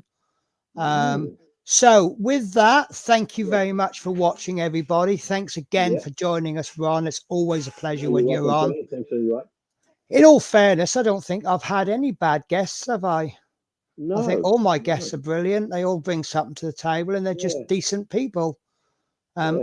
Even Natasha, she's all right, isn't she? She can come back again. Yeah, so, definitely. Right. I just be spoiling you. I've actually got a very good model now. You see now. Have you? Are you enjoying that, Gannett? Oh yeah. Yeah. I really don't know who's enjoying their model first. Are you enjoying your Gannett or Terry enjoying his Stuka? That's a tough call, isn't it? It's the second Airfix kit I bought since they've taken it back, brought it back to the UK, and both of them have been. I mean, I've done these Sea King, and it's like wow. Like, I'm looking forward to doing my Sea King. Oh, there was a guy who's done the Airfix Sea King as a kind of a derelict. Yeah, and I nearly cried. Cheers, Dale. Take care. Yeah, take care, Dale. Yeah, I nearly cried when I saw it because I'm like, you've ruined it. Well, you haven't ruined the model, but it's like it's an absolutely beautiful model, and you've got it all just decaying. I'm like, oh, it's one of those really good build. But you are the best one, Tash. You are the best, Tash. Right, guys. So I'm going to disappear now, have a little bit of sleep, and then do some packing. Next time you see me, I will be in the big smoke. I have got a update video coming out tomorrow. Sunday. Well, it is tomorrow. No, it's not. So my Lancaster video came out today. I'm quite happy with that one. So if anybody wants to watch that one and build up my watch hours, it's a bit of a slow start with the Lancaster. But I'll get there. But now I've got my what's it called? It's not. I want to call it mini art. Night, Teresa. Night, Teresa. Do you know what? It's in the box. Look, here it is. Here it is. Yeah. Here we go. Air scale instrument panel. Oh right, It's absolutely beautiful. It is, absolutely beautiful. The only trouble is it's so nice. It puts a bit of pressure on me to get it right because I've watched Nigel's modeling bench about 14 times. And it is. It's like I say to everyone, you can only do your best at the end of the day. Well, what I'm looking at doing, it's basically it's 2 bits of photo etch with a piece of acetate in the middle, and it looks absolutely amazing. But I'm getting a lighting kit for the cockpit. So I'm wondering if I can just drill a couple of bits of hole in the rear photo etch and put a little light bulb behind it. So the dials LED light behind it, sort of thing that it's just, you know. Yeah, but as it is, it won't work because the back plate is completely solid. Now, it's the piece of brass etch, piece of etch that you stick the decal onto. Right. So I might end up having to stick the decal onto the piece of acetate and then drill the holes in the photo etch.